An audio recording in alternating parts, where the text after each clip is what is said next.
In the intriguing tale of the strange case of Mortimer Fenley, we are drawn into a web of mystery and suspense that unfolds around the murder of a prominent man in London. As the story begins, we meet John Trenholme, an artist whose life takes a dramatic turn on a bright June morning in 1912. The air is thick with tension and foreboding as he navigates the shadows of suspicion, where evil deeds cast long shadows and the line between innocence and guilt blurs. Prepare for a thrilling ride as we unravel the enigma surrounding Mortimer Fenley. Chapter 1. The Water Nymphs. Does an evil deed cast a shadow in advance? Does premeditated crime spread a baleful aura which affects certain highly strung temperaments, just as the sensation of a wave of cold air rising from the spine to the head may be a forewarning of epilepsy or hysteria? John Trenholme had cause to think so one bright June morning in 1912, and he has never ceased to believe it, though the events which made him an outstanding figure in the strange case of Mortimer Fenley. As the murder of a prominent man in the city of London came to be known, have long since been swept into oblivion by nearly 5 years of war. Even the sun became a prime agent of the occult that morning. It found a gap in a blind and threw a bar of vivid light across the face of a young man lying asleep in the front bedroom of the White Horse Inn at Roxton. It crept onward from a firm, well-moulded chin to lips now tight-set, though not lacking signs that they would open readily in a smile, and perhaps reveal 2 rows of strong, white, even teeth. Indeed, when that strip of sunshine touched and warmed them, the smile came, so the sleeper was dreaming, and pleasantly. But the earth stays not for men, no matter what their dreams. In a few minutes the radiant line reached the sleeper's eyes, and he awoke. Naturally he stared straight at the disturber of his slumbers, and being a mere man who emulated not the ways of eagles, was routed at the first glance. More than that, he was thoroughly aroused, and sprang out of bed with a celerity that would have given many another young man a headache during the remainder of the day. But John Trenholme, artist by profession, was somewhat of a light-hearted vagabond by instinct, if the artist was ready to be annoyed because of an imaginary loss of precious daylight. The vagabond laughed cheerily when he blinked at a clock and learned that the hour still lacked some minutes of 5:30 in the morning. By gad, he grinned, pulling up the blind. I was scared stiff. I thought the blessed alarm had missed fire, and that I'd been lying here like a hog during the best part of the finest day England has seen this year. Evidently he was still young enough to deal in superlatives, for there had been other fine days that summer. Moreover, in likening himself to a pig, he was ridiculously unfair to 6 feet of athletic symmetry, in which it would be difficult to detect any marked resemblance to the animal whose name is a synonym for laziness.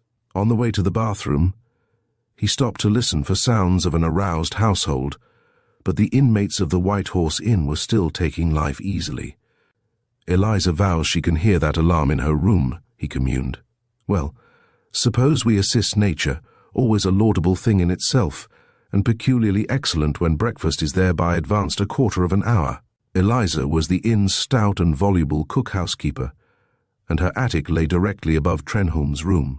He went back for the clock, crept swiftly upstairs, opened a door a few inches, and put the infernal machine inside, close to the wall. He was splashing in the bath when a harsh and penetrating din jarred through the house, and a slight scream showed that Eliza had been duly alarmed. A few minutes later came a heavy thump on the bathroom door. "All right, Mr. Trenholme," cried an irate female voice. "You've been up to your tricks, have you? It'll be my turn when I make your coffee. I'll pepper and salt it." "Why, what's the matter, Eliza?" he shouted. "Matter? Frightening a body like that. I thought a lot of suffragettes were smashing the windows of the snug."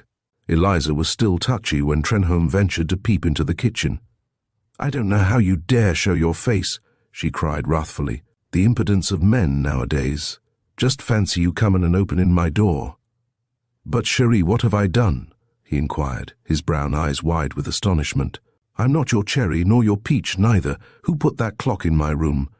"What clock, ma belle?" Eliza picked up an egg and bent so fiery a glance on the intruder that he dodged out of sight for a second. "Listen," he pleaded, peering round the jamb of the door again. "If the alarm found its way upstairs, I must have been walking in my sleep. While you were dreaming of suffragettes, I may have been dreaming of you. Stop there a bit longer, chattering and calling me names, and your bacon will be frizzled to a cinder, she retorted. But I really hope to save you some trouble by carrying in the breakfast tray myself. I hate to see a jolly good-tempered woman of your splendid physique working herself to a shadow. Eliza squared her elbows as a preliminary to another outburst when the stairs creaked. Mary, the help, was arriving hurriedly in curl papers. "Oh, you've condescended to get up, have you?" was the greeting Mary received. "Why, it's only 10 minutes to 6, cried the astonished girl, gazing at her grandfather's clock as if it were bewitched. "You've never had such a shock since you were born," went on the sarcastic Eliza. "But don't thank me, my girl. Thank Mr. Trenholme, the gentleman standing there grinning like a Cheshire cat. Talk to him nicely, and perhaps he'll paint your picture, and then your special butcher boy will see how beautiful you really are." "Jim don't need telling anything about that," said the girl, smiling, for Eliza's bark was notoriously worse than her bite. "Jim," came the snorting comment. "The first man who ever asked me to marry him was called Jim, and when, like a wise woman, I said no, he went away and listed in the Royal Artillery and lost his leg in a war. That's what Jim did." "What a piece of luck you didn't accept him," put on Trenholme. "And why, I'd like to know." "Because he began by losing his head over you. If a leg was missing too, there wasn't much of Jim left, was there?" Mary giggled, and Eliza seized the egg again, so Trenholme ran to his sitting room. Within half an hour he was passing through the high street, bidding an affable good morning to such early risers as he met, and evidently well content with himself and the world in general. His artist's kit revealed his profession even to the uncritical eye, but no student of men could have failed to guess his bent where he habited in the garb of a costermonger. The painter and the poet are the last of the bohemians, and John Trenholme was a bohemian to the tips of his fingers. He carried himself like a cavalier, but the divine flame of art kindled in his eye.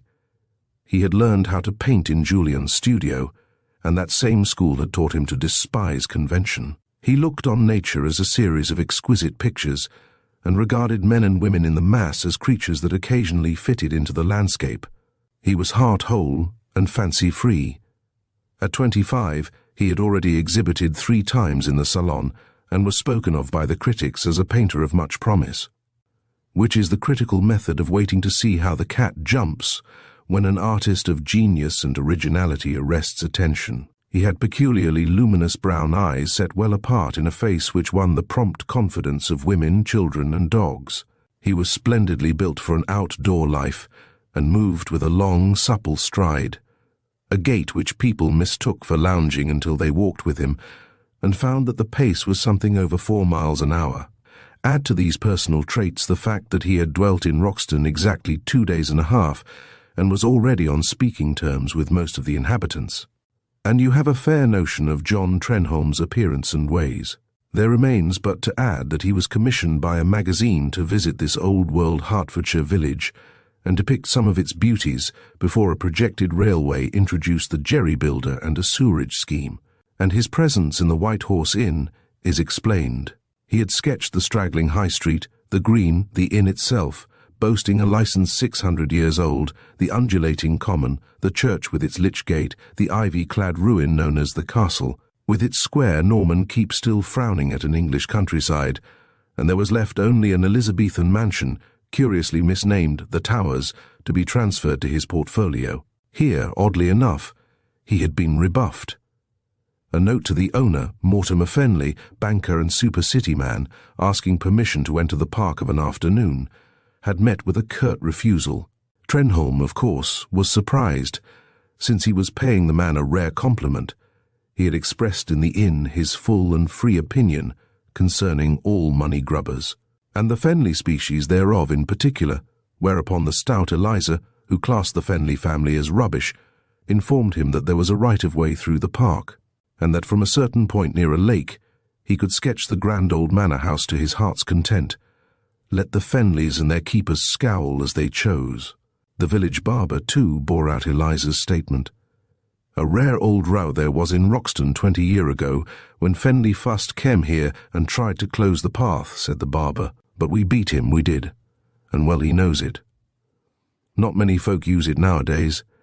Cos, the artful old dodger, opened a new road to the station. But some of us makes a point of strolling that way on a Sunday afternoon, just to look at the pheasants and rabbits. And it's a treat to see the head-keeper's face when we go through the lodge gates at the eastern end. For that is the line the path takes. Here followed a detailed description, for the Roxton barber, like every other barber, could chatter like a magpie. It was in this wise that Trenholme was able to defy the laws forbidding trespass and score off the seemingly uncivil owner of a historical dwelling. He little imagined, that glorious June morning, that he was entering on a road of strange adventure. He had chosen an early hour purposely. Not only were the lights and shadows perfect for watercolor, but it was highly probable that he would be able to come and go without attracting attention. He had no wish to annoy Fenley, or quarrel with the man's myrmidons. Indeed, he would not have visited the estate at all if the magazine editor had not specially stipulated for a full-page drawing of the house. Now, all would have been well had the barber's directions proved as bald in spirit as they were in letter. After passing the Waggoner's Rest, you'll come to a pair of iron gates on the right, he had said. On one side, there's a swing gate. Go through, and make straight for a clump of cedars on top of a little hill. There mayn't be much of a path, but that's it. It's really a short cut to the eastern gate on the London road. Yet who could guess what a snare for an artist's feet lay in those few words? How could Trenholme realize that a pair of iron gates would prove to be an almost perfect example of Christopher Wren's genius as a designer of wrought iron? Trenholme's eyes sparkled when he beheld this prize, with its acanthus leaves and roses beaten out with wonderful freedom and beauty of curve. A careful drawing was the result. Another result, uncounted by him, but of singular importance in its outcome, was the delay of 40 minutes thus entailed. He crossed an undulating park, and had no difficulty in tracing an almost disused path in certain grass-grown furrows leading past the group of cedars.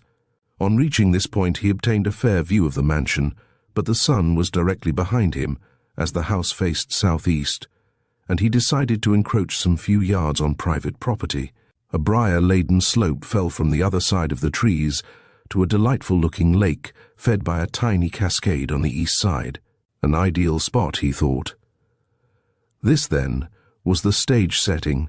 Trenholme, screened by black cedars and luxuriant brushwood, was seated about 50 feet above the level of the lake and some 40 yards from its nearest sedges. The lake itself, largely artificial, lay at the foot of the waterfall, which gurgled and splashed down a miniature precipice of moss-covered boulders. Here and there a rock, a copper beech, a silver larch, or a few flowering shrubs cast strong shadows on the dark, pellucid mirror beneath. On a cunningly contrived promontory of brown rock stood a white marble statue of Venus Aphrodite, and the ripples from the cascade seemed to endow with life the shimmering reflection of the goddess.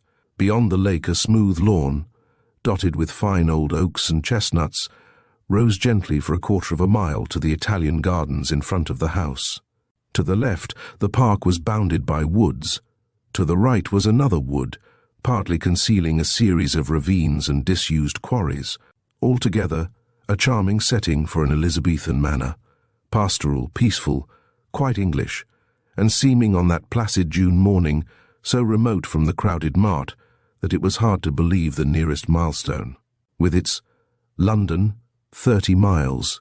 Had Trenholme glanced at his watch, he would have discovered that the hour was now 7:30, or nearly an hour later than he had planned. But art, which is long-lived, recks little of time, an evanescent thing. He was enthusiastic over his subject. He would make not one sketch, but two. That lake, like the gates, was worthy of immortality. Of course, the house must come first. He unpacked a canvas hold-all and soon was busy. He worked with the speed and assured confidence of a master.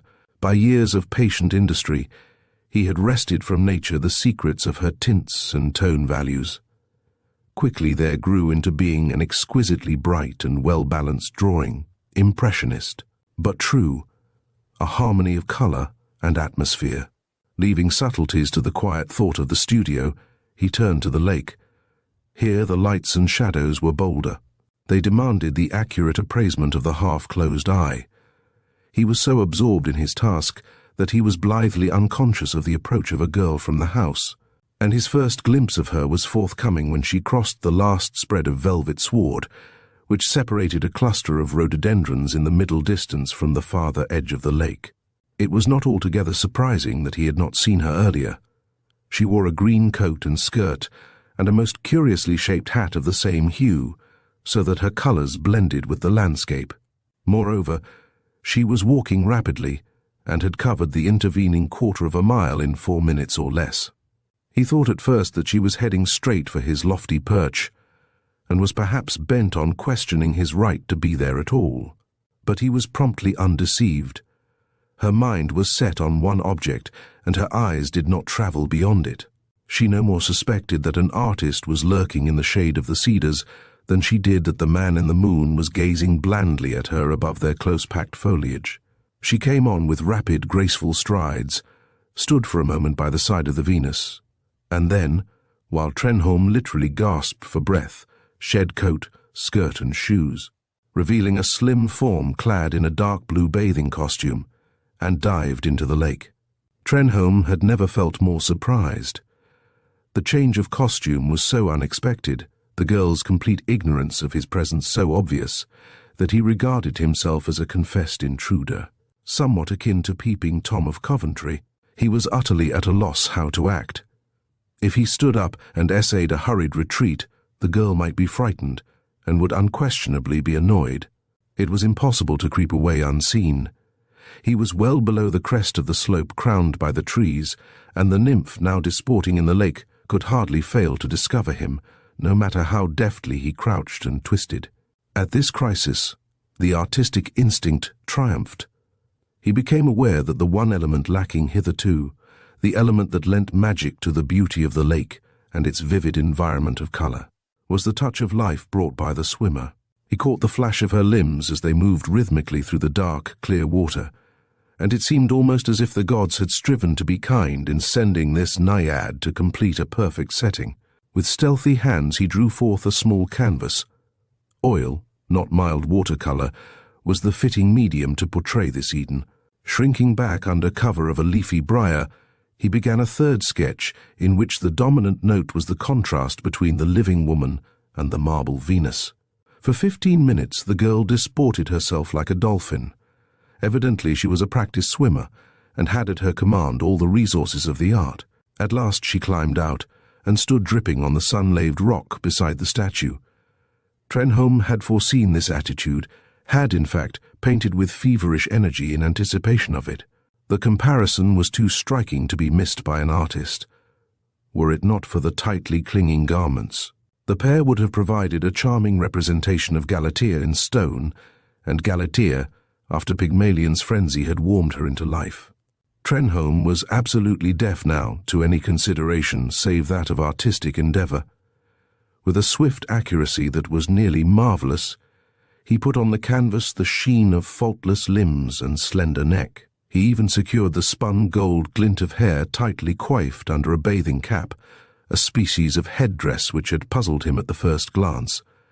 And there was more than a suggestion of a veritable portrait of the regular. Lively and delicately beautiful features which belonged to a type differing in every essential from the cold, classic loveliness of the statue, yet vastly more appealing in its sheer femininity. Then the spell was broken. The girl slipped on her shoes, dressed herself in a few seconds, and was hurrying back to the house, almost before Trenholme dared to breathe normally. "Well," he muttered, watching the swaying of the green skirt as its owner traversed the park, "this is something like an adventure. By Jove, I've been lucky this morning. I've got my picture for next year's salon." He had got far more, if only he were gifted to peer into the future, but that is a privilege denied to men, even to artists. Soon, when he was calmer, and the embryo sketch had assumed its requisite colour notes for subsequent elaboration, he smiled a trifle dubiously. "If that girl's temperament is as attractive as her looks, I'd throw over the salon for the sake of meeting her," he mused. "But that's frankly impossible, I suppose. At the best, she would not forgive me if she knew I had watched her in this thievish way. I could never explain it, never. She wouldn't even listen. Well, It's better to have dreamed and lost than never to have dreamed at all. And yet he dreamed. His eyes followed the fair unknown while she entered the garden through a gateway of dense yews, and sped lightly up the steps of a terrace adorned with other statues in marble and bronze. No doorway broke the pleasing uniformity of the south front, but she disappeared through an open window, swinging herself lightly over the low sill. He went with her in imagination. Now she was crossing a pretty drawing room, now running upstairs to her room, now dressing, possibly in white muslin, which, if Trenholme had the choosing of it, would be powdered with tiny fleurs de lis, now arranging her hair with keen eye for effect, and now tripping down again in obedience to a gong summoning the household to breakfast. He sighed. If I had the luck of a decent French poodle, this plutocrat Fenley would eke have invited me to lunch, he grumbled. Then his eyes sought the sketch, and he forgot the girl in her counterfeit. By Jove, this would be a picture, the water nymphs, but he must change the composition a little, losing none of its character, only altering its accessories to such an extent that none would recognize the exact setting. Luck, he chortled with mercurial rise of spirits. I'm the luckiest dog in England today. Happy chance has beaten all the tricks of the studio. Oh, ye goddesses, inspire me to heights worthy of you. His visions were rudely dispelled by a gunshot, sharp, insistent, a tocsin of death in that sylvan solitude. A host of rooks arose from some tall elms near the house. A couple of cock pheasants flew with startled chuckling out of the wood on the right. The white tails of rabbits, previously unseen, revealed their owners' whereabouts as they scampered to cover. But Trenholme was sportsman enough to realize that the weapon fired was a rifle, no toy, but of high velocity, and he wondered how anyone dared risk its dangerous use in such a locality. He fixed the sound definitely as coming from the wood to the right, the cover quitted so hurriedly by the pheasants, and instinctively his glance turned to the house, in the half-formed thought that someone there might hear the shot, and look out. The ground-floor window by which the girl had entered still remained open, but now another window, the most easterly one on the first floor, had been raised slightly. The light was peculiarly strong, and the air so clear that even at the distance he fancied he could distinguish someone gesticulating, or so it seemed, behind the glass. This went on for a minute or more. Then the window was closed. At the same time he noticed a sparkling of glass and brasswork behind the clipped yew hedge which extended beyond the east wing. After some puzzling, he made out that a motor car was waiting there. That was all. The clamour of the rooks soon subsided. A couple of rabbits skipped from the bushes to resume an interrupted meal on tender grass shoots. A robin trilled a roundelay from some neighbouring branch. Trenholme looked at his watch. 9:30. Why, he must have been mooning there a good half hour. He gathered his traps, and as the result of seeing the automobile, which had not moved yet, determined to forego his earlier project of walking out of the park by the eastern gate. He had just emerged from the trees when a gruff voice hailed him. "Hi," it cried. "Who you, and what are you doing here?" A man carrying a shotgun and accompanied by a dog strode up with determined air. Trenholme explained civilly, since the keeper was clearly within his rights. Moreover, the stranger was so patently a gentleman that Velveteens adopted a less imperative tone. "Did you hear a shot fired somewhere?" he asked. "Yes, among those trees." And Trenholme pointed. "It was a rifle too," he added, with an eye at the 12-bore. "So I thought," agreed the keeper. "Rather risky, isn't it, firing bullets in a place like this? I just want to find out who the idiot is that did it. Excuse me, sir, I must be off." And man and dog hurried away, and Trenholme, not knowing that death had answered the shot, took his own departure, singing as he walked, his thoughts altogether on life, and more especially on life, as revealed by the limbs of a girl gleaming in the dark waters of a pool. Chapter 2. Who hath done this thing? Trenholme's baritone was strong and tuneful, for the muses, if kind, are often lavish of their gifts, so the final refrain of an impassioned love song travelled far that placid morning. Thus, when he reached the iron gates, he found the Roxton policeman standing there grinning. "Hello," said the artist cheerily. Of course he knew the policeman. In a week, he would have known every man and dog in the village by name. "Good morning, sir." said the law, which was nibbling its chin strap and had both thumbs stuck in its belt. "That's a fine thing you was singing. May I ask what it was? I do a bit in that line myself." "It's the cantabile from Saint-Saëns' Samson et Delilah," replied Trenholme. "Mon cœur s'ouvre à ta voix." "Is it now? And what may that be, sir?" The policeman's humour was infectious. Trenholme laughed too, realizing that the words and accent of Paris had no great vogue in Hertfordshire. He explained, and added that he possessed a copy of the song, which was at the service of the force. The man thanked him warmly, and promised to call at the inn during the afternoon. "By the way, sir," he added when Trenholme had passed through the wicket, "did you hear a shot fired while you was in the park?" "Yes. Did you see anybody?" "A keeper, who seemed rather annoyed about the shooting. Someone had fired a rifle. It sounded like that to me, sir, and it's an unusual thing at this time of the year." "A heavy-caliber rifle must sound unusual at any time of the year in an enclosed estate near London," commented Trenholme. "My idea exactly," said the policeman. "I think I'll go that way. I may meet Bates. If Bates is a bandy-legged person with suspicious eyes, a red tie, many pockets, brown leggings, and a yellow dog, you'll find him searching the wood beyond the lake, which is the direction the shot came from." The policeman laughed. "That's Bates, to a tick," he said. "If he was wanted, your description would do for the Police Gazette." They parted. Since Trenholme's subsequent history is bound up more closely with the policeman's movements during the next hour than with his own unhindered return to the White Horse Inn, it is well to trace the exact course of events as they presented themselves to the ken of a music-loving member of the Hertfordshire Constabulary. Police Constable Farrow did not hurry. Why should he?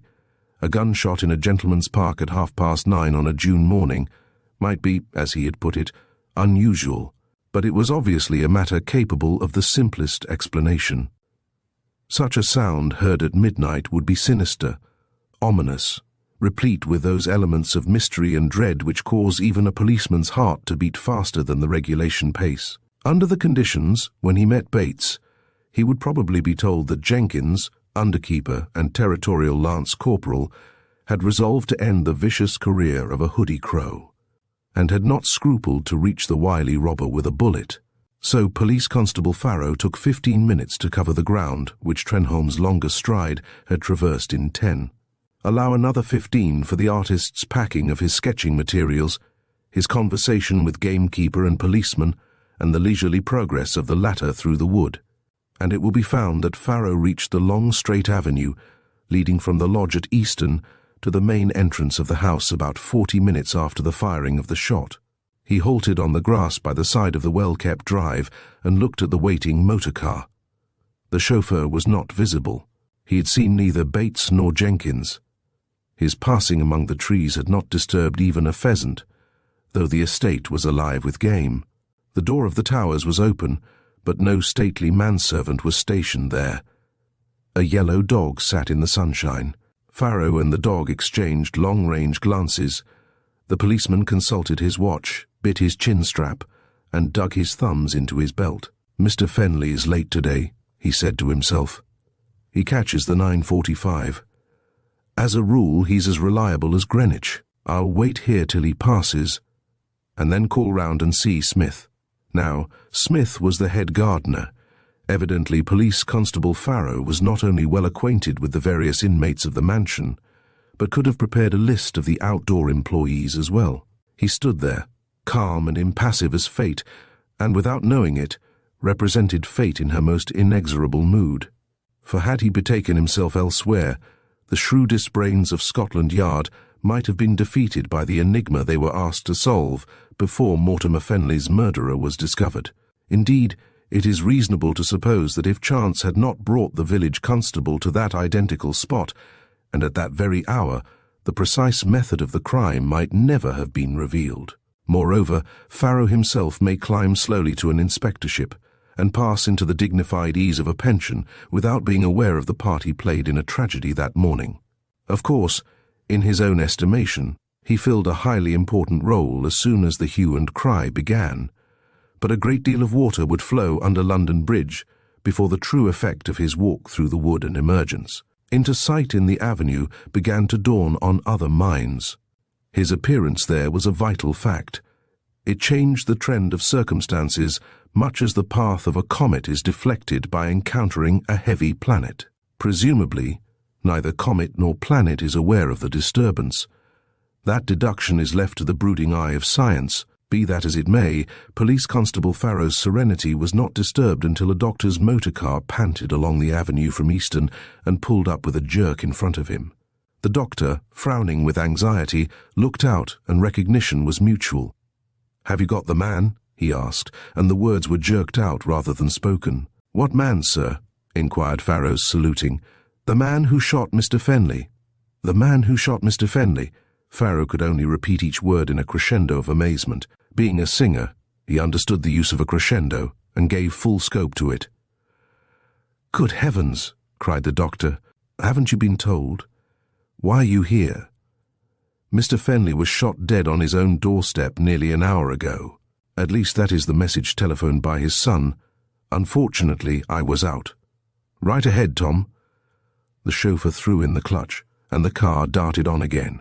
Farrow followed, a quite alert and horrified policeman now, but it was not ordained that he should enter the house. He was distant yet 100 yards or more when 3 men came through the doorway. They were Bates, the keeper, Tomlinson, the butler, and Mr. Hilton Fenley, elder son of the man now reported dead. All were bareheaded. The arrival of the doctor, at the instant alighting from his car, prevented them from noticing Farrow's rapid approach. When Hilton Fenley saw the doctor, he threw up his hands with the gesture of one who has plumbed the depths of misery. Farrow could, and did, fit in the accompanying words quite accurately. "Nothing can be done, Stern. My father is dead." The two clasped each other's hand, and Hilton Fenley staggered slightly. He was overcome with emotion. The shock of a terrible crime had taxed his self-control to its uttermost bounds. He placed a hand over his eyes and said brokenly to the butler, "You take I'll join you in a few minutes. I must have a breath of air or I'll choke." Doctor and butler hurried into the house. Then, but not until then, Hilton Fenley and the keeper became aware of Farrow, now within a few yards. At sight of him, Fenley seemed to recover his faculties. The mere possibility of taking some definite action brought a tinge of colour to a pallid and somewhat sallow face. "Ah, here is the constable," he cried. "Go with him, Bates, and have that artist fellow arrested." "Meaning Mr. Trenholme, sir?" inquired the policeman, startled anew by this unexpected reference to the man he had parted from so recently.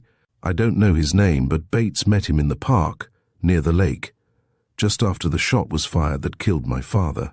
But I met him too, sir. He didn't fire any shot. He hadn't a gun. In fact, he spoke about the shooting and was surprised at it. Look here, Farrow. I am incapable of thinking clearly, so you must act for the best. Someone fired that bullet. It nearly tore my father to pieces. I never saw anything like it. It was ghastly, oh ghastly. The murderer must be found. Why are you losing time? Jump into the car, and Brodie will take you anywhere you want to go.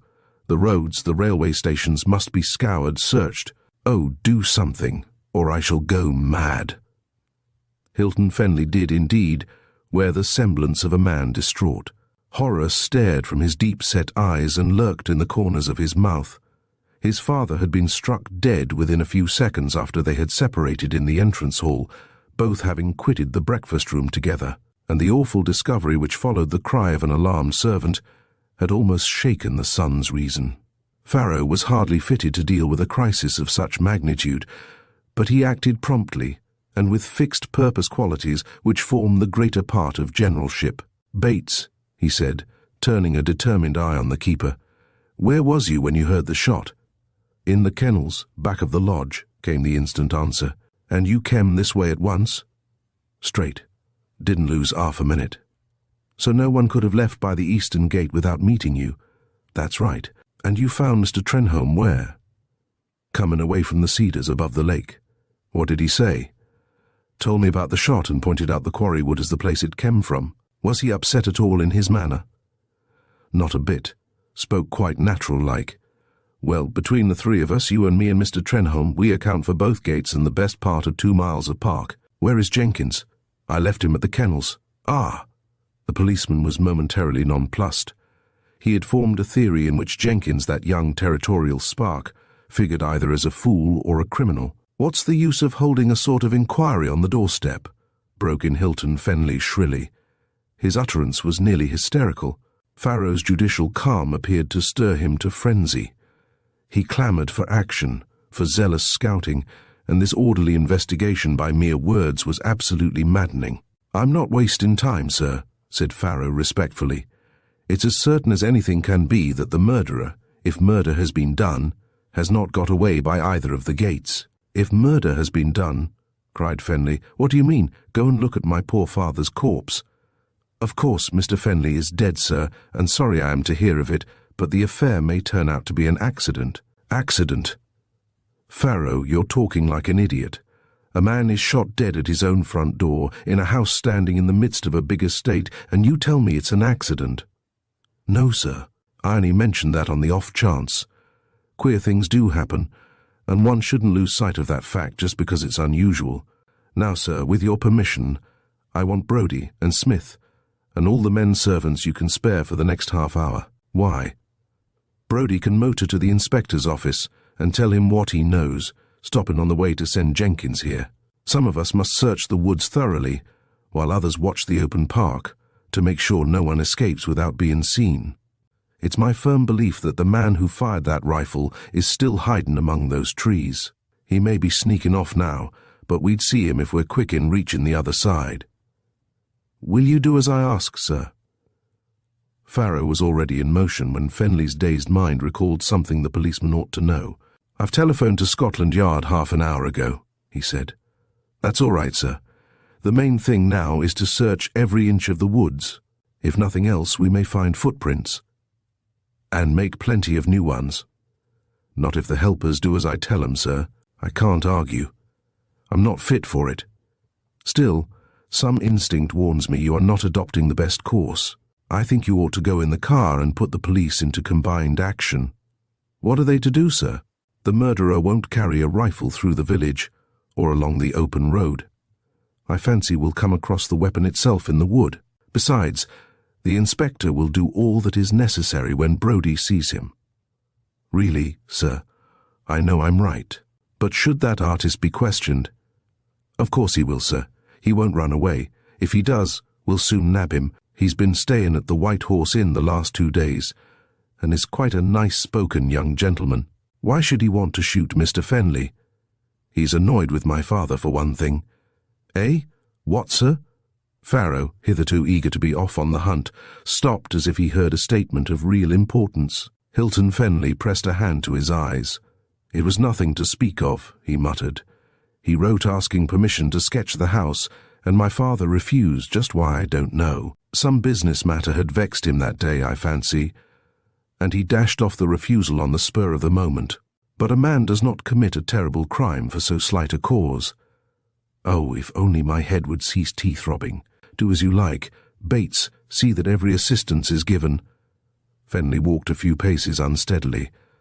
Obviously he was incapable of lucid thought, and the mere effort at sustained conversation was a torture. He turned through a yew arch into the Italian garden and threw himself wearily into a seat. "Poor young fellow. He's fair off his nut," whispered Bates. "What can one expect?" said Farrow. "But we must get busy. Where's Brodie? Do go and find him." Bates jerked a thumb toward the house. "He's in there," he said. "He helped to carry in the governor. Hasn't left him since. He must come at once. He can't do any good now, and we've lost nearly an hour as it is." The chauffeur appeared, red-eyed and white-faced. But he understood the urgency of his mission, and soon had the car in movement. Others came, the butler, some gardeners, and men engaged in stables and garage, for the dead banker maintained a large establishment. Farrow explained his plan. They would beat the woods methodically, and the searcher who noted anything unusual, the word was often on the policeman's lips, was not to touch or disturb the object or sign in any way. But its whereabouts should be marked by a broken branch stuck in the ground.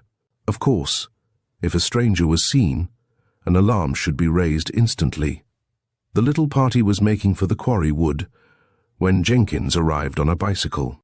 The first intimation he had received of the murder was the chauffeur's message. There was a telephone between house and lodge, but no one had thought of using it. "Now, Bates," said Farrow, when the squad of men had spread out in line, "you and me will take the likeliest line. You ought to know every spot in the covert where it's possible to aim a gun at anyone standing on top of the steps at the towers. There can't be many such places. Is there even one? I don't suppose the bare-faced scoundrel would dare come out into the open drive. Brodie said Mr. Fenley was shot through the right side while facing the car, so he bears out both your notion and Mr. Trenholme's that the bullet came from the quarry wood. What's your idea about it? Have you one, or are you just as much in the dark as the rest of us?" Bates was sour-faced with perplexity. The killing of his employer was already crystallizing in his thoughts into an irrevocable thing, for the butler had lifted aside the dead man's coat and waistcoat, and this had shown him the ghastly evidences of a wound which must have been instantly fatal. Now a shrewd if narrow intelligence was concentrated on the one tremendous question, who hath done this thing? He looked so worried that the yellow dog, watching him and quick to interpret his moods, slouched warily at heel, and Farrow, though agog with excitement, saw that his crony was ill at ease because of some twinge of fear or suspicion. "Speak out, Jim," he urged, dropping his voice to a confidential pitch, lest one of the others might overhear. "Give me the straight tip if you can. It need never be known that it came from you." "I've a good berth here," muttered the keeper, with seeming irrelevance. "Tell me something fresh," said Farrow, quickening with grateful memories of many a pheasant and brace of rabbits reposing a brief space in his modest larder. "So if I tell you things in confidence like—" "I've heard 'em from anyone but you." Bates drew a deep breath, only to expel it fiercely between puffed lips. "It's this way," he growled. "Mr. Robert and the old man didn't hit off, and there was a deuce of a row between 'em the other day, Saturday it was. My niece, Mary, was a-dust in the banisters when the two came out from breakfast, and she heard the governor say, 'That's my last word on the subject. I mean to be obeyed this time.' 'But look here, Pater,' said Mr. Robert. He always calls his father Pater. 'You know I really can't arrange matters in that offhand way. Now you must give me time.' 'Not another minute,' said Mr. Fenley. 'Oh, dash it all,' said Mr. Robert. 'You're enough to drive a fellow crazy. At times I almost forget that I'm your son. Some fellows would be tempted to blow their brains out, and yours too.' At that, Tomlinson broke in and grabbed Mr. Robert's arm, and the governor went off in the car in a fine old temper. Mr. Robert left the Towers on his motorbike soon afterward, and he hasn't been back since." Although the fount of information temporarily ran dry, Farrow felt that there was more to come if its secret springs were tapped. "Did Mary drop a hint as to what the row was about?" he inquired. "She guessed it had something to do with Miss Sylvia." "Why Miss Sylvia?" "She and Mr. Robert are pretty good friends, you see." "I see."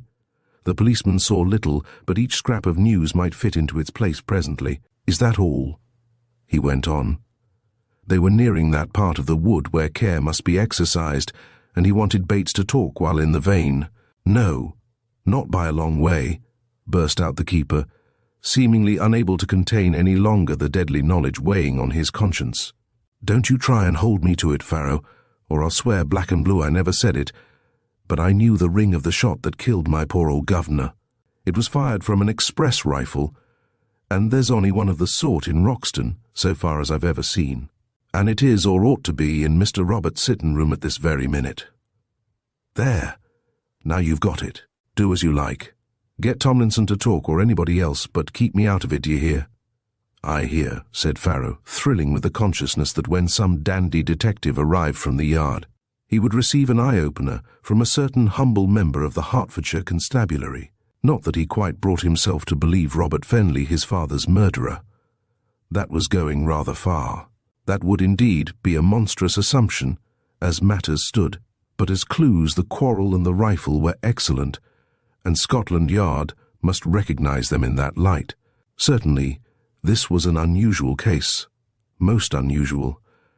He was well aware of the reputation attached to Robert Fenley, the banker's younger son, who differed from his brother in every essential. Hilton was steady-going, businesslike, his father's secretary and right hand in affairs, both in the bank and in matters affecting the estate. Robert, almost unmanageable as a youth, had grown into an exceedingly rapid young man about town. But Roxton folk feared Hilton and liked Robert, and local gossip had deplored Robert's wildness, which might erect an insurmountable barrier against an obviously suitable match between him and Mr. Mortimer Fenley's ward, the rich and beautiful Sylvia Manning. These things were vivid in the policeman's mind, and he was wondering how the puzzle would explain itself in the long run, when an exclamation from Bates brought his vagrom speculations sharply back to the problem of the moment. The keeper, of course, as Farrow had said, was making straight for the one place in the quarry wood which commanded a clear view of the entrance to the mansion. The two men were skirting the disused quarry, now a rabbit warren, which gave the locality its name. They followed the rising edge of the excavation, treading on a broad strip of turf, purposely freed of encroaching briars lest any wandering stranger might plunge headlong into the pit. Near the highest part of the rock wall there was a slight depression in the ground, and here, except during the height of a phenomenally dry summer, the surface was always moist. Bates, who was leading, had halted suddenly. He pointed to 3 well-marked footprints. "Who's been here? And not so long ago neither," he said, darting ferret eyes now at the telltale marks, and now into the quarry beneath, or through the solemn aisle of trees. "Stick in some twigs, and let's hurry on," said Farrow. "Footprints are first-rate, but they'll keep for an hour or two." 30 yards away, and somewhat to the right, a hump of rock formed the Mont Blanc of that tiny Alp. From its summit, and from no other part of the wood, they could see the east front of the towers. In fact, while perched there, having climbed its shoulder with great care lest certain definite tokens of a recent intruder should be obliterated, they discovered a dusty motor car ranged between the doctor's runabout and the Fenley limousine, which had returned. The doctor and Miss Sylvia Manning were standing on the broad mosaic which adorned the landing above the steps, standing exactly where Mortimer Fenley had stood when he was stricken to death. With them were 2 strangers, one tall, burly and official-looking, the other a shrunken little man, whose straw hat, short jacket and clean-shaven face conveyed, at the distance, a curiously juvenile aspect. Halfway down the steps were Hilton Fenley and Brodie, and all were gazing fixedly at that part of the wood where the keeper and the policeman had popped into view. "Hello," said Bates. "Who is that little lot?" Clearly, he meant the big man and his diminutive companion. Farrow coughed importantly. "That's Scotland Yard," he said. "Who?" "Detectives from the Yard. Mr. Hilton telephoned for 'em, and what's more, they're signalling to us." "They want us to go back," said Bates. "Maybe. There can't be any doubt about it." And indeed, only a blind man could have been sceptical as to the wishes of the group near the door. "I'm going through this wood first," announced Farrow firmly. "Mind how you get down. Them marks may be useful. I'm almost sure the scoundrel fired from this very spot." "Looks like it," agreed Bates, and they descended. 5 minutes later they were in the open park, where their assistant scouts awaited them. None of the others had found any indication of a stranger's presence, and Farrow led them to the house in Indian file by a path. "Scotland Yard is on the job," he announced. "Now we'll be told just what we really ought to have done." He did not even exchange a furtive glance with Bates, but for the life of him he could not restrain a note of triumph from creeping into his voice. He noticed, too, that Tomlinson, the butler, not only looked white and shaken, which was natural under the circumstances, but had the haggard aspect of a stout man who may soon become thin by stress of fearsome imaginings. Farrow did not put it that way. "Bates is right," he said to himself. "Tomlinson has something on his chest. By jingo, this affair is a oneer, and no mistake." At any rate, local talent had no intention of kowtowing too deeply before the majesty of the Yard, for the chief of the Criminal Investigation Department himself could have achieved no more in the time than Police Constable Farrow. Chapter 3. The Hounds. Superintendent James Leander Winter, chief of the Criminal Investigation Department at Scotland Yard, had just opened the morning's letters, and was virtuously resisting the placid charms of an open box of cigars, when the telephone bell rang. The speaker was the Assistant Commissioner. "Leave everything else and motor to Roxton," said the calm voice of authority. "Mr. Mortimer Fenley, a private banker in the city, was shot dead about 9:30 at his own front door. His place is the Towers, which stands in a park between the villages of Roxton and Easton in Hertfordshire. His son, who has just telephoned here, believes that a rifle was fired from a neighbouring wood, but several minutes elapsed before anyone realised that the banker was shot. The first impression of the servants who ran to his assistance when he staggered and fell being that he was suffering from apoplexy. By the time the cause of death was discovered, the murderer could have escaped, so no immediate search was organised. Mr. Hilton Fenley, a son who spoke with difficulty, explained that he thought it best to phone here after summoning a doctor. The dead man is of some importance in the city, so I want you to take personal charge of the inquiry." The voice ceased. Mr. Winter, while listening, had glanced at a clock. 9:30 this morning, sir?" he inquired. "Yes. The son lost no time. The affair happened a quarter of an hour ago. I'll start in 5 minutes. Good. By the way, who will go with you?" "Mr. Furneaux." "Excellent. I leave matters in your hands, Superintendent. Let me hear the facts if you return to town before 6. Evidently, the Roxton murder was one of the year's big events. It loomed large already in the official mind. Winter called up various departments in quick succession, gave a series of orders, sorted his letters hastily, thrusting some into a drawer and others into a basket on the table, and was lighting a cigar when the door opened and his trusted aide, Detective Inspector Furneaux, entered. "Ha!" cackled the newcomer. For Winter had confided to him, only the day before, certain reasons why the habit of smoking to excess was injurious, and his Winter's resolve to cut down the day's cigars to 3, one after each principal meal. "Circumstances alter cases," said the superintendent blandly, scrutinizing the Havana to make sure that the outer leaf was burning evenly. "You and I are off for a jaunt in the country, Charles, and the sternest disciplinarian unbends during holiday time. Scotland Yard, as well as the other place, is paved with good intentions," said Furneaux. Winter stooped and took a couple of automatic pistols from a drawer in the desk at which he was seated. "Put one of those in your pocket," he said. Again did his colleague smile derisively. "So it is only a bus driver's holiday," he cried. "One never knows. Some prominent banker, name of Fenley, has been shot. There may be more shooting." "Fenley? Not Mortimer Fenley?" "Yes. Do you know him?" "Better than I know you, because you often puzzle me, whereas he struck me as a respectable swindler. Don't you remember those bonds which disappeared so mysteriously 2 months ago from the safe of the mortgage and discount bank, and were all sold in Paris before the loss was discovered?" "By Jove! Is that the Fenley?" "None other. Of course you were hobnobbing with royalty at the time, so such a trifle as the theft of £10,000 worth of negotiable securities didn't trouble you a bit. I see you're wearing the pin today. So would you wear it if an emperor deigned to take notice of such a shrimp? Shrimp, you call me? Imagine a lobster sticking rubies and diamonds into a heliotrope tie." Winter winked solemnly. "I picked up some wrinkles in colour blends at the Futurist exhibition," he said. "But here's Johnston to tell us the car is ready." The oddly assorted pair followed the constable in uniform, now hurrying ahead to ring for the elevator. The big, bluff, bullet-headed superintendent was physically well fitted for his responsible position, though he combined with the official demeanour some of the easygoing characteristics of a country squire. But Charles-François Furneaux was so unlike the detective of romance and the stage that he often found it difficult to persuade strangers that he was really the famous detective inspector they had heard of in connection with many a celebrated trial.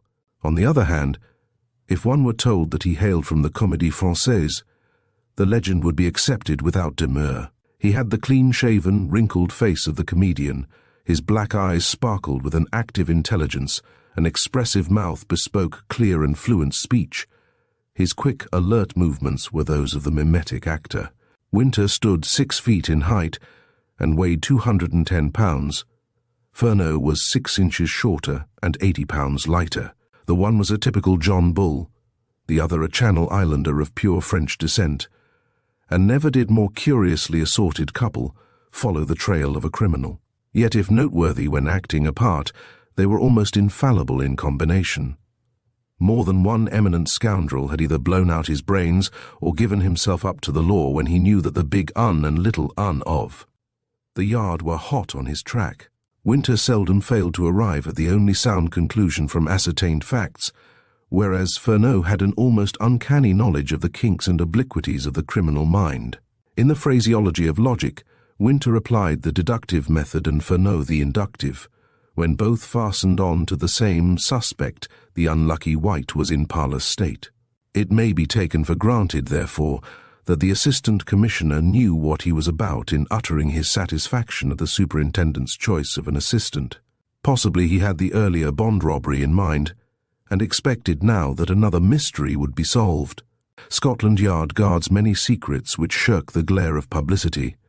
Some may never be explained, but by far the larger proportion are cleared up unexpectedly by incidents which may occur months or years afterward, and whose connection with the original crime is indiscernible until some chance discovery lays bare the hidden clue.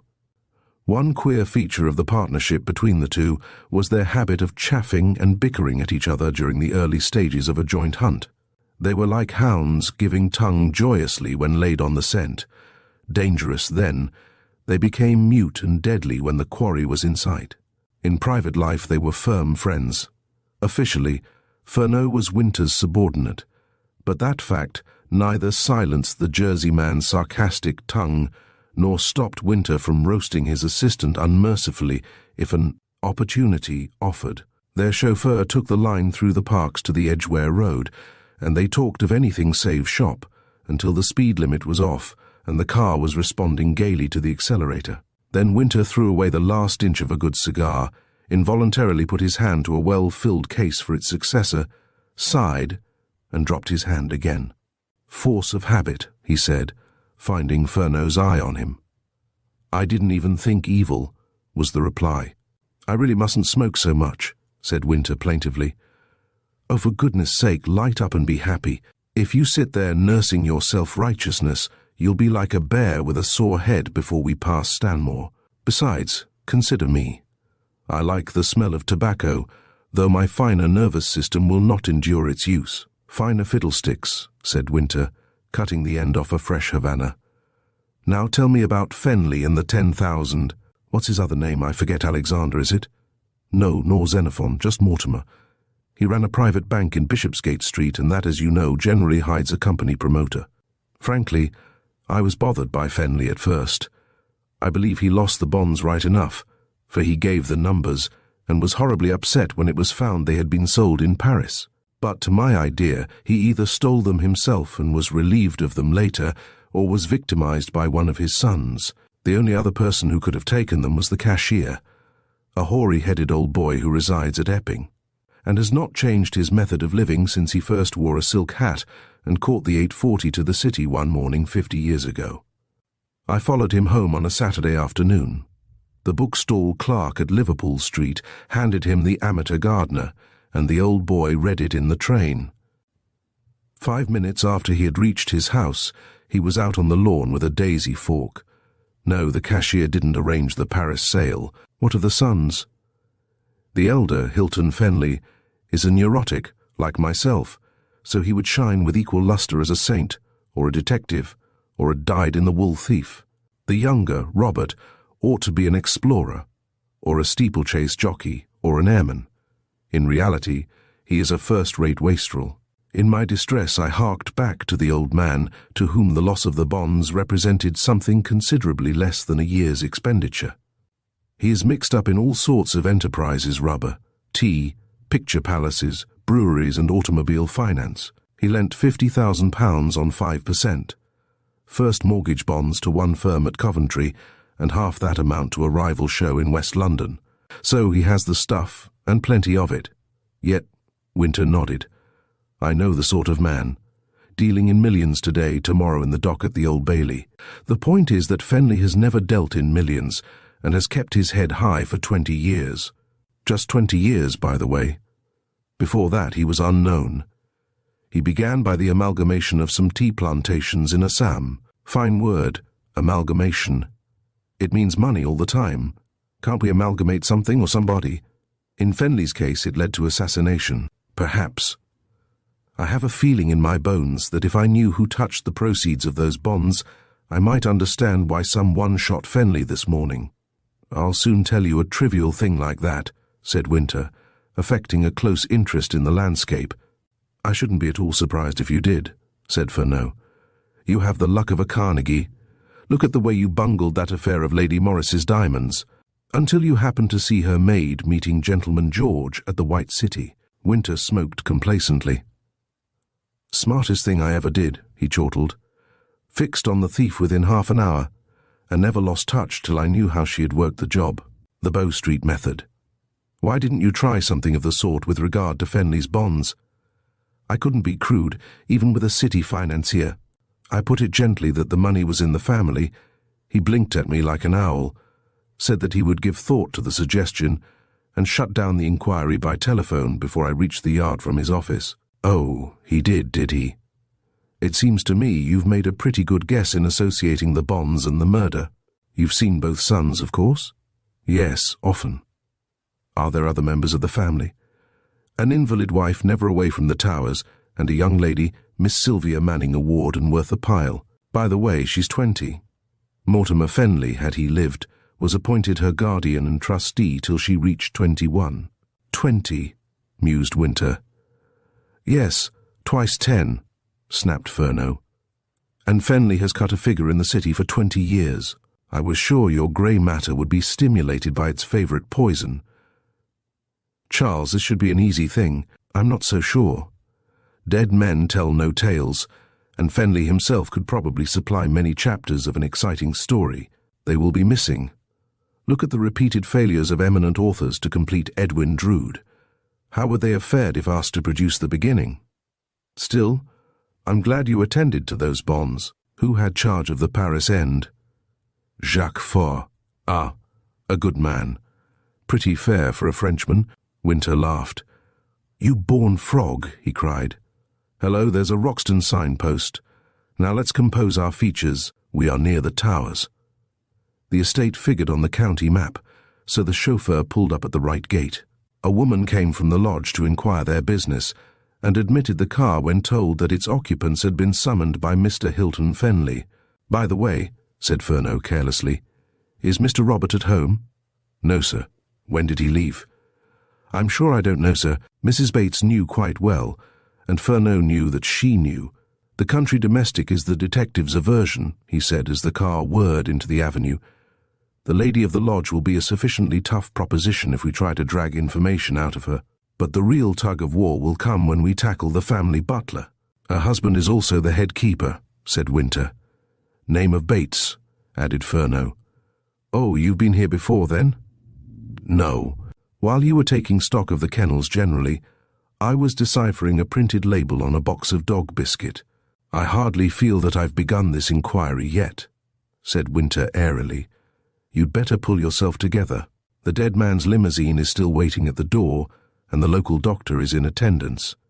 Walter J. Stern, M.D., probably. That brass plate on the Georgian house in the centre of the village positively glistened. They were received by Hilton Fenley himself, all the available men servants having been transferred to the cohort organised and directed by Police Constable Farrow. Good morning, Mr. Furneaux, said Fenley. I little thought when last we met that I should be compelled to seek your help so soon again and under such dreadful circumstances. Furneaux, whose face could display at will a Japanese liveliness of expression or become a mask of Indian gravity, surveyed the speaker with inscrutable eyes. This is Superintendent Winter, chief of my department, he said. The Assistant Commissioner told me to take charge of the inquiry without delay, sir, explained Winter. He glanced at his watch. We have not been long on the road. It is only 20 minutes to 11. Fenley led them through a spacious hall into a dining room on the left. On an oak settee at the back of the hall, the outline of a white sheet was eloquent of the grim object beneath. In the dining room were an elderly man and a slim, white-faced girl. Had Trenholme been present, He would have noted with interest that her dress was of white muslin dotted with tiny blue spots, not fleur-de-lis, but rather resembling them. "Dr. Stern and Miss Sylvia Manning," said Fenley to the newcomers. Then he introduced the Scotland Yard men in turn. By this time the young head of the family had schooled himself to a degree of self-control. His sallow skin held a greenish pallor, and as if to satisfy some instinct that demanded movement, he took an occasional slow stride across the parquet floor, or brushed a hand wearily over his eyes. Otherwise he had mastered his voice, and spoke without the gasping pauses which had made distressful his words to Farrow. "Ours is a sad errand, Mr. Fenley," began Winter, after a hasty glance at the table, which still bore the disordered array of breakfast. "But if you feel equal to the task, you might tell us exactly what happened." Fenley nodded. Of course," he said quietly. "That is essential. We three, my father, Miss Manning and myself, breakfasted together. The second gong goes every morning at 8:45, and we were fairly punctual today. My father and Sylvia, Miss Manning, came in together. They had been talking in the hall previously. I saw them entering the room as I came downstairs. During the meal we chatted about affairs in the East, that is, my father and I did, and Miss Manning gave us some news of a church bazaar in which she is taking part. My father rose first and went to his room to collect papers brought from the city overnight. I met him on the stairs, and he gave me some instructions about a prospectus. Let me interpolate that I was going to Victoria by a later train, having an appointment at 11 o'clock with Lord Ventnor, chairman of a company we are bringing out. I stood on the stairs saying something, while my father crossed the hall and took his hat and gloves from Harris, the footman. As I passed along the gallery to my own room, I saw him standing on the landing at the top of the steps. He was cutting the end off a cigar, and Harris was just behind him and a little to the left, striking a match. Every fine morning my father lighted a cigar there. In rain or high wind, he would light up inside the house. By the way, my mother is an invalid and dislikes the smell of tobacco, so unless we have guests we don't smoke indoors. Well, I had reached my room, a sitting room adjoining my bedroom, when I heard a gunshot. Apparently it came from the quarry wood, and I was surprised, because there is no shooting at this season. A little later, some few seconds, I heard Sylvia scream. I did not rush out instantly to discover the cause. Young ladies sometimes scream at wasps and caterpillars. Then I heard Tomlinson say, "Fetch Mr. Hilton at once," and I ran into Harris, who blurted out, "Mr. Fenley has been shot, sir." After that, I scarcely know what I said or how I acted. I remember running downstairs and finding my father lying outside the front door, with Sylvia supporting his head and Tomlinson and Brodie trying to lift him. I think, in fact, I am sure now from what Dr. Stern tells me, that my father was dead before I reached him. We all thought at first that he had yielded to some awfully sudden form of paralysis, but some one Tomlinson, I believe, noticed a hole through the right side of his coat and waistcoat. Then Sylvia, "Oh, perhaps that is matterless." "Every incident, however slight, is of importance in a case of this sort," Winter encouraged him. "Well," she said, "what was it exactly? Do you remember, Sylvia?" "Certainly," said the girl unhesitatingly. "I said that I thought I recognized the sound of Bob's. 450. Why shouldn't I say it? Poor Bob didn't shoot his father."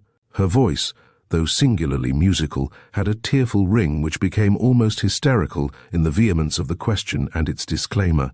Fenley moved uneasily and raised his right hand to his eyes, while the left grasped the back of a chair. "Bob is my brother Robert, who is away from home at this moment," he said, and his tone deprecated the mere allusion to the rifle owned by the absentee. I only mentioned Miss Manning's words to show how completely at a loss we all were to account for my father's wound. I helped Tomlinson and Brodie to carry him to the settee in the hall. Then Tomlinson, that is, opened his waistcoat and shirt. Tomlinson cut the shirt with the scissors, and we saw the wound. Dr. Stern says there are indications that an expanding bullet was used, so the injuries must have been something appalling. Sylvia, don't you think—" "I'll not faint or make a scene, if that is what you are afraid of, Hilton," said the girl bravely. "That is all, then, or nearly all," went on Fenley, in the same dreary, monotonous voice. "I telephoned to Dr. Stern and to Scotland Yard, deeming it better to communicate with you than with the local police. But it seems that Bates, our head keeper hurrying to investigate the cause of the shot, met some artist coming away from the other side of the wood. The Roxton police constable, too, met and spoke with the same man, who told both Bates and the policeman that he heard the shot fired. The policeman, Farrow, refused to arrest the artist and is now searching the wood with a number of our men." "Can't they be stopped?" broke in Furneaux, speaking for the first time. "Yes, of course." And Hilton Fenley became a trifle more animated. "I wanted Farrow to wait till you came, but he insisted, said the murderer might be hiding there. When did Farrow arrive?" "Oh, more than half an hour after my father was shot. I forgot to mention that my mother knows nothing of the tragedy yet. That is why we did not carry my poor father's body upstairs. She might overhear the shuffling of feet and ask the cause." "One thing more, Mr. Fenley," said Winter, seeing that the other had made an end. "Have you the remotest reason to believe that any person harboured a grievance against your father, such as might lead to the commission of a crime of this nature?" "I've been torturing my mind with that problem since I realized that my father was dead, and I can say candidly that he had no enemies. Of course, in business, one interferes occasionally with other men's projects, but people in the city do not shoot successful opponents. No private feud, no dismissed servant, sent off because of theft or drunkenness. Absolutely none to my knowledge. The youngest man on the estate has been employed here 5 or 6 years. It is a very extraordinary crime, Mr. Fenley." For answer, the other sank into a chair and buried his face in his hands. "How can we get those clodhoppers out of the wood?" said Furneaux. His thin, high-pitched voice dispelled the tension, and Fenley dropped his hands. "Bates is certain to make for a rock which commands a view of the house," he said. "Perhaps if we go to the door we may see them." He arose with obvious effort, but walked steadily enough. Winter followed with the doctor and inquired in an undertone, "Are you sure about the soft-nosed bullet, Doctor?" "Quite," was the answer. "I was in the terror campaign and saw hundreds of such wounds." Furneaux, too, had something to say to Miss Manning. "How were you seated during breakfast?" he asked. She showed him. It was a large room. 2 windows looked down the avenue, and 3 into the garden, with its background of timber and park. Mr. Mortimer Fenley could have commanded both views. His son sat with his back to the park. The girl had faced it. "I need hardly put it to you, but you saw no one in or near the trees," said Furneaux. "Not a soul. I bathe in a little lake below those cedars every morning, and it is an estate order that the men do not go in that direction between 8 and 9 o'clock. Of course, a keeper might have passed at 9:30, but it is most unlikely." "Did you bathe this morning?" "Yes, soon after 8. Did you see the artist of whom Mr. Fenley spoke?" "No. This is the first I have heard of any artist. Bates must have mentioned him while I was with Dr. Stern." When Farrow arrived at the head of his legion, he was just in time to salute his inspector, who had cycled from Easton after receiving the news left by the chauffeur at the police station. Farrow was bursting with impatience to reveal the discoveries he had made, though resolved to keep locked in his own breast the secret confided by Bates. He was thoroughly nonplussed, therefore, when Winter, after listening in silence to the account of the footprints and scratches on the moss-covered surface of the rock, turned to Hilton Fenley. "With reference to the rifle which has been mentioned, where is it kept?" he said. "In my brother's room. He bought it nearly a year ago, when he was planning an expedition to Somaliland." "May I see it?" Fenley signed to the butler, who was standing with the others at a little distance. "You know the 450 Express which is in the gun rack in Mr. Roberts' den," he said. "Bring it to the superintendent." Tomlinson, shaken but dignified, and rather purple of face as the result of the tramp through the trees, went indoors. Soon he came back, and the rich tint had faded again from his complexion. "Sorry, sir," he said huskily, "but the rifle is not there, not there." It was Sylvia Manning who spoke. The others received this sinister fact in silence. "No, miss, are you quite sure?" asked Fenley. "It is not in the gun rack, sir, nor in any of the corners." There was a pause. Fenley clearly forced the next words. That's all right. Bates may have it in the gunroom. We'll ask him. Or Mr. Robert may have taken it to the makers. I remember now he spoke of having the sight fitted with some new appliance. He called Bates. No, the missing rifle was not in the gunroom.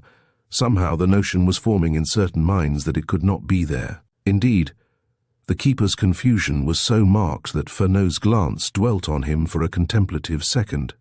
Chapter 4. Breaking Cover. Winter drew the local inspector aside.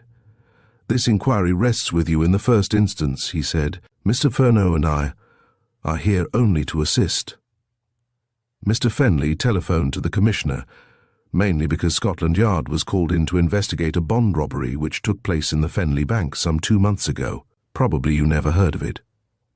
"Will you kindly explain our position to your Chief Constable? Of course, we shall work with you and through you, but my colleague has reason to believe that the theft of the bonds may have some bearing on this murder, and, as the securities were disposed of in Paris, it is more than likely that the Yard may be helpful." "I fully understand, sir," said the inspector, secretly delighted at the prospect of joining in the hunt with 2 such renowned detectives. The combined parishes of Easton and Roxton seldom produced a crime of greater magnitude than the theft of a duck. The arrest of a burglar who broke into a villa, found a decanter of whiskey, and got so hopelessly drunk that he woke up in a cell at the police station was an event of such magnitude that its memory was still lively. Though the leading personage was now out on ticket of leave after serving 5 years in various penal settlements, "You will prepare and give the formal evidence at the inquest, which will be opened tomorrow," went on Winter. "All that is really necessary is identification and a brief statement by the doctor. Then the coroner will issue the burial certificate, and the inquiry should be adjourned for a fortnight. I would recommend discretion in choosing a jury. Avoid busybodies like the plague. Summons only sensible men, who will do as they are told and ask no questions." "Exactly," said the inspector. He found Machiavellian art in these simple instructions. How it broadened the horizon to be brought in touch with London!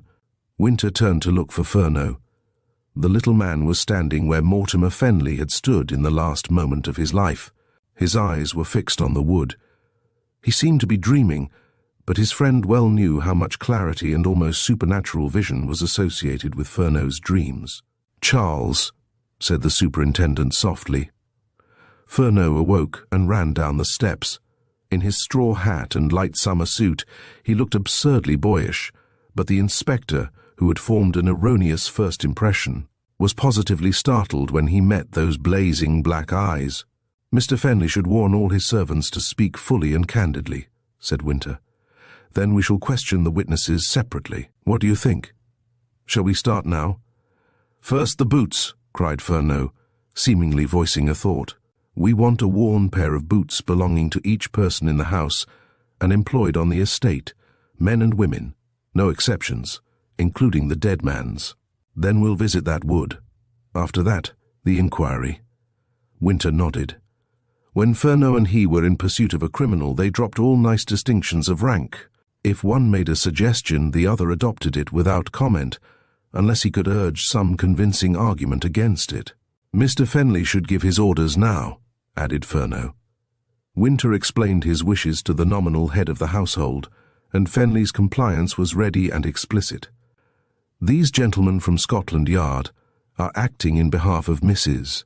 Fenley, my brother and myself," he said to the assembled servants. "You must obey them as you would obey me.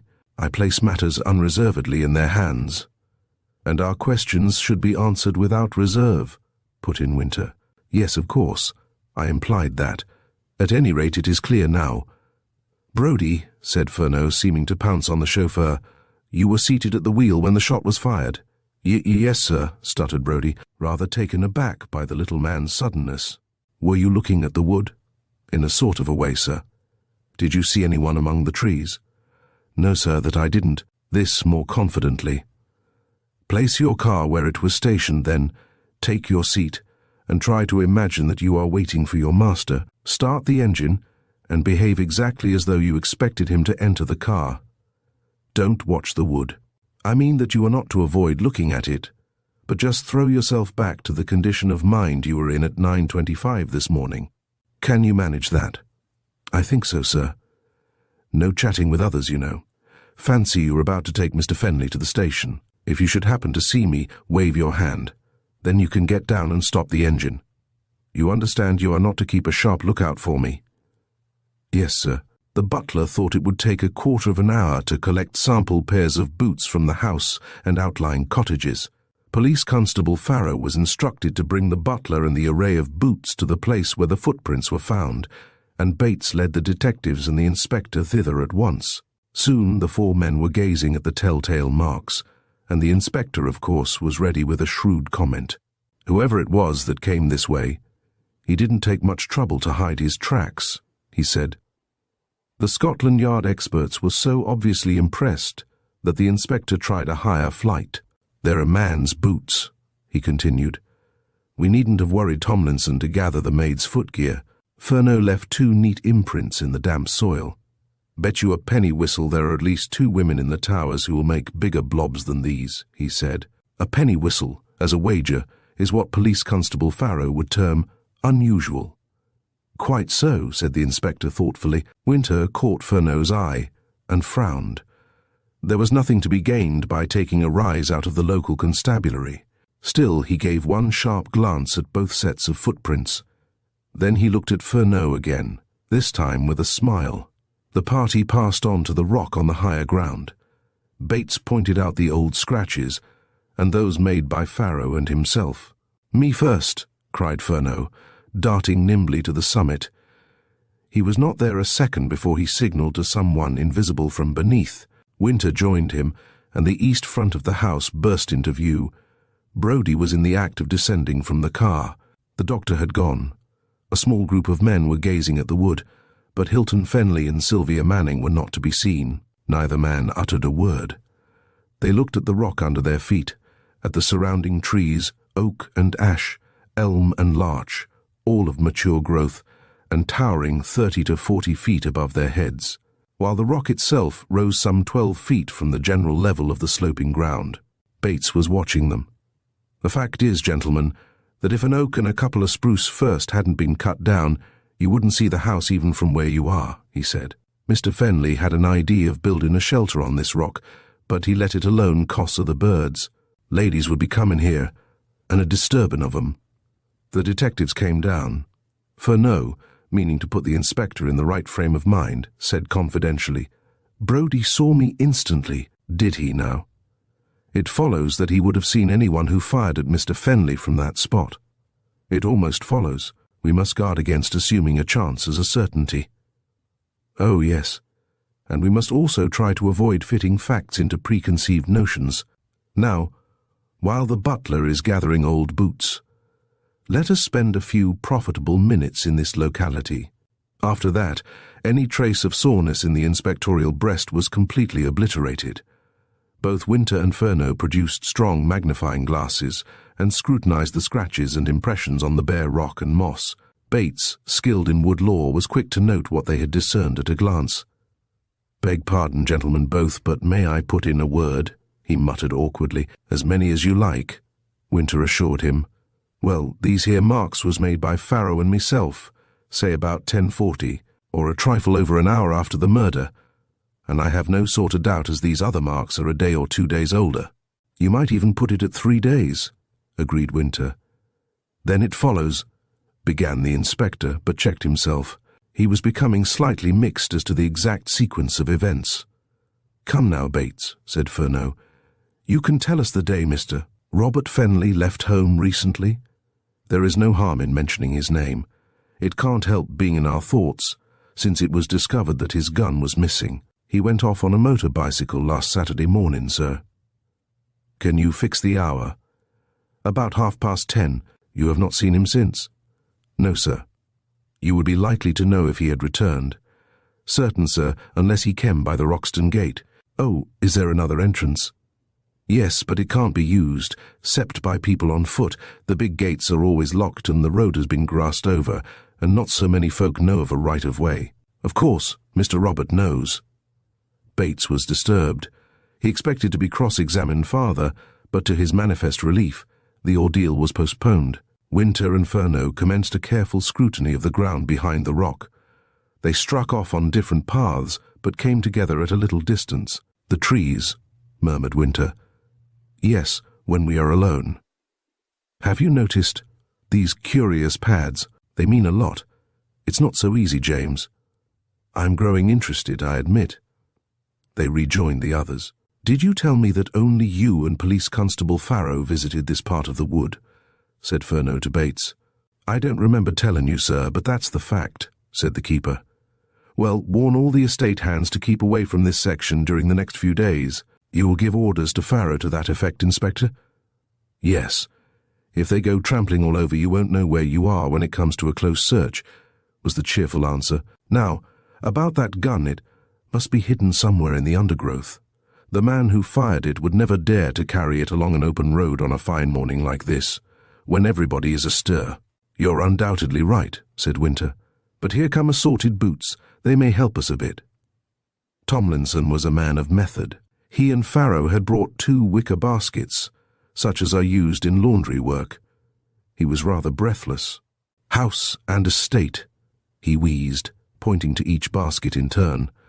"Go ahead, Furneaux," said Winter. "Because I ought to stoop. I don't."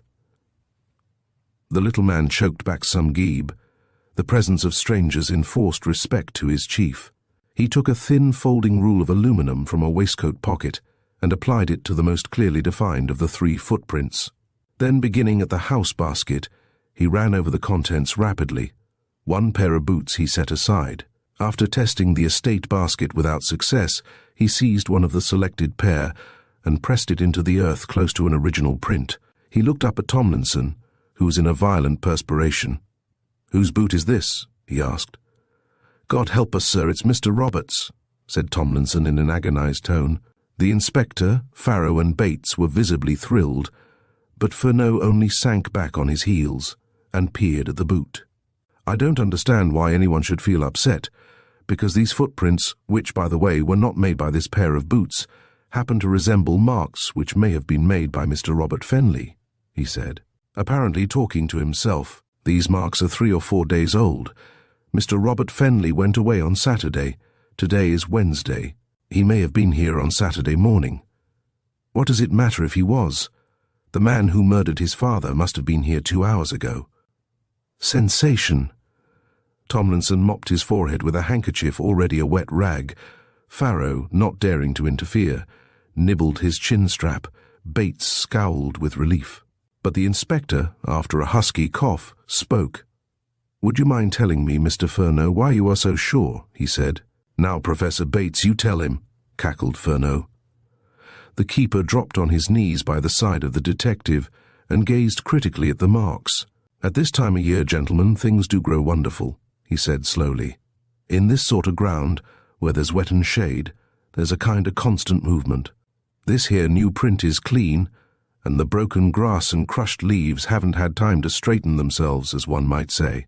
But in this other lot, the shoots are commencing to perk up, and insects have stirred the mould. It's just the difference between a new run for rabbits and an old un." "Thank you, Bates," broke in Winter sharply. "Now, we must not waste any more time in demonstrations." Mr. Furneaux explained this thing purposely, to show the folly of jumping at conclusions. "Innocent men have been hanged before today on just such evidence as this. We should deem ourselves lucky that these footprints were found so soon after the crime was committed. Tomorrow, or next day, there might have been a doubt in our minds. Luckily, there is none. The man who shot Mr. Fenley this morning—" He paused. Furneaux alone appreciated his difficulty. Could not possibly have left those marks today. It was a lame ending, but it sufficed. 4 of his hearers took him to mean that the unknown, whose feet had left their impress in the soil, could not have been the murderer, but Furneaux growled in French, "You tripped badly that time, my friend. You need another cigar." Seemingly he was soliloquizing, and none understood except the one person for whose benefit the sarcasm was intended. Winter felt the spur, but because he was a really great detective, it only stimulated him. Nothing more was said until the little procession reached the avenue. During their brief disappearance in the leafy depths, 2 cars and 3 motorcycles had arrived at the towers. A glance sufficed. The newspapers had heard of the murder. This was the advance guard of an army of reporters and photographers. Winter buttonholed the inspector. "I'll tell you the most valuable service you can render at this moment," he said. "Arrange that a constable shall mount guard at the rock till nightfall. Then place 2 on duty. With 4 men you can provide the necessary reliefs, but I want that place watched continuously, and intruders warned off till further notice. This man who happens to be here might go on duty immediately. Then you can make your plans at leisure." Thus, by the quaint contriving of chance, Police Constable Farrow, whose stalwart form and stubborn zeal had blocked the path to the quarry wood since a few minutes after 10 o'clock, was deputed to continue that particular duty till a comrade took his place. His face fell when he heard that he was condemned to solitude, shut out from all the excitement of the hour, debarred even, as he imagined, from standing on the rock and watching the comings and goings at the mansion. But Winter was a kindly if far-seeing student of human nature. "It will be a bit slow for you," he said, when the inspector had given Farrow his orders, "but you can amuse yourself by an occasional peep at the landscape, and there is no reason why you shouldn't smoke." Farrow saluted. "Do you mean, sir, that I can show myself?" "Why not? The mere fact that your presence is known will warn off priors. Remember, no one, absolutely no one except the police, is to be allowed to pass the quarry or approach from any side within hailing distance, not even from the house, sir." "Exactly. Mr. Fenley and Miss Manning may be told, if necessary, why you are there, and I am sure they will respect my wishes." Farrow turned back. It was not so bad, then. These Scotland Yard fellows had chosen him for an important post, and that hint about a pipe was distinctly human. Odd thing, too, that Mr. Robert Fenley was not expected to put in an appearance, or the superintendent would have mentioned him with the others. On reaching the house there were evidences of disturbance. Hilton Fenley stood in the doorway and was haranguing the newspaper men in a voice harsh with anger. This intrusion was unwarranted, illegal, impudent. He would have them expelled by force. When he caught sight of the inspector, he demanded fiercely that names and addresses should be taken, so that his solicitors might issue summonses for trespass. All this, of course, made excellent copy, and Winter put an end to the scene by drawing the reporters aside and giving them a fairly complete account of the murder. Incidentally, he sent off the inspector post-haste on his bicycle to station a constable at each gate and stop the coming invasion. The house telephone, too, closed the main gate effectually, so when the earliest scouts had rushed away to connect with Fleet Street, order was restored. Winter was puzzled by Fenley's display of passion. It was only to be expected that the newspapers would break out in a rash of black headlines over the murder of a prominent London financier. By hook or by crook, journalism would triumph. He had often been amazed at the extent and accuracy of news items concerning the most secret inquiries. Of course, the reporters sometimes missed the heart of an intricate case. In this instance, they had never heard of the bond robbery, though the numbers of the stolen securities had been advertised widely. Moreover, he was free to admit that if every fact known to the police were published broadcast, no one would be a penny the worse, for thus far the crime was singularly lacking in motive. Meanwhile, Furneaux had fastened on to Brodie again. "You saw me at once," he began. "I couldn't miss you, sir," said the chauffeur, a solid, stolid mechanic who understood his engine and a road map thoroughly, and left the rest to Providence. "I wasn't paying particular attention, yet I twigged you the minute you popped up. So it is reasonable to suppose that if anyone had appeared in that same place this morning and taken steady aim at Mr. Fenley, you would have twigged him too. It strikes me that way, sir. Did you see nothing, not even a puff of smoke? You must certainly have looked at the wood when you heard the shot." "I did, sir. Not a leaf moved. Just a couple of pheasants flew out, and the rooks around the house kicked up such a row that I didn't know the governor was down till Harris shouted." "Where did the pheasants fly from?" "They came out a bit below the rock, but they were rising birds, and may have started from the ground higher up. No birds were startled before the shot was fired." "Not to my knowledge, sir, but June pheasants are very tame and they lie marvellous close. A pheasant would just as soon run as fly." The detectives began a detailed inquiry almost at once. It covered the ground already traversed, and the only new incident happened when Hilton Fenley, at the moment repeating his evidence, was called to the telephone. "If either of you cares to smoke, there are cigars and Virginia cigarettes on the sideboard," he said. "Or, if you prefer Turkish, here are some," and he laid a gold case on the table. Fenley grabbed it when the door had closed. "All neurotics use Turkish cigarettes," he said solemnly. "Ah, I guessed it. A strong, vile, scented brand." "Sometimes, my dear Charles, you talk rubbish," sighed Winter. "Maybe. I never think or smoke it." "Language was given us to conceal our thoughts," said Talleyrand. "I have always admired Talleyrand, that rather middling bishop, but very eminent knave, as De Quincey called him. Trenholme. I wonder what De Quincey meant by middling. A man who could keep in the front rank under the Bourbons during the Revolution with Napoleon and back again under the Bourbons, and yet die in bed, must have been superhuman. St. Peter, in his stead, would have lost his napper at least 4 times.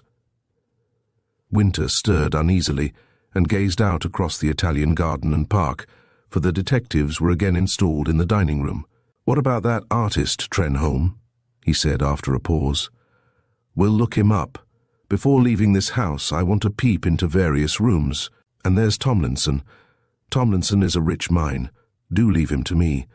I'll dig into him deep and extract ore of high percentage C if I don't. Do you know, Charles, I've a notion that we shall get closer to bedrock in London than here."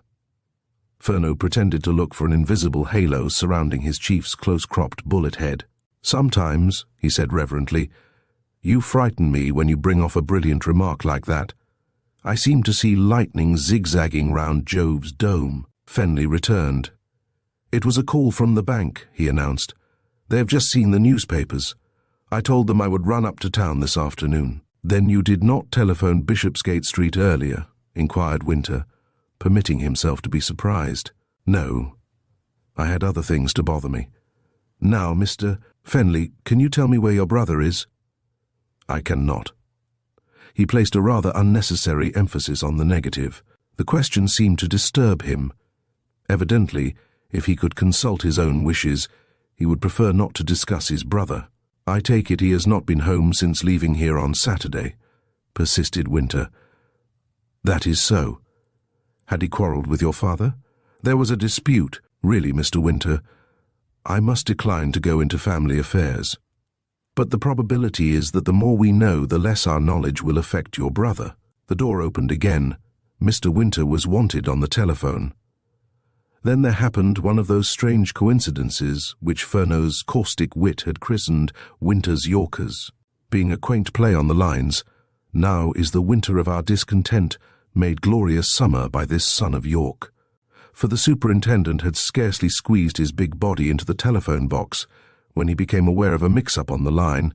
A querulous voice was saying, "I insist on being put through. I am speaking from Mr. Fenley's bank, and it is monstrous that I should be kept waiting. I've been trying for 20 minutes. Buzz." The protest was squelched. "Are you there?" came the calm accents of the assistant commissioner. "Yes, sir," said Winter. "Any progress?" "A little. Oddly enough, you're in the nick of time to help materially. Will you ring off and find out from the exchange who phoned here 2 minutes ago? I don't mean Fenley's bank, which is just trying to get through. I want to know who made the preceding call, which was effective." "I understand. Goodbye." Winter explained in the dining room that the assistant commissioner was anxious for news. He had hardly finished when the footman reappeared. A call for Mr. Hilton Fenley. "Confound the telephone," snapped Fenley. "We won't have a moment's peace all day, I suppose." Winter winked heavily at Fenley. He waited until Fenley's hurried footsteps across a creaking parquet floor had died away. "This is the bank's call," he murmured.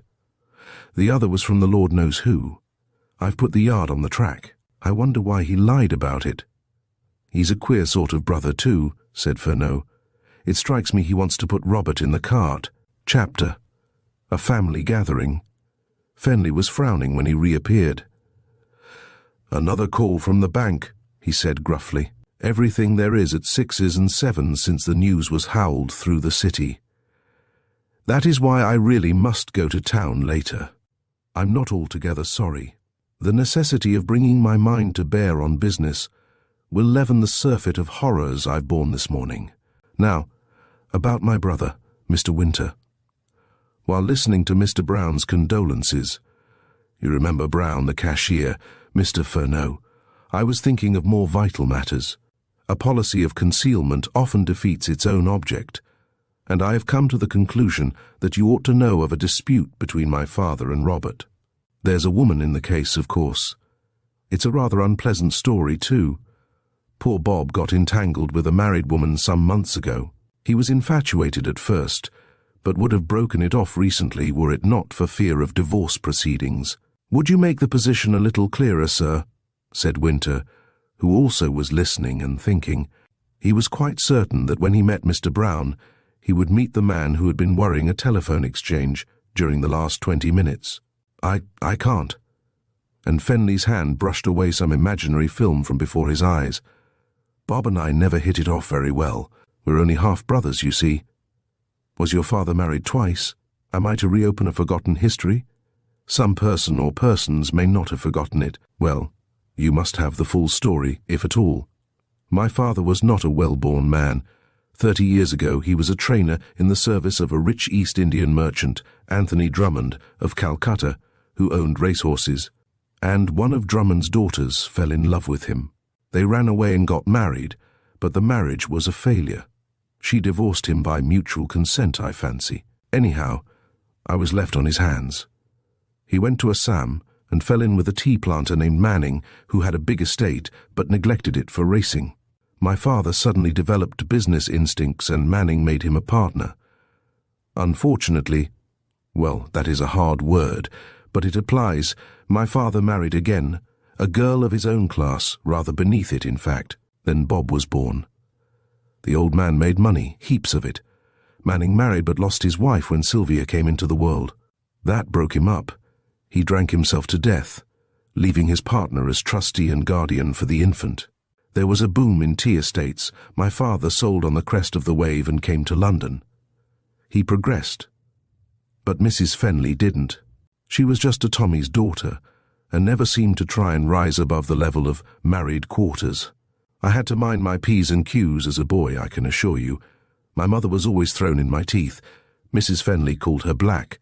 It was a lie. She was dark-skinned, as I am, but there are Cornish and Welsh folk of much darker complexion. My father, too, shared something of the same prejudice. I had to be the good boy of the family. Otherwise I should have been turned out, neck and crop. As I behaved well, he was forced to depend on me, because Bob did as he liked, with his mother always ready to aid and abet him. Then came this scrape I've spoken of. I believe Bob was being blackmailed. That's the long and the short of it. Now you know the plain, ungarbled facts. Better that they should come from me than reach you with the decorations of gossip and servants' tittle-tattle. The somewhat strained and metallic voice ceased. Fenley was seated at the corner of the table near the door. Seemingly yielding to that ever-present desire for movement, he pushed with his foot an armchair out of its place at the head of the table. Sylvia Manning had pointed out that chair to Fenley as the one occupied by Mortimer Fenley at breakfast. "Is the first Mrs. Fenley dead?" said Fenley suddenly. "I don't think so," said Fenley after a pause. "You are not sure?" "No." "Have you ever tried to find out?" "No, I dare not." "May I ask why?" "If it were discovered that my mother and I were in communication, I would have been given short shrift in the bank. Did she marry again?" "I don't know." Again there was silence. Fenley seemed to be satisfied that he was following a blind alley, and Winter became the inquisitor. "What is the name of the woman with whom your brother is mixed up?" "I cannot tell you, but my father knew."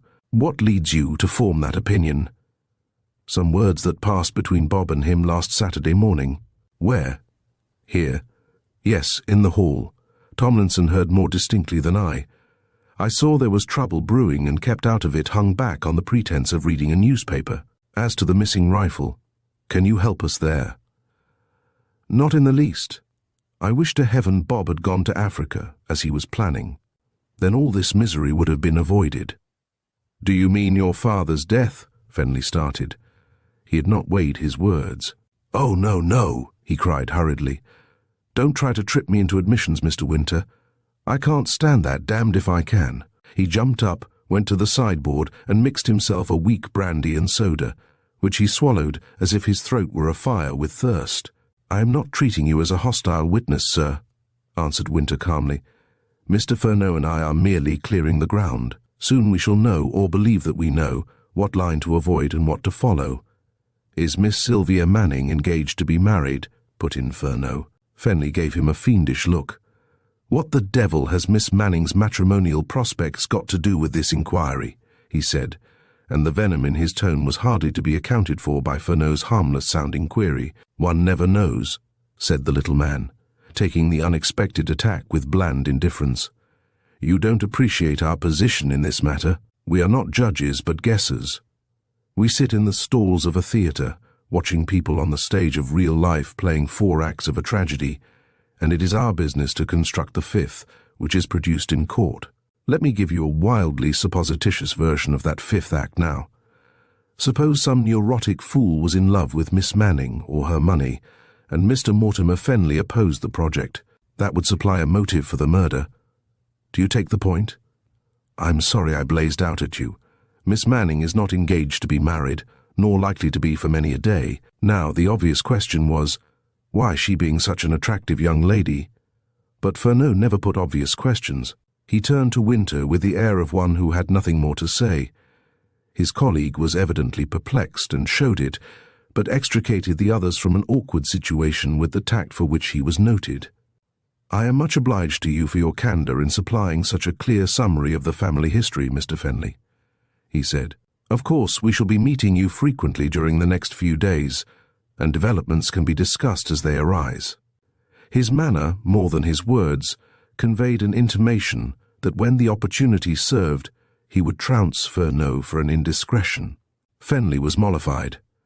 "Command me in every way," he said. "There is one more question, the last and the gravest," said Winter seriously. "Do you suspect anyone of committing this murder?" "No. On my soul and honour, no. Thank you, sir. We'll tackle the butler now, if you please."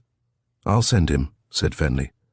Probably in nervous forgetfulness he lighted a cigarette and went out, blowing 2 long columns of smoke through his nostrils. He might, or might not, have been pleased had he heard the reprimanding of Furneaux. "Good stroke, that about the stage, Charles," mumbled Winter. Furneaux threw out his hands with a gesture of disgust. "What an actor the man is," he almost hissed, owing to the need there was of subduing his piping voice to a whisper, every word thought out, but allowed to be dragged forth reluctantly. "Putting Brother Bob into the tureen, isn't he? On my soul and honour, too. Don't you remember, some French blighter said that when an innocent man was being made a political scapegoat? Of course, the mother is a Eurasian, and he has met her. A nice dish he served up. A salad of easily ascertainable facts with a dressing of lying innuendo. Name of a pipe. If Master Hilton hadn't been in the house." A knock, and the door opened. "You want me, gentlemen? I am informed by Mr. Hilton Fenley," said Tomlinson. There spoke the butler, discreet, precise, incapable of error. Tomlinson had recovered his breath and his dignity. He was in his own domain. The very sight of the mid-Victorian furniture gave him confidence. His skilled glance travelled to the decanter and the empty glass. He knew to a minim how much brandy had evaporated since his last survey of the sideboard. "Sit down, Tomlinson," said Winter pleasantly. "You must have been dreadfully shocked by this morning's occurrence." Tomlinson sat down. He drew the chair somewhat apart from the table, knowing better than to place his elbows on that sacred spread of polished mahogany. "I was, sir," he admitted. "Indeed, I may say I shall always be shocked by the remembrance of it. Mr. Mortimer Fenley was a kindly employer. One of the best, sir. He liked things done just so, and could be sharp if there was any laxity, but I have never received a cross word from him. Known him long? Ever since he come to the Towers, nearly 20 years. And Mrs. Fenley? Mrs. Fenley leaves the household entirely under my control, sir. She never interferes. Why? She is an invalid.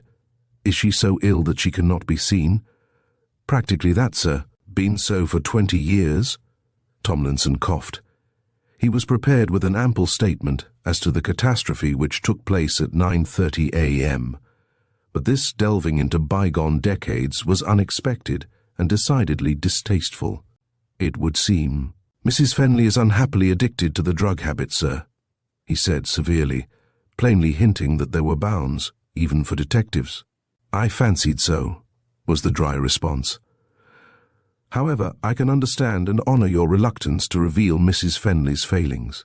Now, please tell us exactly what Mr. Fenley and Mr. Robert said to each other in the hall last Saturday morning."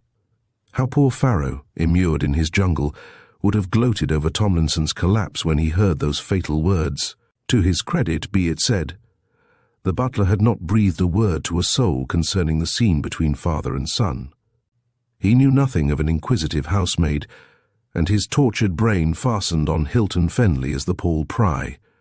Unconsciously, he felt bitter against his new master from that moment. "Must I go into these delicate matters, sir?" he bleated. "Most certainly. The man whom you respected so greatly has been killed, not in the course of a heated dispute, but as the outcome of a brutal and well-conceived plan. Bear that in mind, and you will see that concealment of vital facts is not only unwise but disloyal." Winter rather let himself go in his earnestness. He flushed slightly, and dared not look at Fenley, lest he should encounter an admiring glance. The butler, however, was far too worried to pay heed to his questioner's florid turn of speech. He sighed deeply. He felt like a timid swimmer in a choppy sea, knowing he was out of his depth yet compelled to struggle blindly. So, with broken utterance, he repeated the words which a rabbit-eared housemaid had carried to Bates. Nevertheless, even while he labored on, he fancied that the detectives did not attach such weight to the recital as he feared. He anticipated that Winter would write each syllable in a notebook and show an exceeding gravity of appreciation. To his great relief, nothing of the kind happened. Winter's comment was distinctly helpful. "It must have been rather disconcerting for you to hear father and son quarrelling openly," he said. "Sir, it was most unpleasant. Now, did you form any opinion as to the cause of this bickering? For instance, did you imagine that Mr. Fenley wished his son to break off relations with an undesirable acquaintance?" "I did." "Sir, is either Mr. Hilton or Mr. Robert engaged to be married? Or I had better put it, had their father expressed any views as to either of his sons marrying suitably?" "We in the house, sir, had a notion that Mr. Fenley would like Mr. Robert to marry Miss Sylvia." "Exactly. I expected that." "Were these two young people of the same way of thinking?" "They were friendly, sir, but more like brother and sister. You see, they were reared together. It often happens that way when a young gentleman and young lady grow up from childhood in each other's company. They never think of marriage, whereas the same young gentleman would probably fall head over heels in love with the same young lady if he met her elsewhere." "Good," broke in Fenley. "Tomlinson, do you drink port?" The butler looked his astonishment, but answered readily enough, "My favourite wine, sir." "I thought so. Taken in moderation, port induces sound reasoning. I have some Alto Douro of 61. I'll bring you a bottle." Tomlinson was mystified, a trifle scandalized perhaps, but he bowed his acknowledgments. "Sir, I will appreciate it greatly. I know you will. My Alto Douro goes down no gullet but a connoisseur's." Even in his agitation, Tomlinson smiled. What a queer little man this undersized detective was, to be sure, and how oddly he expressed himself.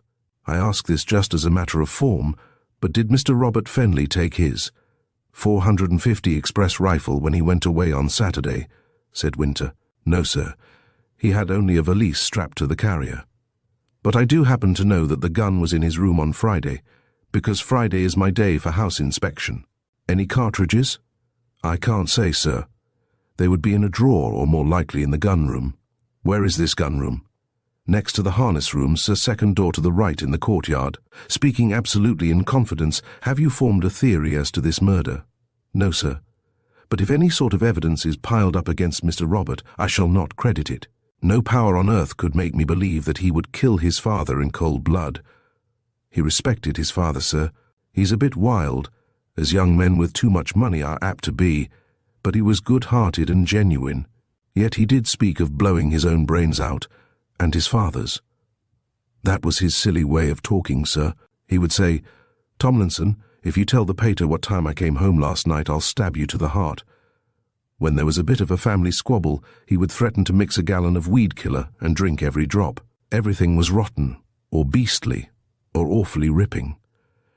He was not so well educated as he ought to have been. Mrs. Fenley's fault entirely, and he hadn't the words, the vocabulary. That's it, sir.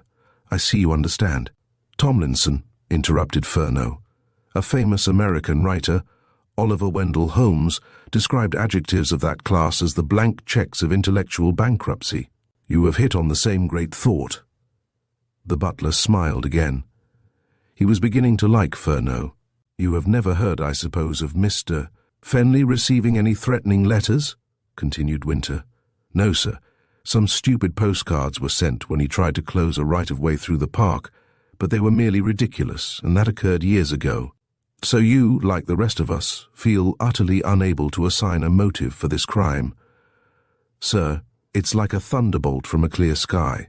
Were the brothers, or half-brothers, on good terms with each other? Tomlinson started at those words, or half-brothers. He was not prepared for the superintendent's close acquaintance with the Fenley records. They're as different as chalk and cheese, sir, he said, after a pause to collect his wits. Mr. Hilton is clever and well-read, and cares nothing about sport, though he has a wonderful steady nerve. Yes, I mean that, for Winter's prominent eyes showed surprise at the statement. He's a strange mixture, is Mr. Hilton. He's a fair nailer with a revolver. I've seen him hit a penny 3 times straight off at 12 paces, and when in the mind he would bowl over running rabbits with a rook rifle. Yet he never joined the shooting parties in October, said it made him ill to see graceful birds shattered by clumsy folk. All the same, he would ill-treat a horse something shameful. The butler bethought himself, and pulled up with a jerk, but Winter smiled encouragingly. Say what you had in mind, he said. You are not giving evidence. You may rely on our discretion. Well, sir, he's that sort of man who must have his own way, and when things went against him at home, he'd take it out of any servant or animal that vexed him afterwards. It was not an ideally happy household, I take it. Things went along very smoothly, sir, all things considered.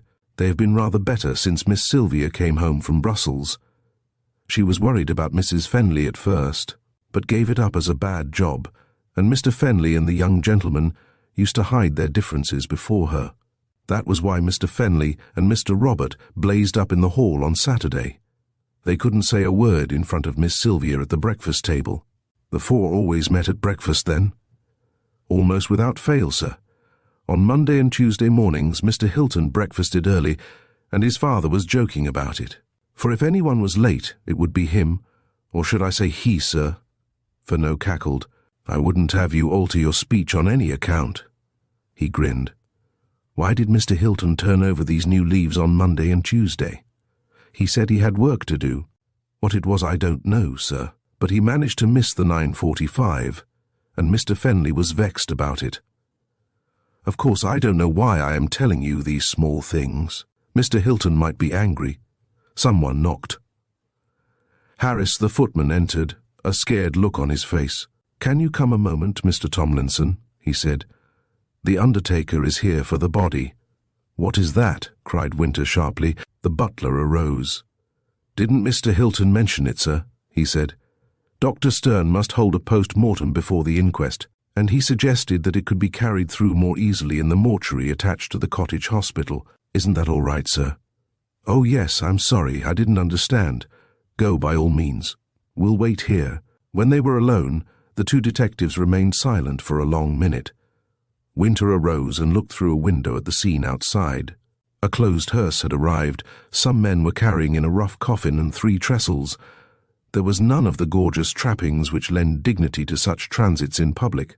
Polished oak and gleaming brass and rare flowers would add pageantry later. This was the livery of the dissecting room. Queer case, growled Winter over his shoulder. If only Hilton had breakfasted early this morning, said Furneaux. If the dog hadn't stopped to scratch himself, he would have caught the hair, was the irritable answer. Aren't you pleased with Tomlinson, then? The more he opened up, the more puzzled I became. By the way, you hardly asked him a thing, though you were keen on tackling him yourself. James, I'm an artist. You handled him so neatly that I stood by and appreciated. It would be mean to suggest that the prospect of a bottle of Alto Douro quickened his imagination. Winter's hands were crossed behind his back, and his fingers worked in expressive pantomime. Fenley was by his side in an instant. Hilton Fenley was standing on the steps, a little below and to the left of the window. He was gazing with a curiously set stare at the bust of Police Constable Farrow perched high among the trees to the right. The observers in the room had then an excellent opportunity to study him at leisure. "More of Asia than of Europe in that face and figure," murmured Fenley. "The odd thing is that he should be more interested in our sentinel than in the disposal of his father's body," commented Winter. "A live donkey is always more valuable than a dead lion." "We shall have to go to that wood soon, Charles. Your only failing is that you can't see the forest for the trees." They were bickering, an ominous sign for someone yet unknown. Suddenly, far down the avenue, they saw a motor bicycle travelling fast. Hilton Fenley saw it at the same moment and screened his eyes with a hand, for he was bareheaded, and the sun was now blazing with noonday intensity. "Brother Bob!" hissed Fenley. Winter thought the other had recognized the man crouched over the handlebar. "Gee," he said, "your sight must be good." "I'm not using eyes, but brains. Who else can it be? This is the psychological moment which never fails. Bet you a new hat I'm right." "I'm not buying you any new hats," said Winter. "Look at Hilton. He knows. Now I wonder if the other one telephoned." "No. He'd have told us. He'd guess it would crop up in talk some time or other. Yes, the motorist is waving to him. There, you can see his face. It is Robert, isn't it?" "Oh, sapient one," snapped Fenley. The meeting between the brothers was orthodox in its tragic friendliness. The onlookers could supply the words they were unable to hear. Robert Fenley, bigger, heavier, altogether more British in build and semblance than Hilton, was evidently asking breathlessly if the news he had read in London was true, and Hilton was volubly explaining what had happened, pointing to the wood, the doorway, the hearse, emphasizing with many gestures the painful story he had to tell. Then the two young men mounted the steps, the inference being that Robert Fenley wished to see his father's body before it was removed. A pallor was spreading beneath the glow on the younger Fenley's perspiring face. He was obviously shocked beyond measure. Grief and horror had imparted a certain strength to somewhat sullen features. He might be a ne'er-do-well, a loose liver, a good deal of a fool perhaps, but he was learning one of life's sharpest lessons. In time, it might bring out what was best in his character. The detectives understood now why the butler, who knew the boy even better than his own father, deemed it impossible that he should be a parricide. Some men are constitutionally incapable of committing certain crimes. At least the public thinks so. Scotland Yard knows better, and studies criminology with an open mind. The brothers had hardly crossed the threshold of the house when an eldritch scream rang through the lofty hall.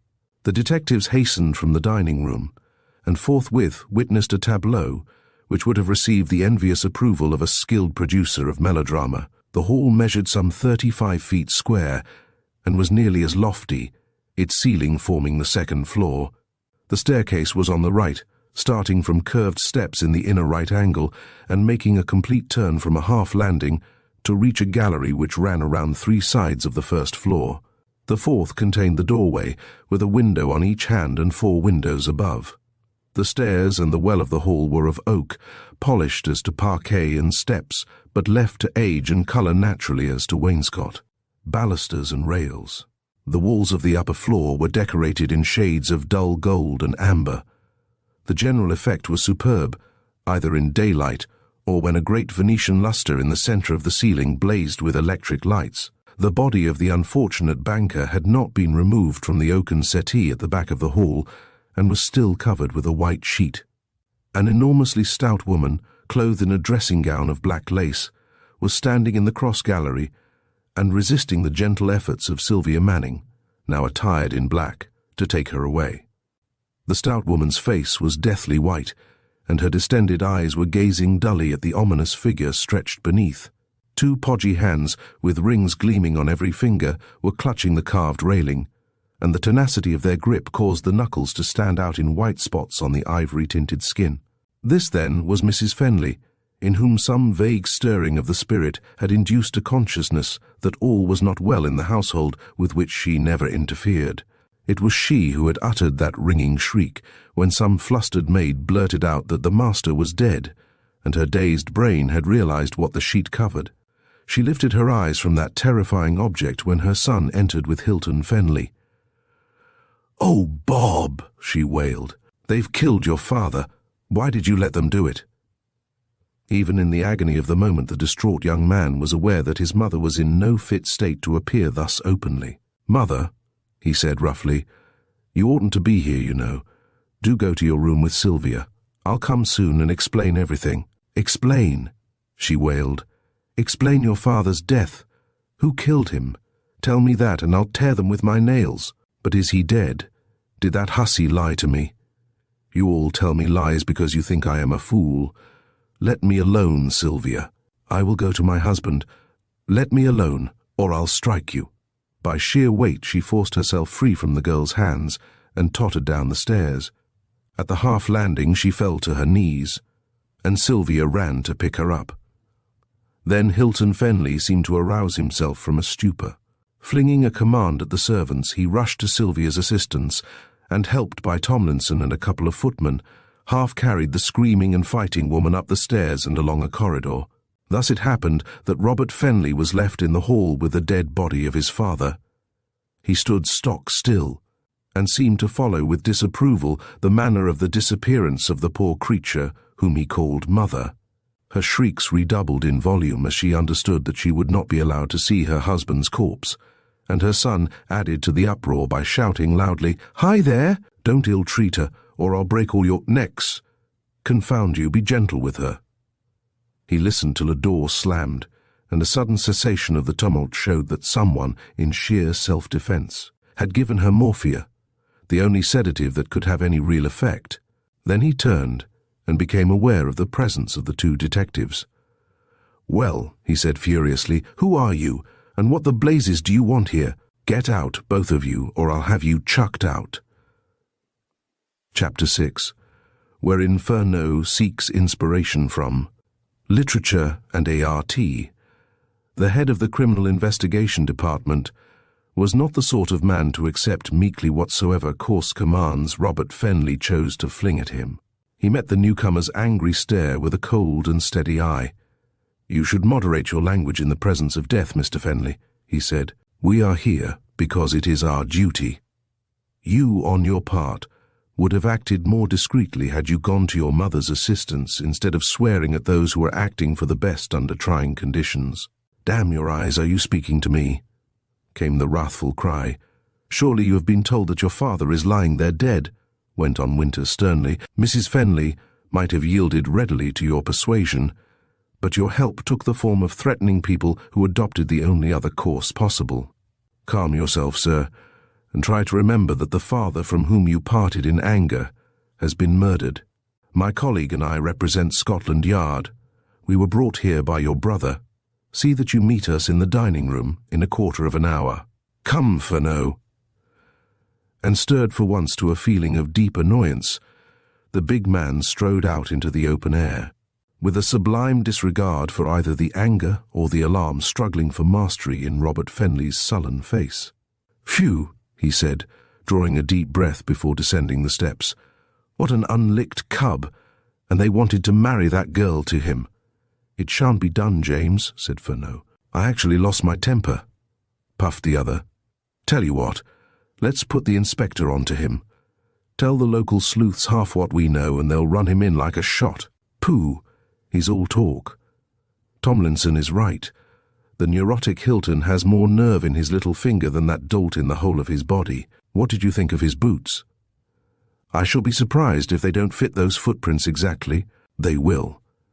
The left heel is evenly worn, but the right bears on the outer edge. Let's cool our fevered brows under the greenwood tree till this hearse is out of the way." The butler, who had asked the undertaker's assistants to suspend operations when Robert Fenley arrived, now appeared at the door and signalled the men that they were free to proceed with their work. The detectives strolled into the wood, and soon were bending over some curious blotchy marks, which somehow suggested the passage of a pad-footed animal, rather than a human being. Bates, of course, would have noted them had he not been on the alert for footprints alone, but they had stared at Winter and Furneaux from the instant their regularity became apparent. They represented a stride considerably shorter than the average length of a man's pace, and were strongly marked when the surface was spongy enough to receive an impression. Except, however, in the slight hollow already described, the ground was so dry that traces of every sort were lost. In the vicinity of the rock, too, the only marks left were the scratches in the moss adhering to the steep sides of the boulder itself. "What do you make of 'em, Charles?" inquired Winter, when both had puzzled for some minutes over the uncommon signs. "Someone has thought out the footprint as a clue pretty thoroughly," said Furneaux. He not only took care to leave a working model of one set, but was extremely anxious not to provide any data as to his own tootsies, so he fastened a bundle of rags under each boot and walked like a cat on walnut shells. Winter nodded. "When we find the gun, too, it's somewhere in this wood. You'll see that the fingerprints won't help," he replied thoughtfully. The man who remembered to safeguard his feet would not forget his hands. "We're up against a tough proposition, young fellow, me lad. Your way of thinking reminds me of Herbert Spencer's reason for not learning Latin grammar as a youth," grinned Furneaux. "It would be a pity to spoil one of your high-class jokes, so what was the reason?" He refused to accept any statement unaccompanied by proof. The agreement of an adjective with its noun displeased him because an arbitrary rule merely said it was so. An ingenious excuse for not learning a lesson, but I don't see. "Consider, Mortimer Fenley was shot dead at 9:30 this morning, and the bullet which killed him came from the neighborhood of the rock above our heads. One shot was fired. It was so certain, so true of aim, that the murderer made sure of hitting him, at a fairly long range too. How many men were there in Roxton and Easton this morning? Was there even one woman capable of sighting a rifle with such calm confidence of success? Mind you, Fenley had to be killed dead, no bungling. A severe wound from which he might recover would not meet the case at all. Again, how many rifles are there in the united parishes of Roxton and Easton of the type which fires expanding bullets? Of course, those vital facts narrow down the field, but Hilton Fenley was unquestionably in the house. Furneaux cackled shrilly. "You're in Herbert's class, Charles," he cried, delighted at having trapped his big friend. "Pardon me, gentlemen," said a voice from among the leaves, "but I thought you might like to know that Mr. Robert Fenley is starting off again on his motorbike." Even as Police Constable Farrow spoke, they heard the loud snorting of an exhaust, marking the initial efforts of a motor bicycle's engine to get under way. In a few seconds came the rhythmic beat of the machine. As it gathered speed, the two men looked at each other and laughed. "Master Robert defies the majesty of the law," said Winter dryly. "Perhaps, taking one consideration with another, it's the best thing he could have done. He's almost bound to enter London by the Edgware Road," said Furneaux instantly. "Just so. I noticed the make and number of his machine. A plain-clothes man on an ordinary bicycle can follow him easily from Brondesbury onwards. Time him, and get on the telephone while I keep Hilton in talk. If we're mistaken, we'll ring up Brondesbury again." Winter was curtly official in tone when Hilton Fenley came downstairs at his request. "Why did your brother rush off in such an extraordinary hurry?" he asked. "How can I tell you?" was the reply, given offhandedly, as if the matter was of no importance. "He comes and goes without consulting my wishes, I assure you. But I requested him to meet me here at this very hour. There are questions he has to answer, and it would have been best in his own interests had he not shirked them. I agree with you fully. I hadn't the least notion he meant going until I looked out on hearing the bicycle, and saw him racing down the avenue. Do you think, sir, he is making for London?" "I suppose so. That is where he came from. He says he heard of his father's death through the newspapers, and it would not surprise me in the least if I did not see him again until after the funeral." "Thank you, sir. I'm sorry I bothered you, but I imagined or hoped he had given you some explanation. His conduct calls for it." The superintendent's manner had gradually become more suave. He realized that these Fenleys were queer folk. Like the Pharisee, they were not as other men, but whether the difference between them and the ordinary mortal arose from pride or folly or fear, it was hard to say. Hilton Fenley smiled wanly. "Bob is adopting the supposed tactics of the ostrich when pursued," he said, "but no one is pursuing him. I am speaking metaphorically, of course. He is in distress and hides behind the first bush. He has no moral force, never had. Physically, he doesn't know what fear is, but the spectres of the mind loom large in his eyes. And now, Superintendent, I am just on the point of leaving for London. I shall return about 6:30. Do you remain?" "No, sir. I shall return to town almost immediately. Mr. Furneaux will stop here. Can he have a bedroom in the house?" "Certainly. Tomlinson will look after him. You are not going cityward, I suppose?" "No, sir. But if you care to have a seat in my car—" "No, thanks. The train is quicker and takes me direct to London Bridge. Much obliged." Fenley hurried to the cloakroom, which was situated under the stairs, but on a lower level than the hall. The telephone box was placed there, and Furneaux emerged as the other ran down a few steps. The little man hailed him cheerfully. "I suppose now," he said, "that hot-headed brother of yours thinks he has dodged Scotland Yard till it suits his convenience to be interviewed.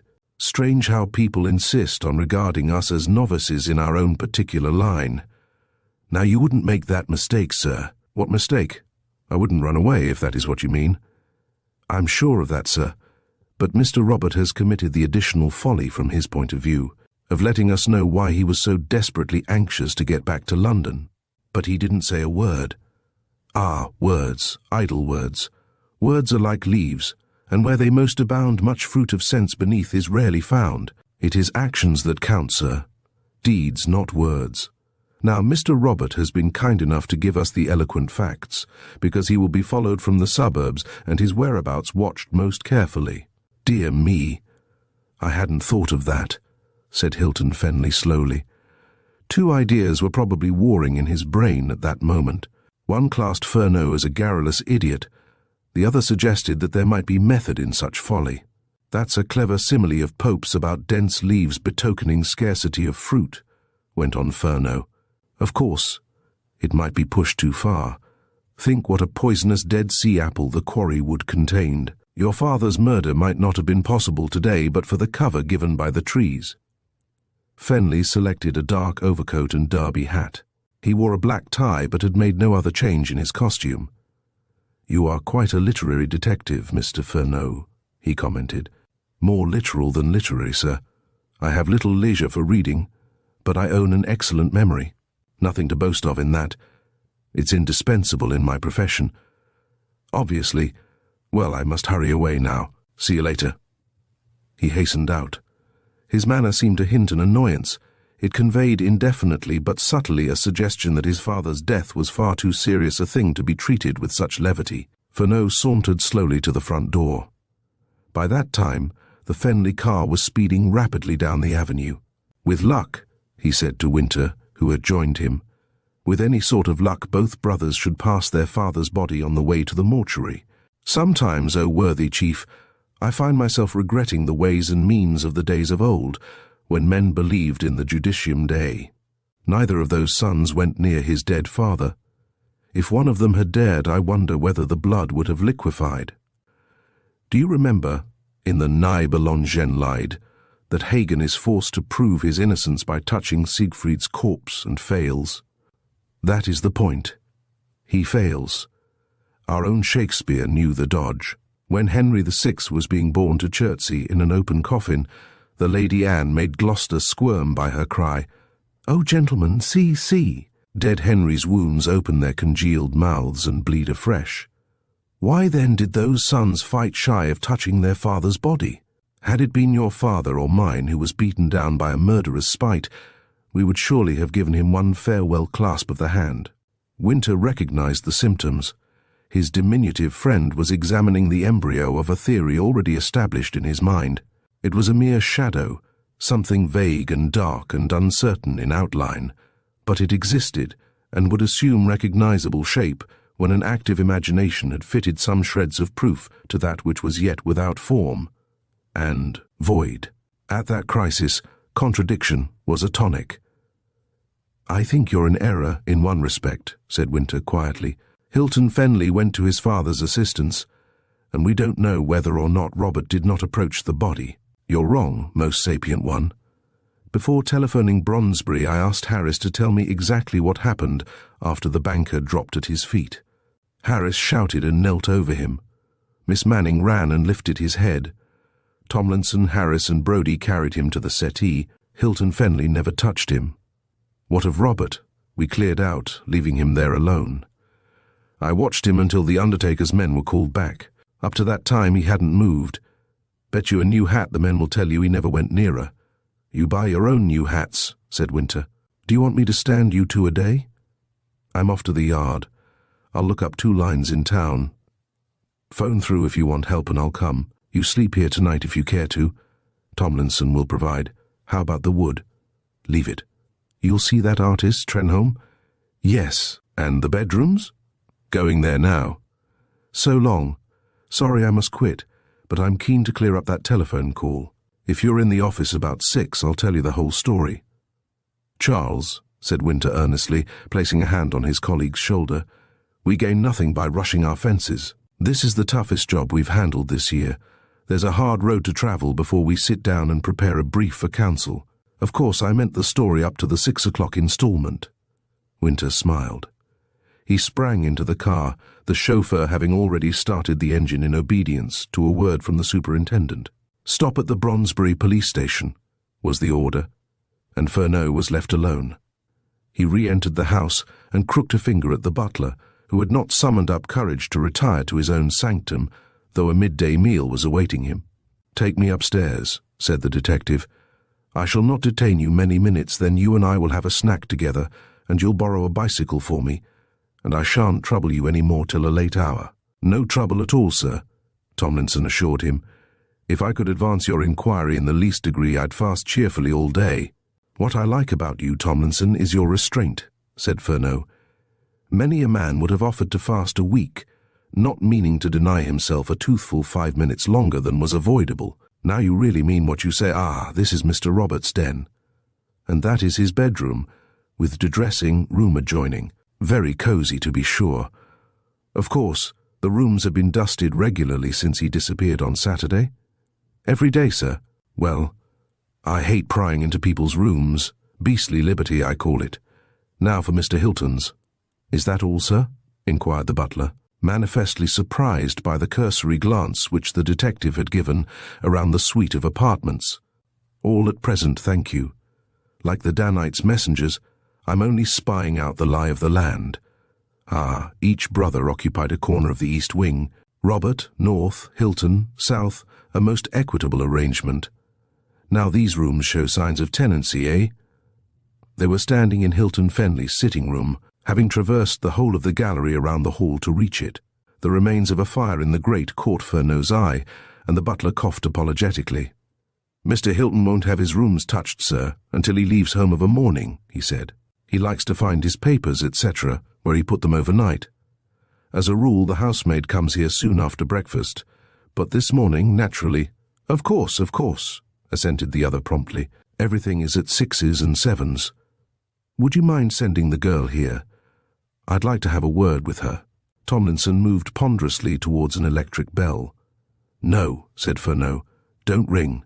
Just ask her to come. Then she can bring me to your place and we'll nibble something. Meanwhile, I'll enjoy this view. Certainly, sir. That will suit me admirably. Tomlinson walked out with stately tread.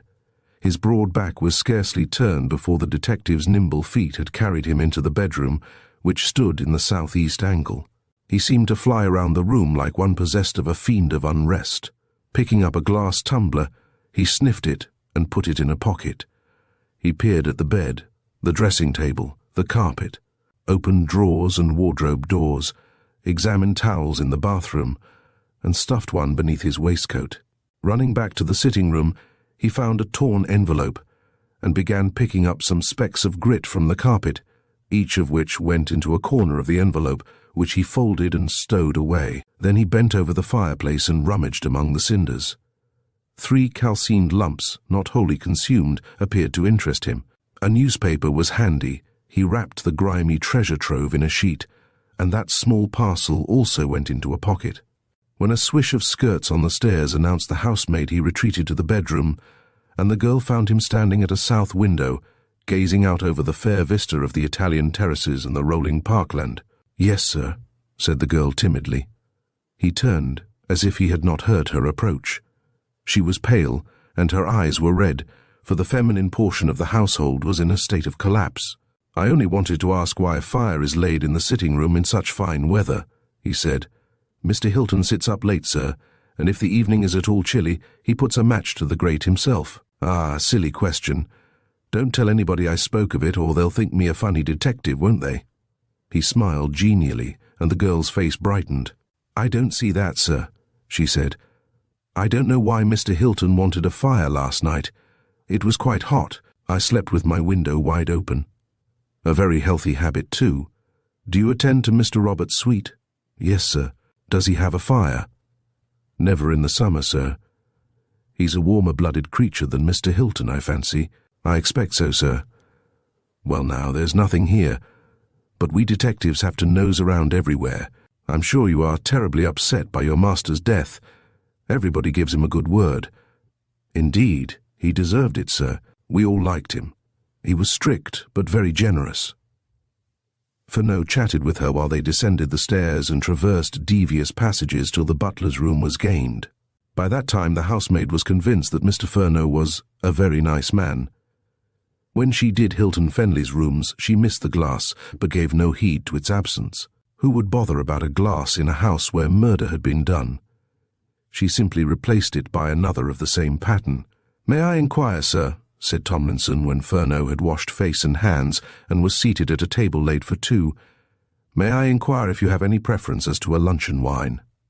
"I think," said Fenley with due solemnity, "that a still wine—" "I agree with you, sir. At this time of the day, a Sauterne or a Johannisberger. To my taste, a Chateau Yquem, with that delicate flavour which leaves the palate. Fresh Frenchmen call it the Sir. I perceive that you have a taste. Singularly enough, I have a bottle of Chateau Yquem in my sideboard." So the meal was a success. An undergardener lent Fenley a bicycle. After a chat with Farrow, to whom he conveyed some sandwiches and a bottle of beer, the detective rode to Easton. He sent a rather long telegram to his own quarters, called at a chemist's, and reached the White Horse at Roxton about 2 o'clock. Now the imp of mischance had contrived that John Trenholme should hear no word of the murder until he came downstairs for luncheon after a morning's steady work. The stout Eliza, fearful lest Mary should forestall her with the news, bounced out from the kitchen when his step sounded on the stairs. "There was fine goings-on in the park this morning, Mr. Trenholme," she began breathlessly. He reddened at once, and avoided her fiery eye. Of course it had been discovered that he had watched that girl bathing. Dash it all, his action was unintentional. What a bore! "Mr. Fenley was shot dead on his own doorstep," continued Eliza. She gave proper emphasis to the concluding words. That a man should be murdered on his own doorstep was a feature of the crime that enhanced the tragedy in the public mind. The shooting was bad enough in itself, for rural England is happily free from such horrors, but swift and brutal death dealt out on one's own doorstep was a thing at once monstrous and awe-compelling.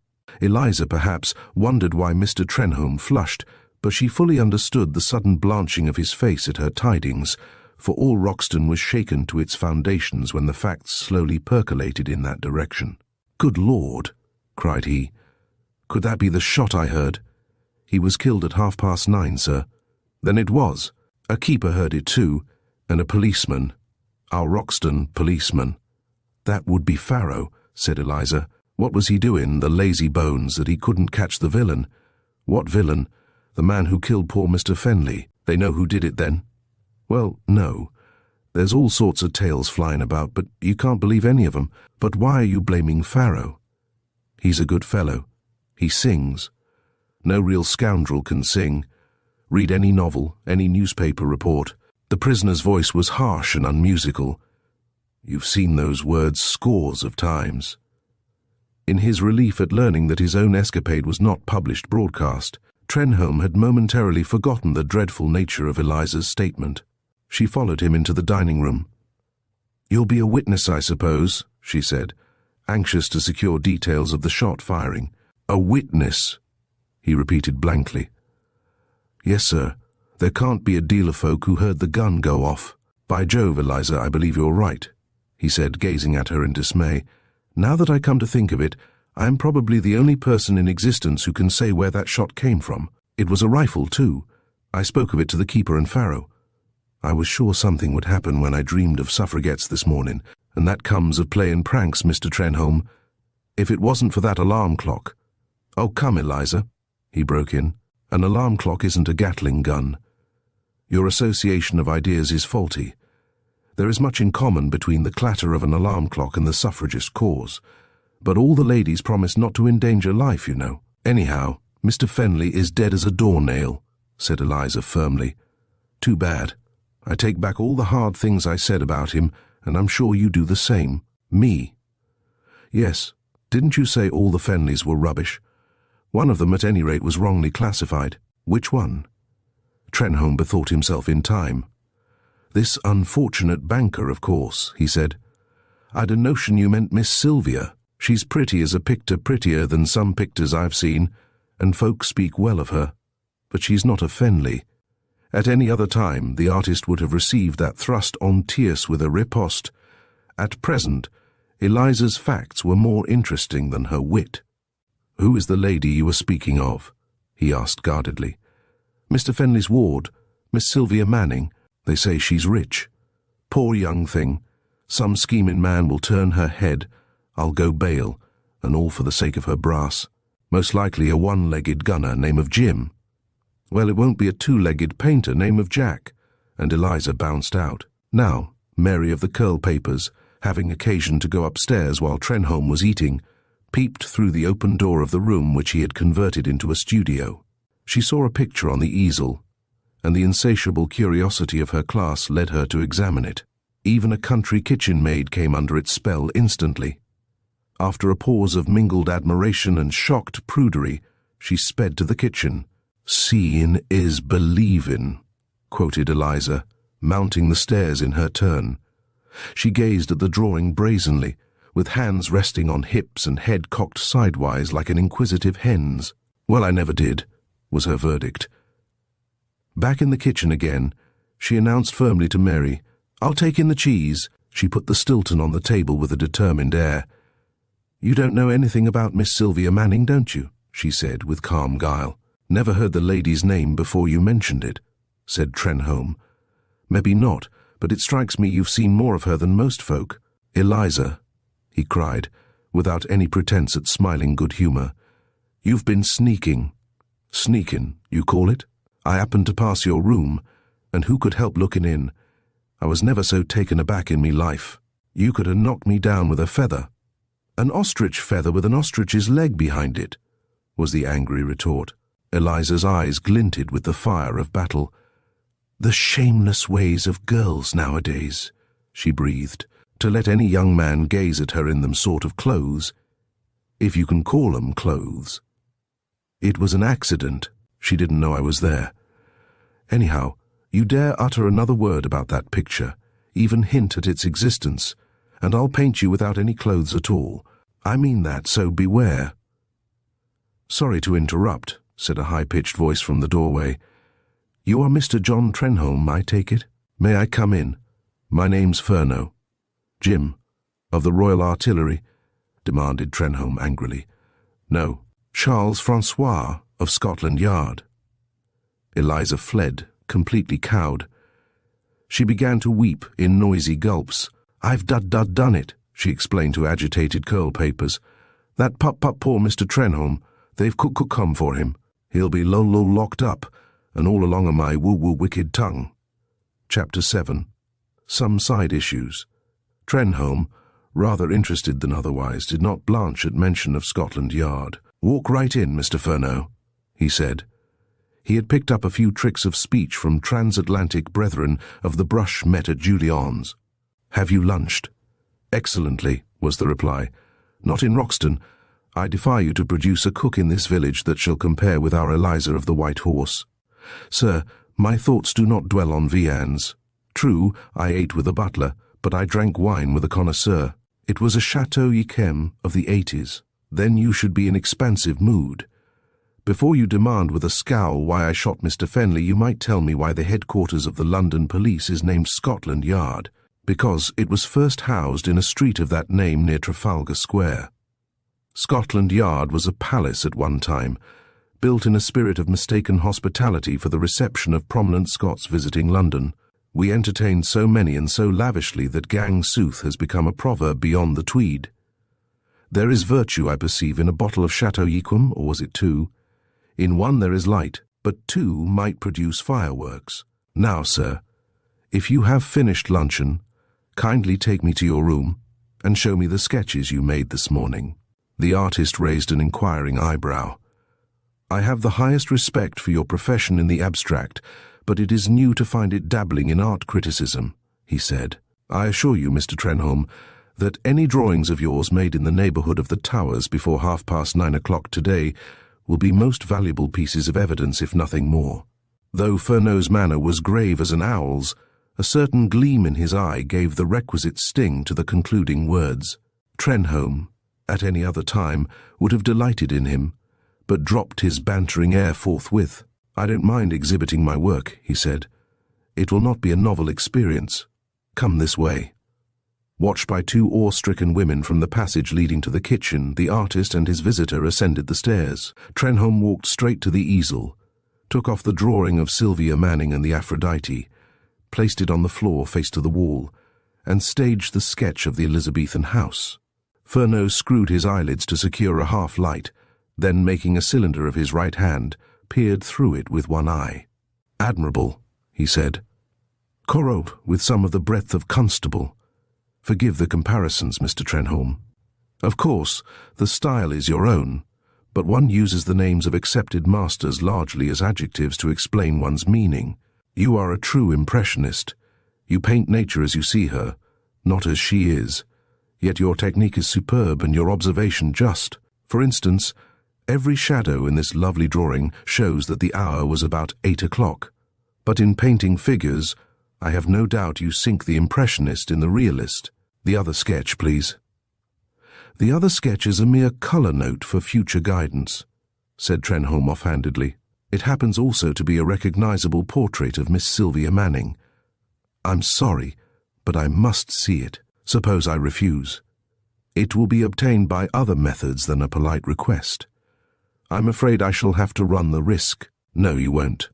And the detective's tone became eminently friendly. You'll just produce it within the next half-minute. You are not the sort of man who would care to drag a lady's name into a police court wrangle, which can be the only outcome of present stubbornness on your part. I know you were hidden among those cedars between, say, 8 o'clock and 9:30. I know that Miss Manning bathed in a lake well within your view. I know, too, that you sketched her because I saw the canvas a moment ago. An oil, not a watercolour. These things may or may not be relevant to an inquiry into a crime, but they will certainly loom large in the public mind if the police have to explain why they needed a warrant to search your apartments. Furneaux had gauged the artistic temperament accurately. Without another word of protest, Trenholme placed the disputed canvas on the easel. Do you smoke? Inquired the detective suddenly. Yes. What the deuce has my smoking got to do with it? I fancied that perhaps you might like to have a pipe while I examine this gem at leisure. One does not gabble the commonplaces of life when in the presence of the supreme in art. I find that a really fine picture induces a feeling of reverence, an emotion akin to the influence of a mountain range or a dim cathedral. Pray burn incense. I am almost tempted to regret being a non-smoker. Trenholme had heard no man talk in that strain since last he sat outside the Café Marjorie and watched the stream of life flowing along the Grand Boulevard. Almost unconsciously he yielded to the spell of a familiar jargon, well knowing he had been inspired in every touch while striving frenziedly to give permanence to a fleeting vision. He filled his pipe and surveyed the detective with a quickened interest. Furneaux gazed long and earnestly. Perfect, he murmured, after that rapt pause. Such a portrait, too, without any apparent effort. Just compare the cold sunlight on the statue with the same light falling on wet skin. Of course, Mr. Trenholme, you'll send this to the Salon. Burlington House finds satiety in mayors and masters of foxhounds. Good, isn't it? Agreed Trenholme. What a cursed spite that it must be consumed in flame. But why? cried Furneaux, unfeignedly horrified. "Dash it all, man. I can never copy it. And you wouldn't have me blazon that girl's face in a gallery after today's tragedy." The detective snapped his fingers. "Poof," he said. "I shall have Mr. Fenley's murderer hanged long before your picture is hung. London provides one front-rank tragedy a week, but not another such masterpiece in 10 years. Burn it because of a sentiment. Perish the thought." "If I had guessed you were coming here so promptly, it would have been in ashes an hour ago," said Trenholme, grimly insistent on sacrifice. With a disconcerting change of manner, the detective promptly assumed a dryly official attitude. "A mighty good job for you that nothing of the sort occurred," he said. "Your picture is your excuse, Mr. Trenholme. What plea could you have urged for spying on a lady in an open-air bath if deprived of the only valid one?" "Look here," came the angry retort. "You seem to be a pretty fair judge of a drawing, but you choose your words rather carelessly. Just now you described me as hidden behind that clump of trees, and again you accuse me of spying. I won't stand that sort of thing from Scotland Yard, nor from Buckingham Palace, if it comes to that." Furneaux instantly reverted to his French vein. His shrug was eminently Parisian. "You misunderstand me. I allege neither hiding nor spying on your part. Name of a good little grey man. The President of the Royal Academy would hide and spy for a month if he could palliate his conduct by that picture. But, given no picture, what is the answer? Reflect calmly, Mr. Trenholme, and you'll see that mine are words of wisdom. Burn that canvas, and you cut a sorry figure in the witness box. Moreover, suppose you treat the law with disdain, how do you propose explaining your actions to Miss Sylvia Manning? In all probability, I shall never meet the lady. Oh, won't you indeed? I have the honour to request you to meet her tomorrow morning by the shore of that sylvan lake at 9:15 sharp, and kindly bring both sketches with you. Only for goodness sake, keep this one covered with a waterproof wrap if the weather breaks, which it doesn't look like doing at this moment. Now, Mr. Trenholme, take the advice of a dried-up chip of experience like me, and be sensible. One word as to actualities. I'm told you didn't see anything in the park which led you to believe that a crime had been committed. Not a thing. I heard the gunshot and noted where it came from, but so far as I could ascertain, the only creatures it disturbed were some rabbits, rooks, and pheasants. Ah, where did the pheasants show up? Out of the wood, close to the spot where the rifle was fired. How many? How many what? Pheasants. A brace. They flew right across the south front of the house to a covert on the west side. Is that an important detail? When you hear the evidence you may find it so, commented Furneaux. Why do you say rifle? Why not plain gun? Because anyone who has handled both a rifle and a shotgun can recognize the difference in sound. The explosive force of the one is many times greater than that of the other. Are you, too, an expert marksman? I can shoot a bit, hardly an expert, perhaps, seeing that I haven't used a gun during the past 5 years. If you know France, Mr. Furneaux, you'll agree that British ideas of sport— I do know France, broke in the detective. There isn't a Cock Robin or a Jenny Wren left in the country. As a mere formality, what magazine are you working for? Trenholme told him, and Furneaux hurried away, halting for an instant in the doorway to raise a warning finger. Tomorrow, at the Cedars, 9:15, he said. And mind you, no holocausts, or you're up a gum tree. You were either painting a pretty girl or gloating over her. Prove the one and people won't think the other, which they will be only too ready to do, this being a cynical and suspicious world. He left a bewildered artist glaring after him. Trenholme's acquaintance with the police, either of England or France, was of the slightest. Sometimes, when overexcited by the discovery of some new and entrancing upland in the domain of art, he had bought or borrowed a volume of light fiction in order to read himself to sleep. And a detective figured occasionally in such pages. Usually, the official was a pig-headed idiot, whose blunders and narrow-mindedness served as admirable whetstones for the preternaturally sharp intelligence of an amateur investigator of crime. Trenholme, like the average reader, did not know that such self-appointed sleuths are snubbed and despised by Scotland Yard, that they seldom or never base their fantastic theories on facts, or that, in fiction, they act in a way which would entail their own speedy appearance in the dock if practiced in real life. Fenley came as a positive revelation, a small, wiry individual who looked like a comedian and spouted the truisms of the studio, a wizened little whippersnapper who put hardly one direct question to a prospective witness, but whose caustic comments had placed a new and vastly disagreeable aspect on the morning's adventure. Such a man to be the representative of staid and heavy-footed Scotland Yard. Well, wonders would never cease. It was not for a bewildered artist yet to know that Fenley's genius alone excused his eccentricities, and he, Trenholme, was to meet the girl. He turned to the easel and looked at the picture. A few hours ago he had reviled the fate that seemed to forbid their meeting. Now he was to be brought to her, though somewhat after the fashion of a felon with gyves on his wrists, since Fenley's request for the morrow's rendezvous rang ominously like a command. Indeed, it was a mad world. At any rate, he did not, as he had intended, tear the canvas from its stretcher and apply a match to it in the grate. Thus far, then, had Fenley's queer method been justified. He had hit on the one certain means of restraint, on an act of vandalism. The picture now stood between Trenholme and the scoffing multitude. It was his buckler against the shafts of innuendo.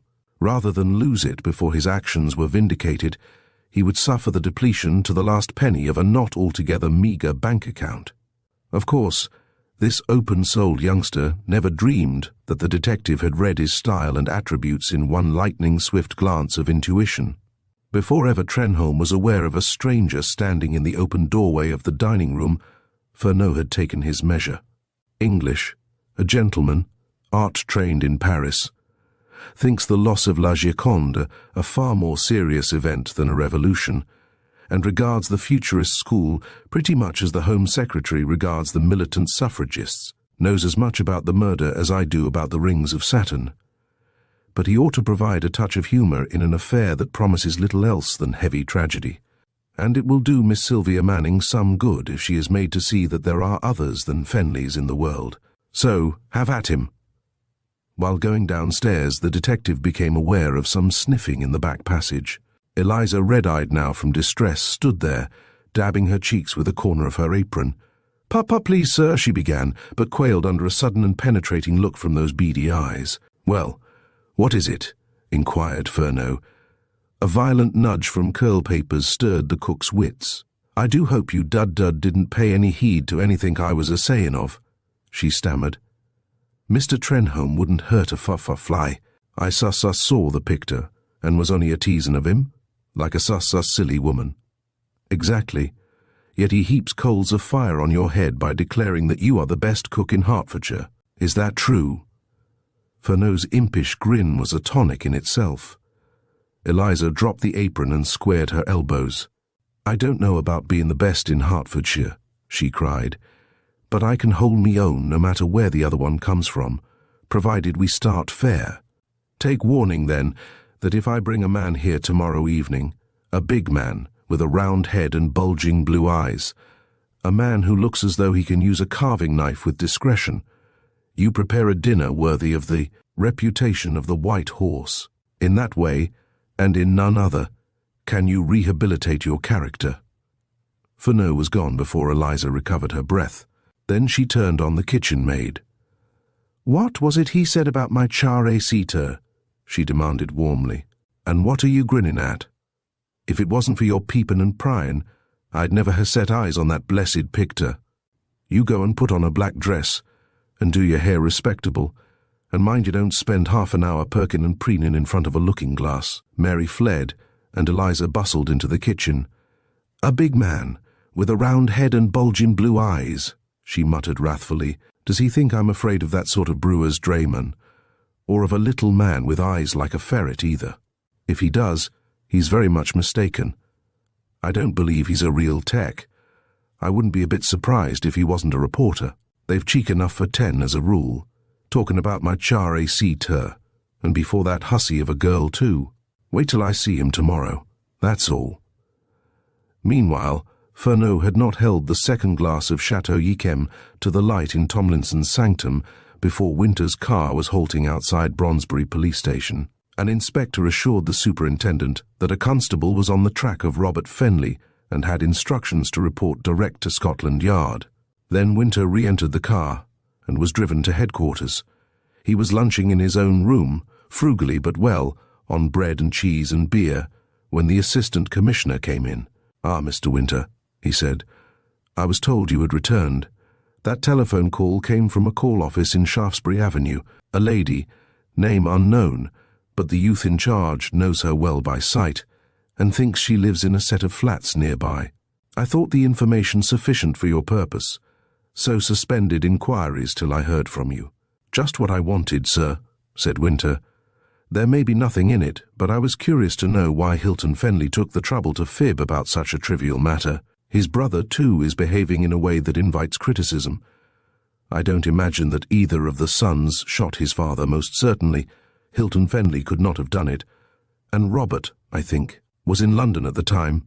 "Dear me," broke in the other, a man of quiet, self-contained manner, on whose lips that mild exclamation betokened the maximum of surprise. "Is there any reason whatsoever for believing that one of these young men may be a parricide?" "So many reasons, sir, and so convincing in some respects, that the local police would be seriously considering the arrest of Robert Fenley if they had the ascertained facts in their possession." The assistant commissioner sat down.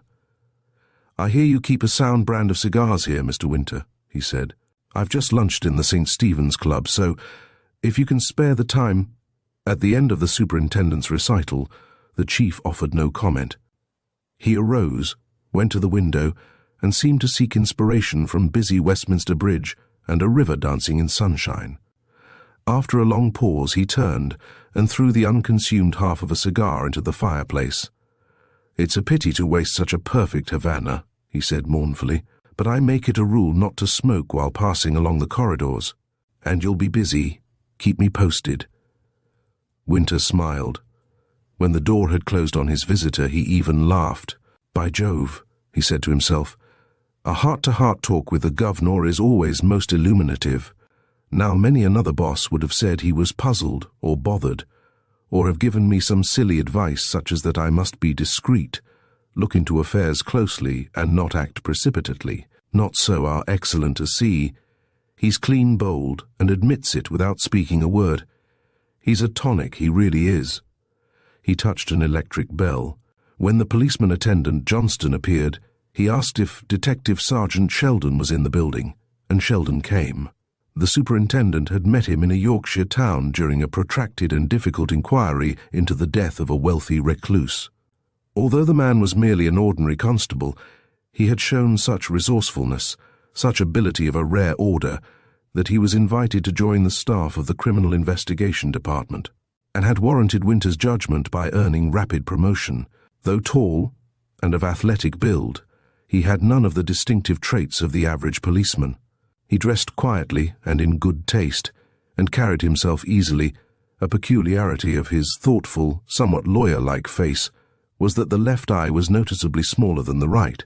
Among other qualifications, he ranked as the best amateur photographer in the Yard, and was famous as a rock climber in the Lake District. Winter plunged at once into the business in hand. "Sheldon," he said, "I'm going out, and may be absent an hour or longer. If a telephone message comes through from Mr. Furneaux, tell him I have located the doubtful call made to the Towers this morning. Have you read the report of the Fenley murder in the evening papers?" "Yes, sir. Is it a murder?" "What else could it be?" "An extraordinary accident." Winter weighed the point, which had not occurred to him previously. "No," he said. "It was no accident.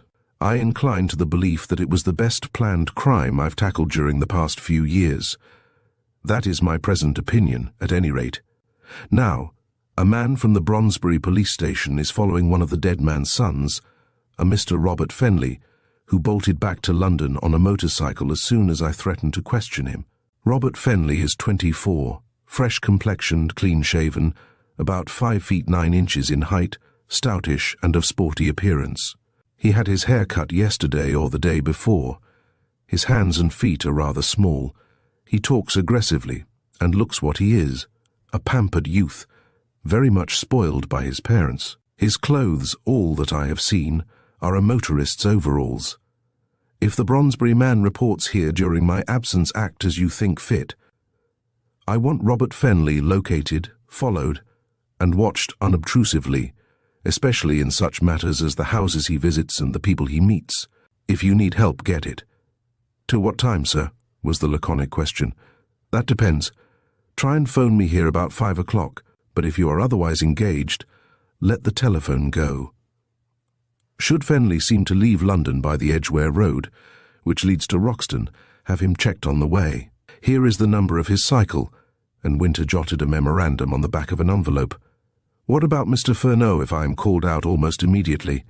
Give the message to Johnston." Then Winter hurried away, and repressing the inclination to hail a taxi, walked up Whitehall and crossed Trafalgar Square en route to the Shaftesbury Avenue address supplied by the Assistant Commissioner.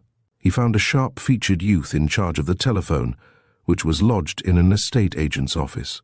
The boy grinned when the superintendent explained his errand. "Excuse," he said, with a pert assurance of the born Cockney, "but we aren't allowed to give information about customers." "You've broken your rules already, young man," said Winter. "You answered a similar inquiry made by Scotland Yard some hours since." "Oh, was that it?" "Gerard rang me up, and I thought there was something funny going on. Are you from Scotland Yard, sir?" Winter proffered a card, and the boy's eyes opened wide. "Crikey," he said. "I've read about you, sir. Well, I've been doing a bit of detective work of my own. At lunchtime I strolled past the set of flats where I thought the lady lived, and had the luck to see her getting out of a cab at the door. I followed her upstairs, pretending I had business somewhere, and saw her go into number 11. Her name is Miss Eileen Garth, at least. That's the name opposite, no. 11 in the list in the hall." "When you're a bit older you'll make a detective," said Winter. "You've learned the first trick of the job, and that is to keep your eyes open. Now, to encourage you, I'll tell you the second. Keep your mouth shut. If this lady is Miss Garth, she is not the person we want, but it would annoy her if she heard the police were inquiring about her. So here is £50 for your trouble." "Can I do anything else for you, sir?" came the eager demand. "Nothing. I'm on the wrong scent, evidently, but you have saved me from wasting time. This Miss Eileen Garth is English, of course?" "Yes, sir, very good-looking, but rather snappy." Winter sighed. "That just shows how easy it is to blunder," he said. "I'm looking for a Polish Jewess, whose chief feature is her nose and who wears big gold earrings." "Oh, Miss Garth is quite different," said the disappointed youth. "She's tall and slim, a regular dasher, big black hat, swell togs, black and white, and smart boots with white spats. She wore pearls in her ears, too, because I noticed 'em." Winter sighed again. "Another half-day lost," he murmured, and went out. Knowing well that the boy would note the direction he took, he turned away from the block of flats and made for Soho, where he smoked a thin, raffish Italian cigar with an anarchist of his acquaintance who kept a restaurant famous for its risotto. Then, by other streets, he approached Gloucester Mansions, and soon was pressing the electric bell of Noble 11. "Miss Garth in?" he said to an elderly, hatchet-faced woman who opened the door. "Why do you want Miss Garth?" was the non-committal reply, given in the tone of one who meant the stranger to understand that he was not addressing a servant. "I shall explain my errand to the lady herself," said Winter civilly. "Kindly tell her that Superintendent Winter, of the Criminal Investigation Department, Scotland Yard, wishes to see her." To him it was no new thing that his name and description should bring dismay, even terror, to the cheeks of one to whom he made himself known professionally, but unless he was addressing some desperate criminal, he did not expect to be assaulted. For once, therefore, he was thoroughly surprised when a bony hand shot out and pushed him backward. The door was slammed in his face. The latch clicked, and he was left staring at a small brass plate bearing the legend, "Ring, do not knock." Naturally, this bold maneuver could not have succeeded had he a right of entry. A woman's physical strength was unequal to the task of disturbing his burly frame, and a foot thrust between door and jamb would have done the rest. As matters stood, however, he was obliged to abandon any present hope of an interview with the mysterious Miss Eileen Garth. He remained stock-still for some seconds, listening to the retreating footsteps of the strong-minded person who had beaten him. It was his habit to visualize for future referenced the features and demeanor of people in whom he was interested, and of whom circumstances permitted only the merest glimpse. This woman's face had revealed annoyance rather than fear. Scotland Yard was not an ogre but a nuisance. She held, or, at any rate, she had exercised, a definite power of rejecting visitors whom she considered undesirable. Therefore, she was a relative, probably Eileen Garth's mother or aunt. Eileen Garth was tall and slim, good-looking but rather snappy. Well, 20 years ago the description would have applied to the woman he had just seen. Her voice, heard under admittedly adverse conditions, was correct in accent and fairly cultured. Before the world had hardened it, its tones might have been soft and dulcet. But above all, there was the presumable discovery that Eileen Garth was as decidedly opposed as Robert Fenley to full and free discussion of that morning's crime. "Furneaux will jeer at me when he hears of this little episode," thought Winter, smiling as he turned to descend the stairs. Furneaux did jeer, but it was at his colleague's phenomenal luck. The door of number 12, the only other flat on the same landing, opened, and a man appeared. Recognition was prompt on Winter's side. "Hello, Drake," he said genially. "Are you Signor Maselli? Well met, anyhow. Can you give me a friendly word?" The occupant of flat number 12, an undersized, slightly built man of middle age, seemed to have received the shock of his life. His sallow-complexioned face assumed a greenish-yellow tint, and his deep-set eyes glistened like those of a hunted animal. "Friendly," he contrived to gasp, giving a ghastly look over his shoulder to ascertain whether anyone in the interior of the flat had heard that name, Drake. "Yes, I mean it." "Strictly on the cue. Tea," said Winter, sinking his voice to a confidential pitch. "Signor Giovanni Maselli," since that was the name modestly displayed on number 12's card in the hall beneath, closed the door carefully. He appeared to trust Winter, up to a point, but evidently found it hard to regain self-control. "Not here," he whispered. "In 5 minutes, at the Regency Café, Piccadilly. Let me go alone." Winter nodded, and the other darted downstairs. The detective followed slowly.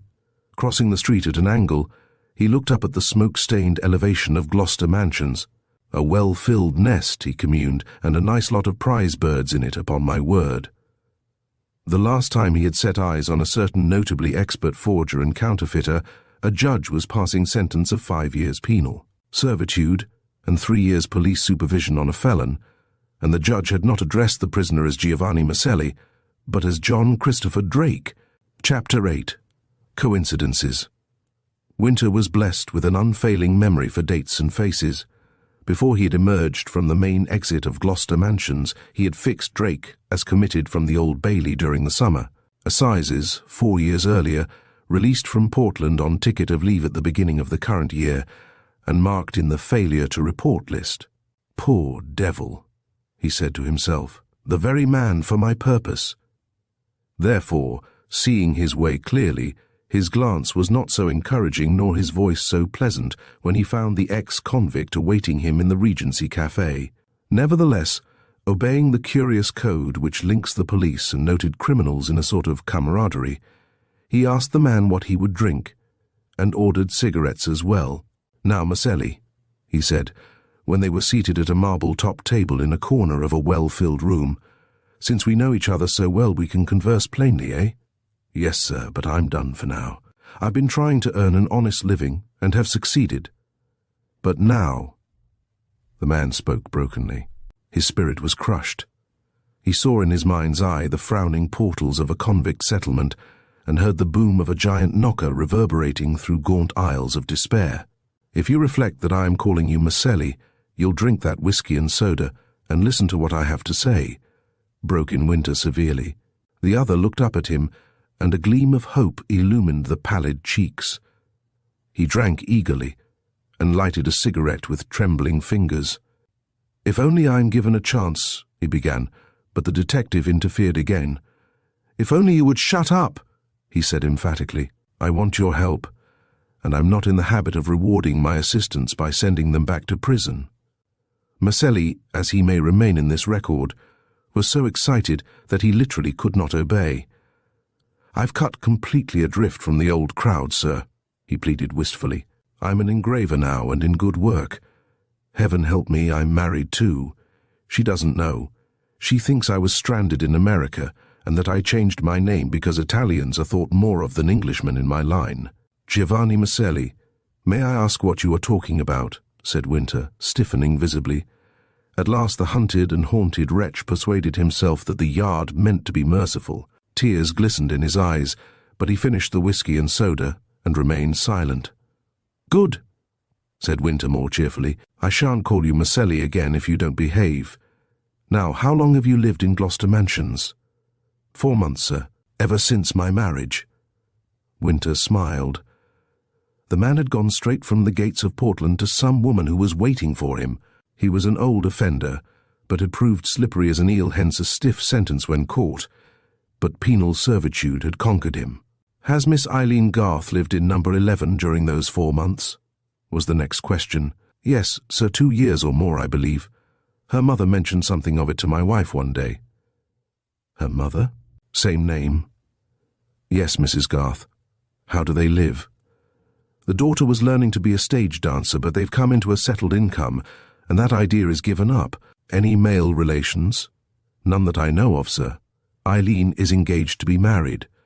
I haven't heard the gentleman's name, but I've seen him scores of times." "Scores of times in 4 months?" "Yes, sir, every second or third day. That is, I either meet him or know he is there because Mrs. Maselli and Mrs. Garth are friendly, and there is constant coming and going across the landing." "Is he a man of about 30, middle height, lanky black hair, smooth dark face, sunken eyes, high cheekbones rather, shall I say, Italian in appearance?" Maselli was surprised and showed it. "Why, sir, you've described him to a nicety," he said. "Very well. Next time he is there to your absolute knowledge, slip out and telephone the fact to me at Scotland Yard. If I'm not in, ask for Mr. Furneaux. You remember Mr. Furneaux?" A sickly smile admitted the acquaintance. Furneaux had recognized the same artist's hand in each of many realistic forgeries, and it was this fact which led to the man's capture and conviction. "If neither of us is at home, inquire for Mr. Sheldon," went on Winter. "Note him. He's a stranger to you. If you fail to get hold of any of us, say simply that Signor Maselli would like to have a word at our convenience. It will be understood. We shan't bother you. Give another call next time the visitor is in Mrs. Garth's flat, and keep on doing this until you find one of the 3 on the line. Don't use the telephone in Shaftesbury Avenue near the mansions, because the boy in charge there might be suspicious, and blab. That is all. You are not doing Mrs. Garth or her daughter an ill turn, so far as I can judge. Keep a still tongue. Silence on your part will meet with silence on mine. Oh, dash it, have another drink. Where's your nerve?" Signor Giovanni Maselli was crying. A phantom had brushed close, but was passing. Nevertheless, its shadow had chilled him to the bone. Winter walked back to Scotland Yard and found that Sheldon had gone, leaving a note which read, "Mr. Robert Fenley is at 104 Hendon Road, Battersea Park." He was tempted to have a word with Furneaux, but forbore, and tackled some other departmental business. It was a day fated, however, to evolve the unexpected. About 3:45 the telephone bell rang, and Maselli informed him that Miss Garth's fiancé had just arrived at Gloucester Mansions. "Excellent," said Winter. "In future, devote your energies to legitimate engraving. Goodbye." He rushed out and leaped into a taxi. Within 5 minutes he was at the door of No. 11 once more. Let it not be imagined that he had not weighed the possible consequences of thrusting himself in this fashion into Hilton Fenley's private affairs. Although the man had summoned the assistance of Scotland Yard to elucidate the mystery of his father's death, that fact alone could not secure him immunity from the law's all-embracing glance. Winter agreed with Furneaux that the profession of a private banker combined with company promotion is too often a cloak for roguery in the City of London, and the little he knew of the Fenley history did not tend to dissipate a certain nebulous suspicion that their record might not be wholly clean. The theft of the bonds had been hushed up in a way that savoured of unwillingness on Mortimer Fenley's part to permit the police to take action. The man's tragic death might well be a sequel to the robbery, and granted the impossibility of his elder son having committed the murder. There was nothing fantastic in the notion that he might be a party to it. Again, Hilton Fenley had deliberately misled Scotland Yard in regard to the seemingly trivial incident of the telephone call. Had he told the truth, and grumbled at the lack of discretion on some woman's part in breaking in on a period of acute distress in the household, Winter's subsequent discovery would have lost its point. As matters stood, however, it was one of a large number of minor circumstances which demanded full examination, and the superintendent decided that the person really responsible for any seeming excess of zeal on his part should be given an opportunity to clear the air in the place best fitted for the purpose, namely, the address from which the call emanated. Therefore, when the door was opened again by Mrs. Garth, she found that the Napoleonic tactics of an earlier hour were no longer practicable, for the enemy instantly occupied the terrain by leaning inward. "I want to see Mr. Hilton Fenley," he said suavely. "You know my name already, Mrs. Garth, so I need not repeat it." The sharp-featured woman was evidently sharp-witted also. Finding that the door might not be closed, she threw it wide. "I have no objection to your seeing Mr. Fenley," she said. "I am at a loss to understand why you follow him here, but that does not concern me in the least. Come this way." Latching the door, she led him to a room on the right of the entrance hall, which formed the central artery of the flat. The place had no direct daylight. At night, when an electric lamp was switched on, its contents would be far more distinct than at this hour, when the only light came from a transverse passage at the end, or was borrowed through any door that happened to remain open. Still, Winter could use his eyes, even in the momentary gloom, and he used them so well on this occasion that he noted two trunks, one on top of the other, and standing close to the wall. They were well plastered with hotel and railway labels, and when a flood of light poured in from the room to which Mrs. Garth ushered him, he deciphered two of the freshest, and presumably the most recent. They were Hôtel d'Italie, Rue Caumartin, Paris, and a baggage number 517. Not much, perhaps, in the way of information, but something, and Winter could trust his memory. He found himself in a well-furnished room, and hoped that Mrs. Garth might leave him there, even for a few seconds, when he would be free to examine the apartment without her supervision. But she treated him as if he might steal the spoons. Remaining in the doorway, she called loudly, "Mr. Fenley, the person I told you of is here again. Will you kindly come? He is in the dining room." A door opened, a hurried step sounded on a linoleum floor covering, and Hilton Fenley appeared. Mr. Winter, isn't it?" he said, with a fine air of surprise. "Yes," said the superintendent composedly. "You hardly expected to meet me here, I suppose." "Well, Mrs. Garth mentioned your earlier visit, but I am at a loss to understand." "Oh, it is easily explained. We of the Yard take nothing for granted, Mr. Fenley. I learned by chance that a young lady who lives here rang you up at Roxton this morning, and knowing that you took the trouble to conceal the fact, I thought it advisable." Mrs. Garth was a woman of discretion. She closed the door on the two men. Fenley did not wait for Winter to conclude. "That was foolish of me, I admit," he said readily enough. "One does not wish all one's private affairs to be canvassed even by the police. The moment Mrs. Garth mentioned your name, I saw my error. You checked the telephone calls to the towers, I suppose, and thus learned I had misled you." "Something of the sort. Miss Garth is a lady not difficult of recognition. She and her mother are very dear friends. It was natural they should be shocked by the paragraphs in the newspapers and wish to ascertain the truth." "Quite so. I'm sorry if my pertinacity has annoyed them, or you. I think they will rather be pleased by such proof of your thoroughness. Certainly I, for my part, do not resent it." "Very well, sir. Since I am here, I may inquire if you know anyone living at 104 Hendon Road, Battersea Park. Now that you mention the address, I recall it as the residence of the lady in whom my brother is interested. This morning I had forgotten it, but you have refreshed my memory." "You're a tolerably self-possessed person," was the detective's unspoken thought, for Fenley was a different man now from the nervous, distrait son who had clamoured for vengeance on his father's murderer. "You own up to the facts candidly when it is useless to do anything else, and you never fail to hammer a nail into Robert's coffin when the opportunity offers." But aloud he said, "You really don't know the lady's name, I suppose?" Fenley hesitated a fraction of a second. "Yes, I do know it, though I withheld the information this morning," he replied. "But I ask you, is it quite fair to make me a witness against my brother? Someone must explain Mr. Robert's movements, and since he declines the task, I look to you," was the straightforward answer.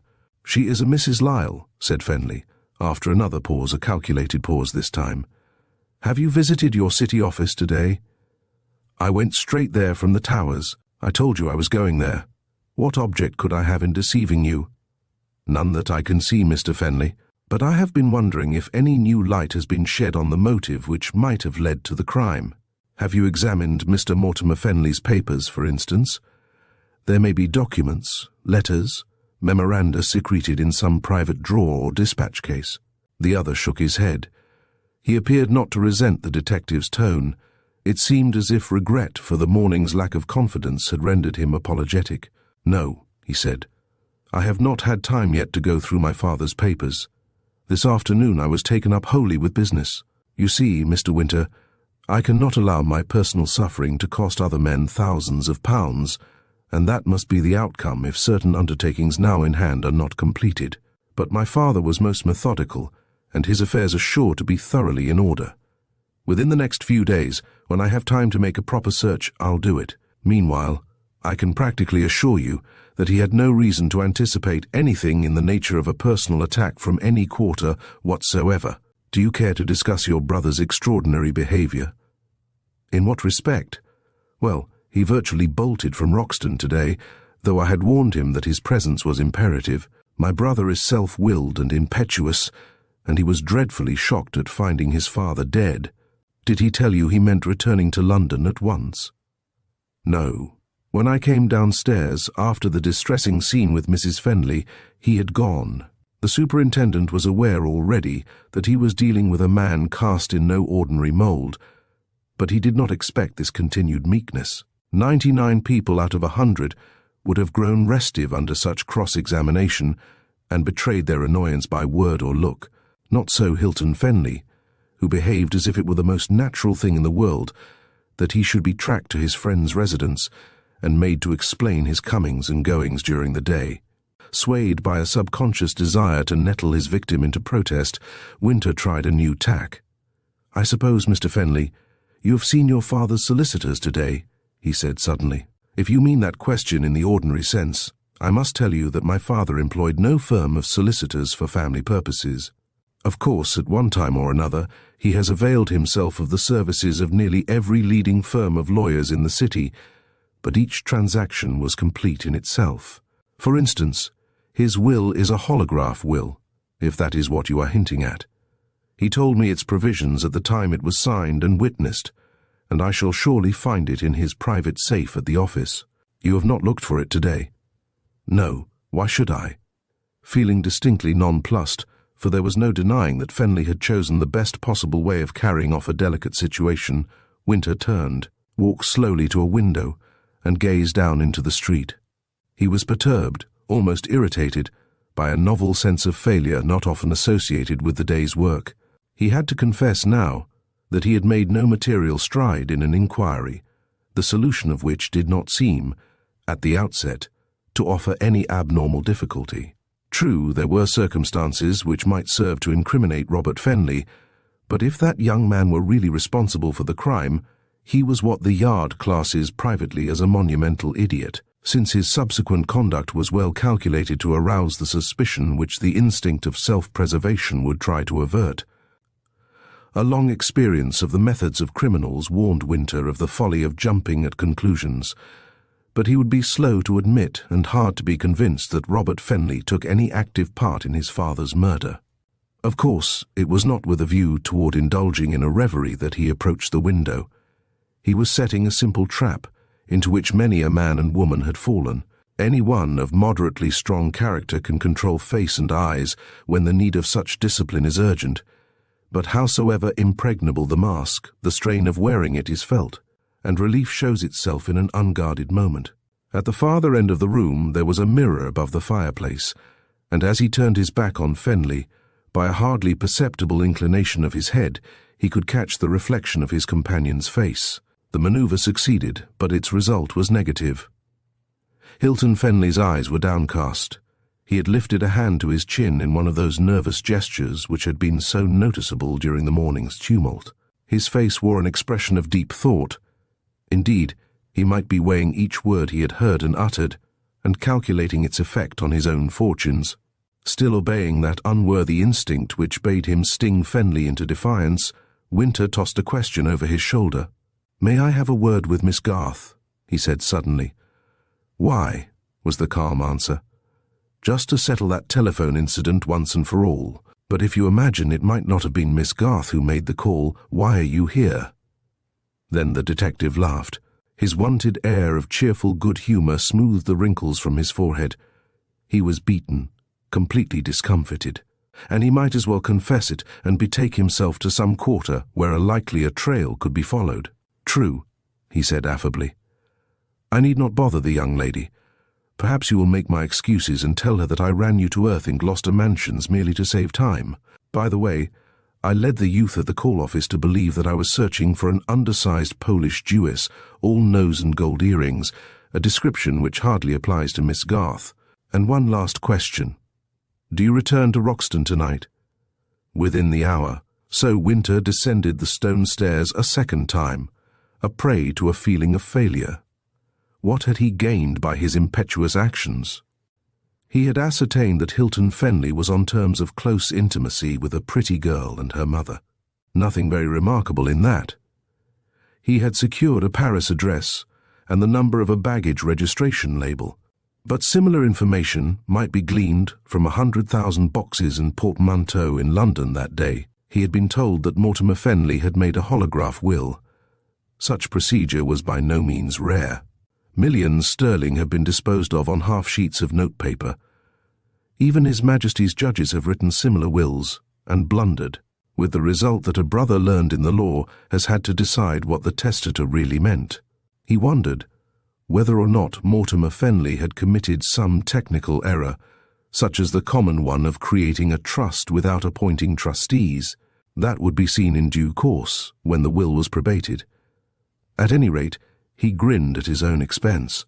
"The only individual who has scored today," he said to himself, "is John Christopher Drake, alias Giovanni Maselli. I must keep mum about him. By gad, I believe I've compounded a felony." But because he had not scored inside Gloucester Mansions, there was no valid reason why he should not accomplish something in their immediate neighbourhood. For instance, who and what were the Garths, mother and daughter? He looked in on a well-known dramatic agent and raised the point.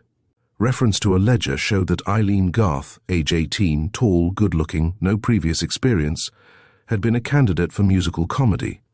London engagement alone excepted, the almost certain sequel being that she had kept her name 6 months on the books, without an offer to secure her valuable services.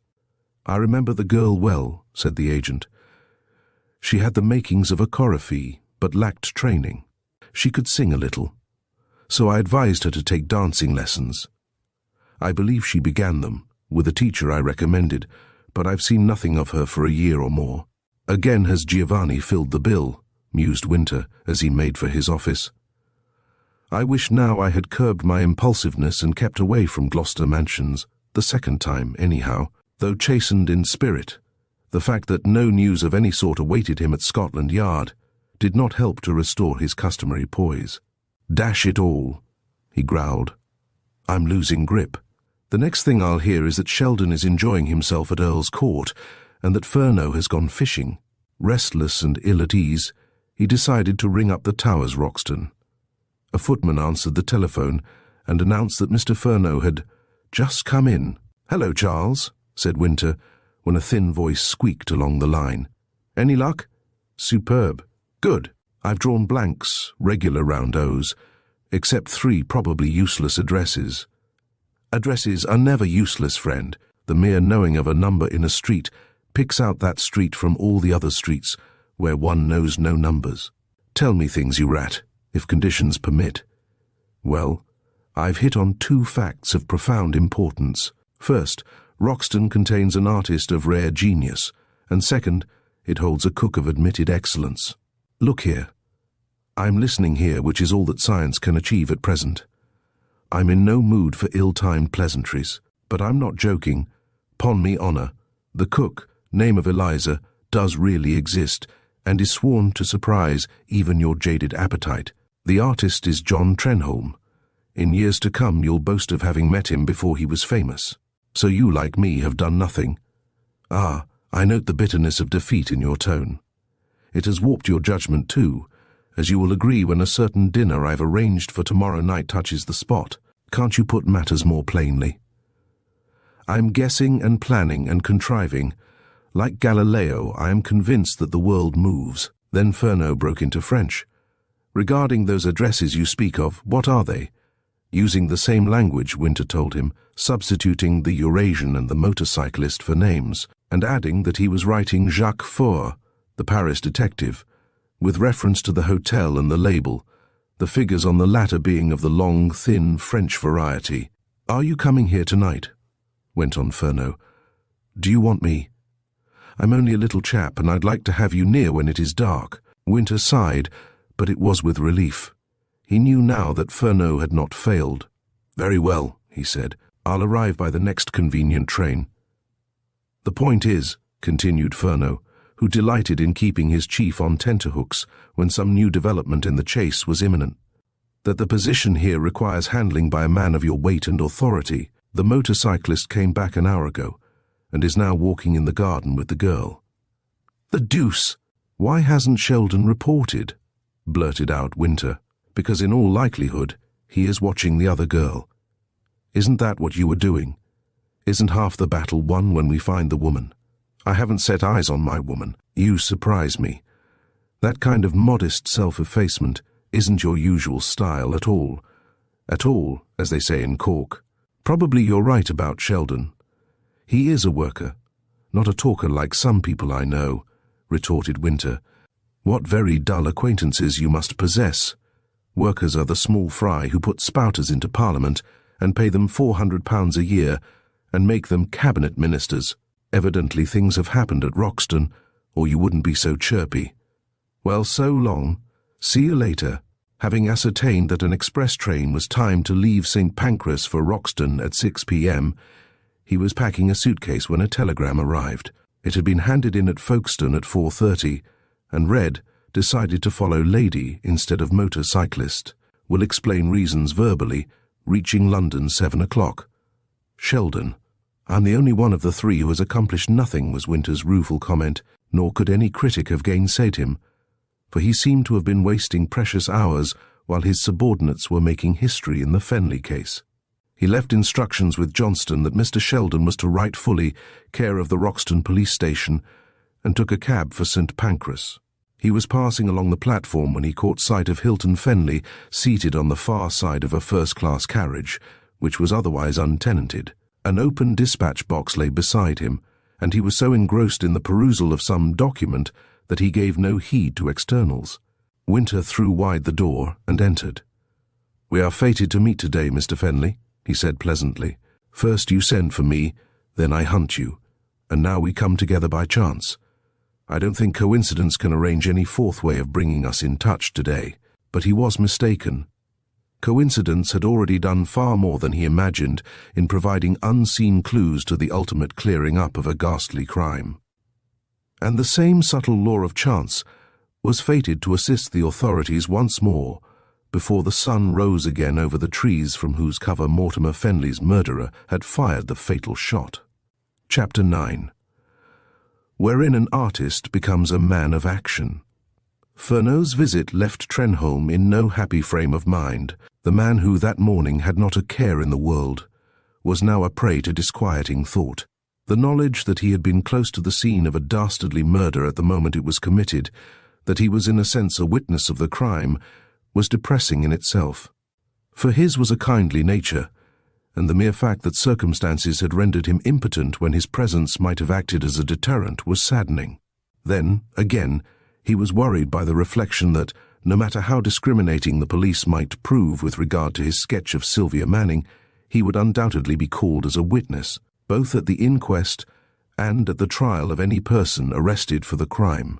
It was asking too much of editorial human nature to expect that the magazine which had commissioned the illustrated article on Roxton would not make capital of the fact that its special artist was actually sketching the house, while Mr. Fenley's murderer was skulking among the trees surrounding it.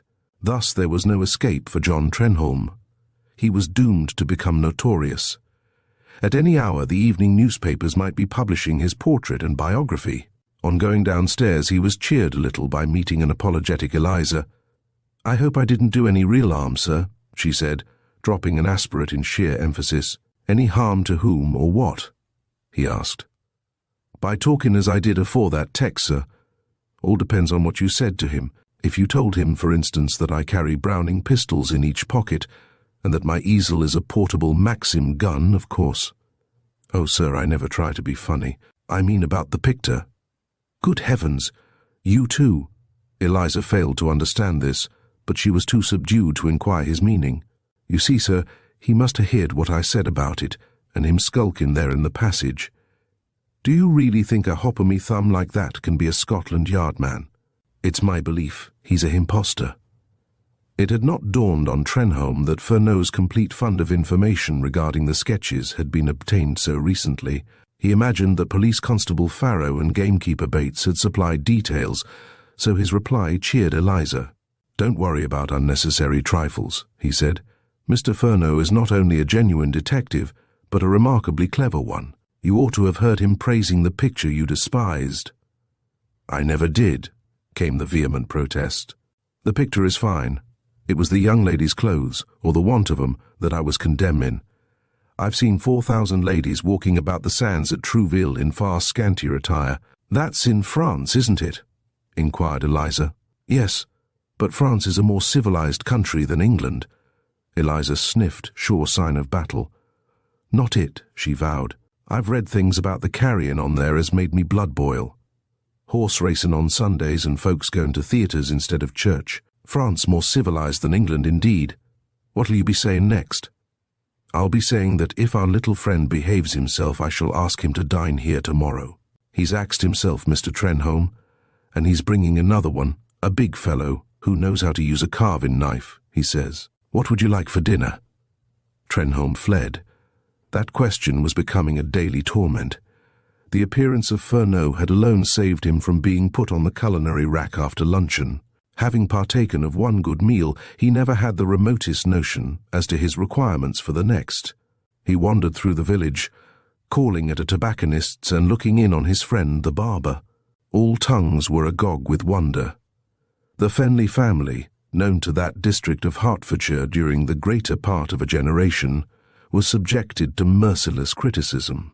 He heard gossip of Mr. Robert, of Mr. Hilton, even of the recluse wife, now a widow, but everyone had a good word for Miss Sylvia. "We don't see enough of her, and that's a fact," said the barber. "She must find life rather dull, cooped up there as she is, for all that it's a grand house and a fine park. They never had company like the other big houses. A few bald-headed city men and their wives for an occasional weekend in the summer, or when the coverts were shot in October. Never any nice young people. Miss Sylvia wept when the rector's daughter got married last year, and well I knew why. She was losing her only chum. Surely there are scores of good families in this neighbourhood." "Plenty, sir, but nearly all county. The Toffs never did take on the Fenleys, and to be fair, I don't believe the poor man who's dead ever bothered his head about them. But Miss Manning cannot have lived here all her life. She must have been abroad, at school, for instance." "Well, yes, sir. I remember her coming home from Brussels 2 years ago. But school ain't society. The likes of her, with all her money, should mix with her own sort." "Is she so wealthy, then?" "She's Mr. Fenley's ward, and the servants at the Towers say she'll come in for a heap when she's 21, which will be next year." Somehow this item of gossip, confirming Eliza's statement, was displeasing. Sylvia Manning, nymph of the lake, receded to some dim altitude where the high and mighty are enthroned. Biting his pipe viciously, Trenholme sought the solitude of a woodland footpath and tried to find distraction in studying the effects of diffused light. Returning to the inn about tea-time, he was angered anew by a telegram from the magazine editor. It read, "News in Pictures wants sketches and photographs of Fenley case and surroundings. Have suggested you for commission. Why not pick up a tenner? Rush drawings by train. That's the last straw, growled Trenholme fiercely. He raced out, bought a set of picture postcards showing the village and the Tudor mansion, and dispatched them to the editor of news in pictures with his compliments.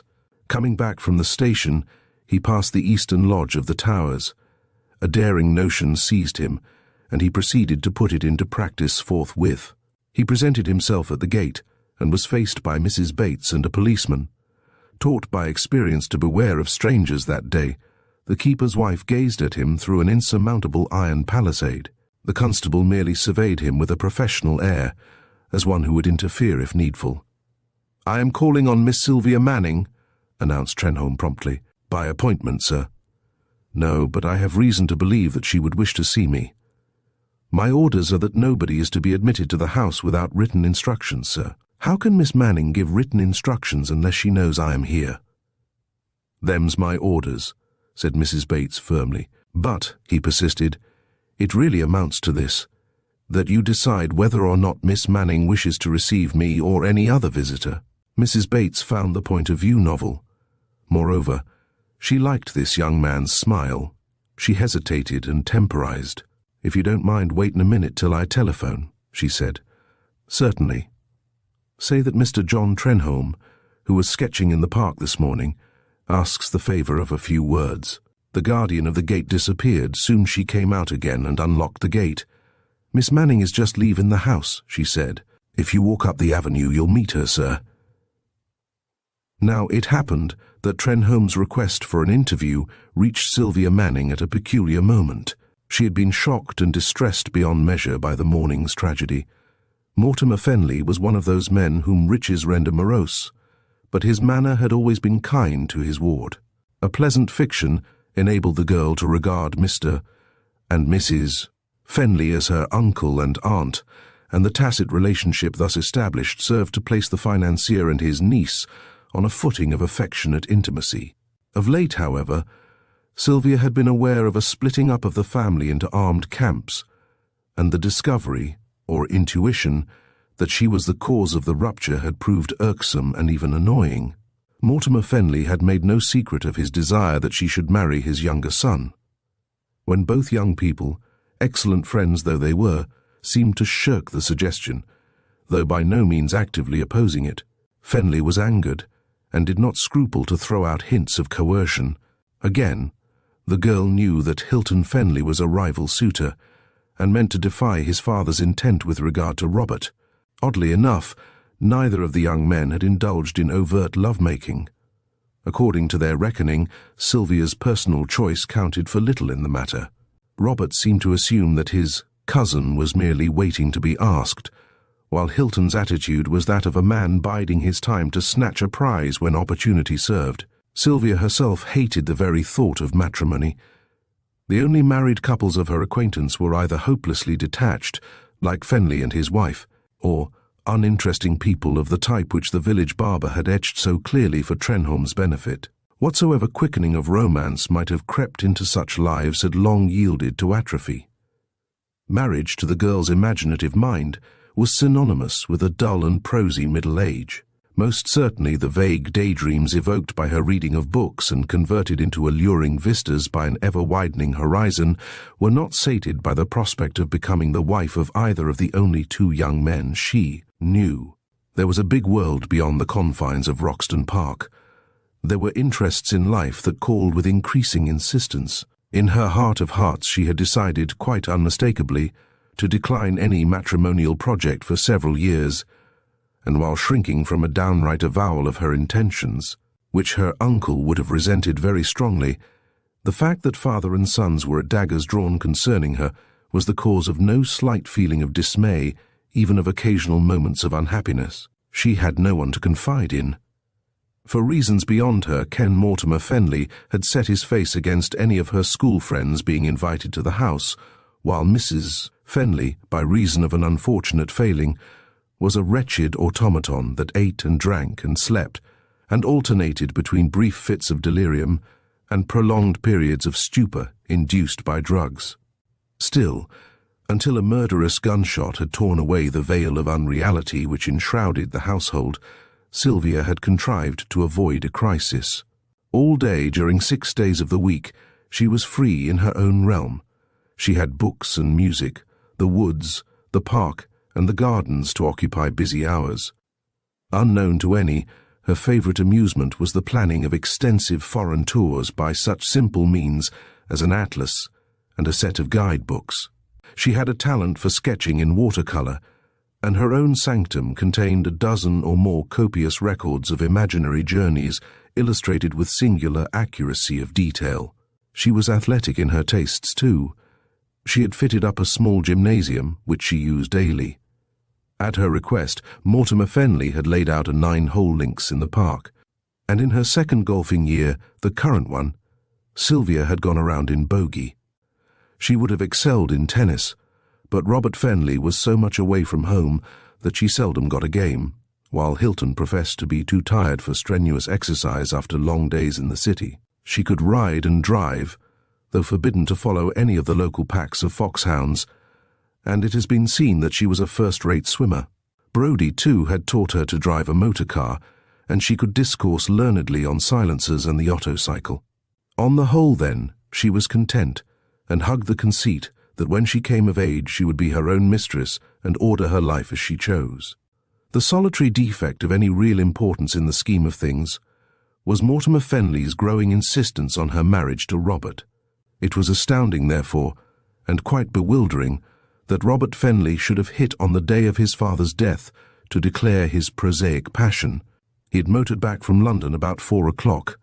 Hurrying to change his clothing for the attire demanded by convention in hours of mourning, he sent a message to Sylvia, asking her to meet him at tea. Afterwards he took her into the garden on the pretext that she was looking pale and needed fresh air. There, without the least preamble, he informed her that the day's occurrences had caused him to fall in unreservedly with his father's wishes.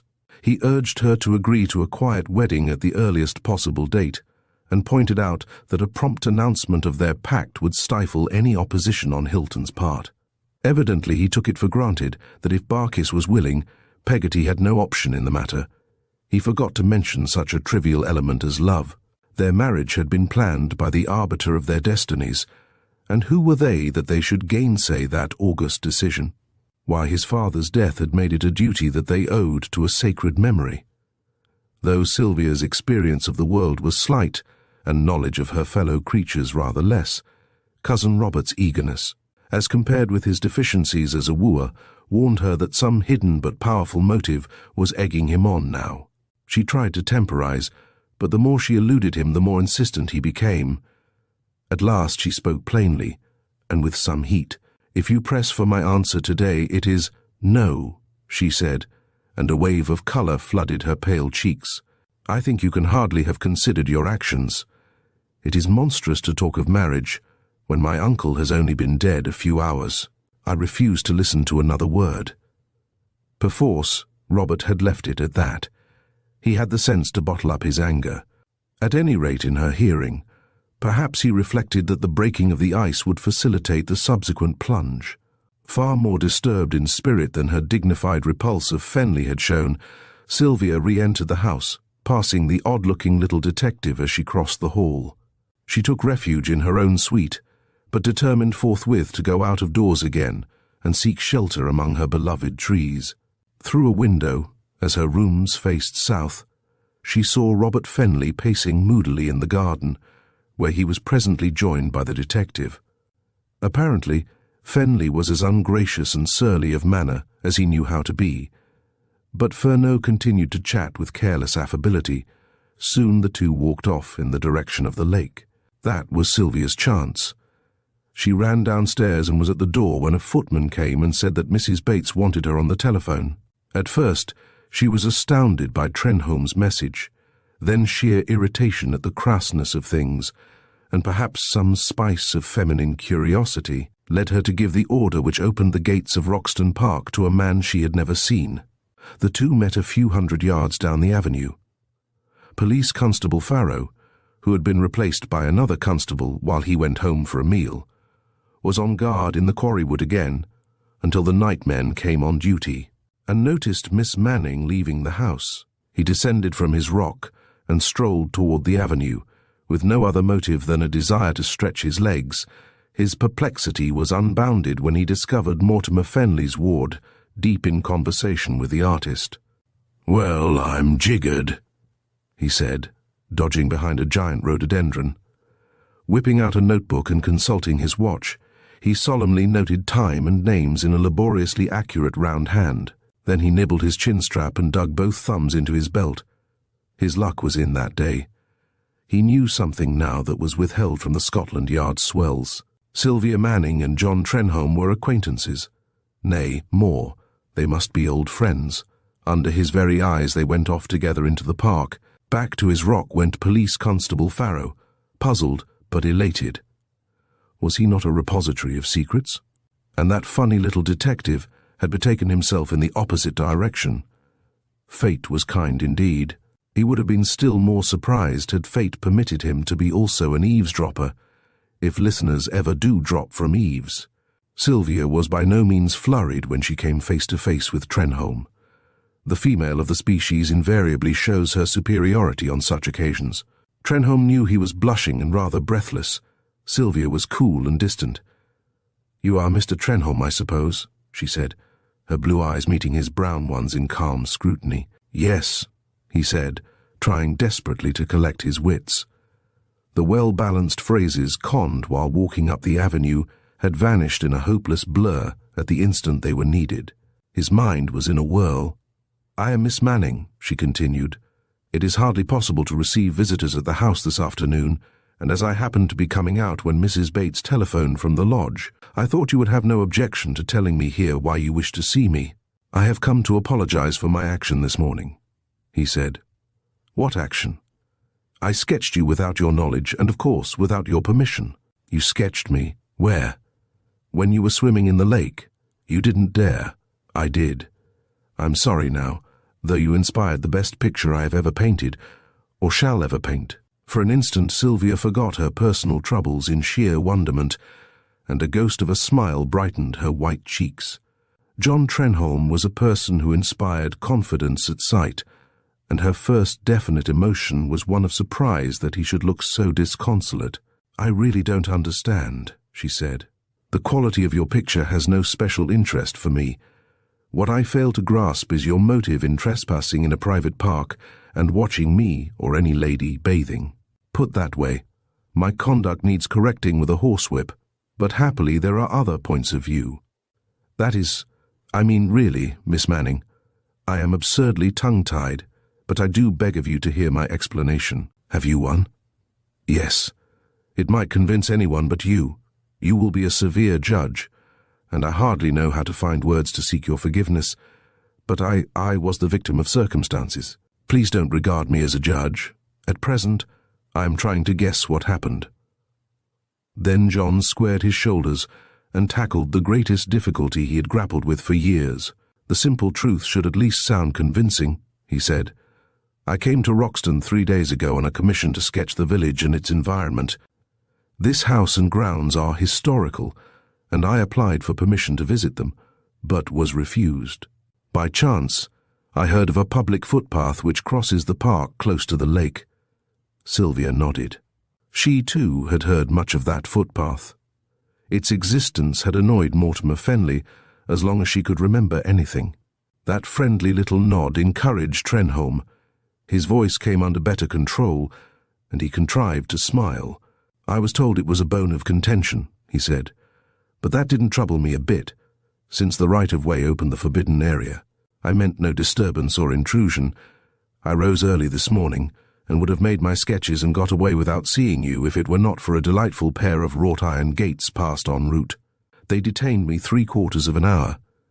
Instead of reaching the clump of cedars at 6:45 or thereabouts, I arrived at 7:30. I sketched the house and lawns and then turned to the lake. When you appeared, I imagined at first you were coming to pitch into me for entering your domain, but, as I was partly hidden by some briars beneath the cedars, you never saw me, and, before I realized what was taking place, you threw off your wraps and were in the water." "Oh," gasped Sylvia.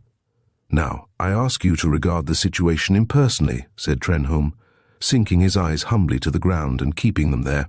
I had either to reveal my presence and startle you greatly, or remain where I was and wait until you went off again.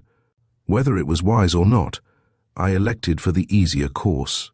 I think I would act similarly if placed in the like predicament tomorrow or next day. After all, there is nothing so very remarkable in a lady taking a morning swim that an involuntary onlooker should be shocked or scandalized by it. You and I were strangers to each other. Were we friends, we might have been swimming in company. Sylvia uttered some incoherent sound, but Trenholme, once launched in his recital, meant to persevere with it to the bitter end. I still hold that I chose the more judicious way out of a difficult situation, he said. Had I left it at that, all would have been well. But the woman tempted me, and I did eat. Indeed, the woman did nothing of the sort, came the vehement protest. I speak in the artistic sense. You cannot imagine, you will never know what an exquisite picture you and the statue of Aphrodite made when mirrored in that shining water. I forgot every consideration but the call of art, which, when it is genuine, is irresistible, overwhelming. Fearing only that you might take one plunge and go, I grabbed my palette and a canvas and began to work. I used pure color and painted as one reads of the fierce labor of genius. For once in my life I was inspired. I had caught an effect which I might have sought in vain during the remainder of my life. I painted real flesh, real water. Even the reeds and shrubs by the side of the lake were veritable glimpses of actuality. Then, when I had given some species of immortality to a fleeting moment, you returned to the house, and I was left alone with a dream made permanent, a memory transfixed on canvas, a picture which would have created a sensation in the salon.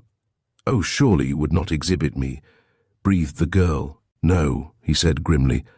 That conceit is dead and buried.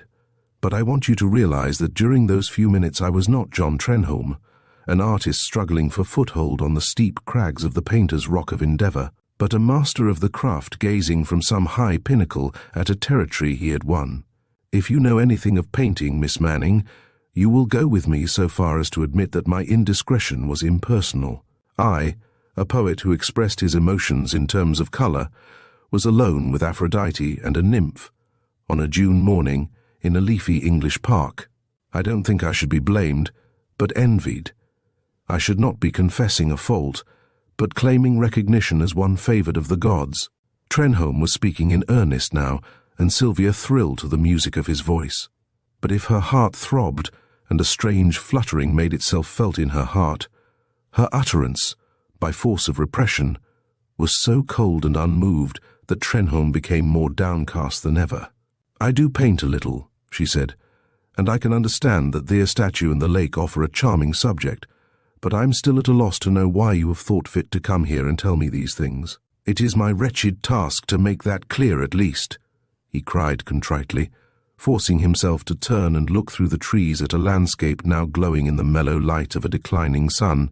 When you had gone, I sat there, working hard for a time, but finally yielding to the spell of an unexpected and, therefore, a most delightful romance. A vision of rare beauty had come into my life and gone from it, all in the course of a magic hour. Is it strange that I should linger in the shrine? I was aroused by a gunshot, but little dreamed that grim death was stalking through fairyland. Still, I came to my everyday senses, packed up my sketches and colour box, and tramped off to Roxton, singing as I went. Hours afterward, I learned of the tragedy which had taken place so near the place where I had snatched a glimpse of the Hesperides. It was known that I had been in the park at the time. I had met and spoken to Bates, your head keeper, and the local policeman, Farrow. A detective came, a man named Furneaux, a jolly clever chap too, but a most disturbing reasoner. He showed me that my drawings, the one sketch, at any rate, which I held sacred, would prove my sheet anchor when I was brought into the stormy waters of inquest and law courts. It is obvious that every person who was in that locality at 9:30 this morning must explain his or her presence beyond all doubt or questioning. I shall be obliged to say, of course, that I was in the park fully 2 hours, from 7:30 a.m. onward. What was I doing? Painting. Very well, where is the result? Is it such that any artist will testify that I was busily engaged? Don't you see, Miss Manning? I must either produce that sketch or stand convicted of the mean offence you yourself imputed to me instantly when you heard of my whereabouts."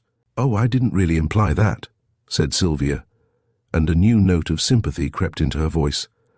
"It would be horrid if you couldn't explain, and it seems to me that the sketches, you made more than one, didn't you, should be shown to the authorities." Trenholme's face lit with gratitude because of her ready tact. He was sorely impelled to leave matters on their present footing, but whipped himself to the final stage. "There is worse to come," he said miserably. "Goodness me! What else can there be? Mr. Furneaux has ordered me, in fact, to meet you by the side of the lake tomorrow morning at 9:15 and bring the drawings. Now you know why I have ventured to call this afternoon. I simply could not wait till I was brought before you like a collared thief with the loot in his possession. I had to meet you without the intervention of a grinning policeman. When you heard my plea, I hoped, that you might incline to a less severe view than would be possible if the matter came to your notice without warning." He stopped abruptly. A curiously introspective look had come into the girl's eyes, for he had summoned up courage to glance at her again and snatch one last impression of her winsome loveliness before she bade him begone. "Where are you staying in Roxton, Mr. Trenholme?" she asked. The unexpected nature of the question almost took his breath away. "At the White Horse Inn," he said. She pointed across the park. "That farm there, Mr. Jackson's, lies nearly opposite the inn. I suppose the detective has not impounded your sketch?" "No," he murmured, quite at a loss to follow her intent. "Well, Mr. Jackson will let you go and come through his farmyard to oblige me. It will be a short cut for you, too. If you have no objection, I'll walk with you to the boundary wall, which you can climb easily. Then you might bring this debatable picture, and let me see it, the others as well if you wish. Wouldn't that be a good idea? I mightn't get quite such a shock in the morning, when the detective man parades you before me. It is not very late. I have plenty of time to stroll that far before dinner." Hardly believing his ears, Trenholme walked off by her side. No wonder Police Constable Farrow was surprised. And still less room was there for wonder that Hilton Fenley, driving with Winter from the station, should shout an imperative order to Brodie to stop the car when he saw the couple in the distance. "Isn't that Miss Sylvia?" he said harshly, well knowing there could be only one answer. "Yes, sir," said the chauffeur. "Who is the man with her?" "Mr. Trenholme, the artist from the White Horse, sir." "Are you sure?" "Yes, sir. I've seen him several times hereabouts." Fenley was in a rare temper already, for Winter had told him Brother Robert was at home, a development on which he had by no means counted. Now his sallow face darkened with anger. "Drive on," he said. "I gave orders at your request, Mr. Winter, that no strangers were to be admitted. I must see to it that I am obeyed in future." It is surprising, too, that the police are so remiss in such an important matter. For once, Winter was perforce silent. In his heart of hearts he blamed Detective Inspector Furneaux. Chapter 10. Furneaux states some facts and certain fancies. This record of a day remarkable beyond any other in the history of secluded Roxton might strike a more cheerful note if it followed the two young people across the park. It is doubtful whether or not Sylvia Manning's unpremeditated action in accompanying Trenholme was inspired by a sudden interest in art or by revolt against the tribulations which had befallen her. Of course, there is some probability that a full and true account of the conversation between man and maid as they walked the half-mile to Jackson's farm might throw a flood of light on this minor problem. Be that as it may, stern necessity demands that the chronicle should revert for a time to the sayings and doings of the Fenleys and the detectives. Despite a roundabout route, Furneaux had merely led Robert Fenley through the gardens to the quarry wood. Somewhat to the detective's surprise, the rock was unguarded. The two were standing there discussing the crime when Police Constable Farrow returned to his post. Furneaux said nothing. For some reason he did not emphasize the fact to his companion that a sentry should have been found stationed there, but a sharp glance at the policeman warned the latter that he ran considerable risk of a subsequent reprimand. Conscious of rectitude, Farrow saluted and produced his notebook. "I've just made a memo of this, sir," he said, pointing to an entry. Furneaux read, Miss Sylvia Manning left home 6:45 p.m. Met Mr. John Trenholme, artist, White Horse Inn, in Avenue 6:47 p.m. The two held close conversation and went off together across Park in direction of Roxton 6:54 p.m. Lady wore no hat. Regarded incident as unusual, so observed exact times. "I note what the inspector says and will discuss the point later," said Furneaux, returning the book. The policeman grinned. As between Scotland Yard and himself, a complete understanding was established. "Have the local police discovered anything of importance?" inquired Fenley, who, now that his own affairs called for no immediate attention, seemed to give more heed to the manner of his father's death. At first his manner to Furneaux had been churlish in the extreme. Evidently he thought he could treat the representative of the Criminal Investigation Department just as he pleased.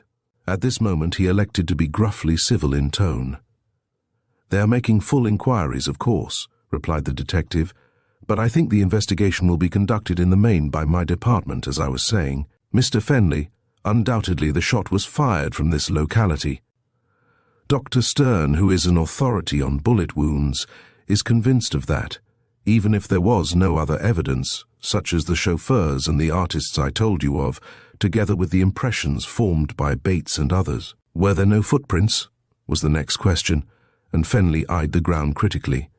He deemed those Scotland Yard Johnnies thick-headed chaps at the best, none of any value. Since 10 o'clock, however, dozens of new ones have been made. That is why the policeman is keeping an eye on the place, chiefly to warn off intruders. Shall we return to the house? "It's a strange business," said Fenley, striding down the slope by Furneaux's side. "Why in the world should anyone want to shoot my poor old governor? He was straight as a die, and I don't know a soul who had any real grievance against him." Furneaux did not appear to be listening. The two were approaching the patch of moist earth which bore the impress of Robert Fenley's boots. "By the way," he said suddenly, "are you aware that there is a sort of a theory that your father was shot by a rifle belonging to you?" "What?" roared the other, and it was hard to say whether rage or astonishment predominated in his voice. "Is that one of Hilton's dodges to get me into trouble? But you do own an express rifle, which you keep in your sitting room. Where is it now?" "In the place where it always is, standing in a corner behind the bookcase." "When did you see it last, Mr. Fenley?" "How the deuce do I know? I give it a run-through with an oiled rag about once a month. It must be nearly a month since I cleaned it. It has gone." "Gone where?" "I wish I knew. But who the devil could have taken it? If ever a man was floundering in a morass of wrath and amazement, it was this loud-voiced youngster. He was a slow-witted lout, but the veriest dullard must have perceived that the disappearance of the weapon which presumably killed his father was a serious matter for its owner. In order to grasp this new phase of the tragedy in its proper bearings, he stood stock still and gazed blankly into the serious face of the detective. Furneaux knew he would do that. It was a mannerism. Some men cannot think and move at the same moment, and Robert Fenley was one. Naturally, young Fenley did not know that he was leaving a new set of footprints by the side of the others already attributed to him. Having done that, he was no longer wanted. "We'll solve every part of the puzzle in time," said Furneaux slowly, moistening his thin lips with his tongue as if he were about to taste another glass of rare old vintage wine. "I mentioned the fact of the gun being missing to show you how unwise you were this morning. You shouldn't have bolted off as you did when Mr. Winter requested you to remain. I haven't the least doubt, Mr. Fenley, that you can prove you were in London at the time the murder was committed, and during some days prior to it, but the police like these matters to be cleared up. If I may give you a hint, you'll tell the superintendent that you regret your behaviour, and show you mean what you say by giving him all the information he asks for. Here he is now. I hear Mr. Hilton's car, and Mr. Winter is coming with him from town." "Mr. Hilton's car? It's no more his car than mine. You mark my words. There will be trouble in the family if my brother starts bossing things. He hates me, and would do me an ill turn if he could. Was it Hilton who spread this story about my gun?" "No, rather the reverse. He kept your name studiously out of it." "Who was it, then?" "I have a right to know. I failed to recollect just how the matter cropped up. It was the direct outcome of the common observation of several persons who heard the report, and who were able to discriminate between one class of gun and another. Anyhow, there is no occasion for you to squeal before you are hurt. You acted like a fool this morning. Try and behave yourself more reputably now. The prophet Balaam was not more taken aback when rebuked by his ass than Robert Fenley when Furneaux turned and rent him in this fashion. Hitherto, the detective's manner had been mildness itself, so this change of front was all the more staggering. "Oh, I say," came the blustering protest. "I don't allow any of you fellows to talk to me like that. You'll hear worse in another second if you really annoy me," said Furneaux. "Heretofore no one seems to have troubled to inform you what a special sort of idiot you are, though your last words to your father were a threat that you were inclined to shoot him and your precious self. When you saw him lying dead, you thought of nothing but your own wretched follies, and bolted off to Hendon Road, Battersea, instead of remaining here and trying to help the police. When I tell you your gun is missing, you yelp about your brother's animosity.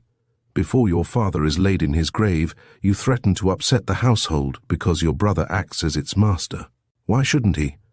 Are you fitted to take the reins or share his responsibility?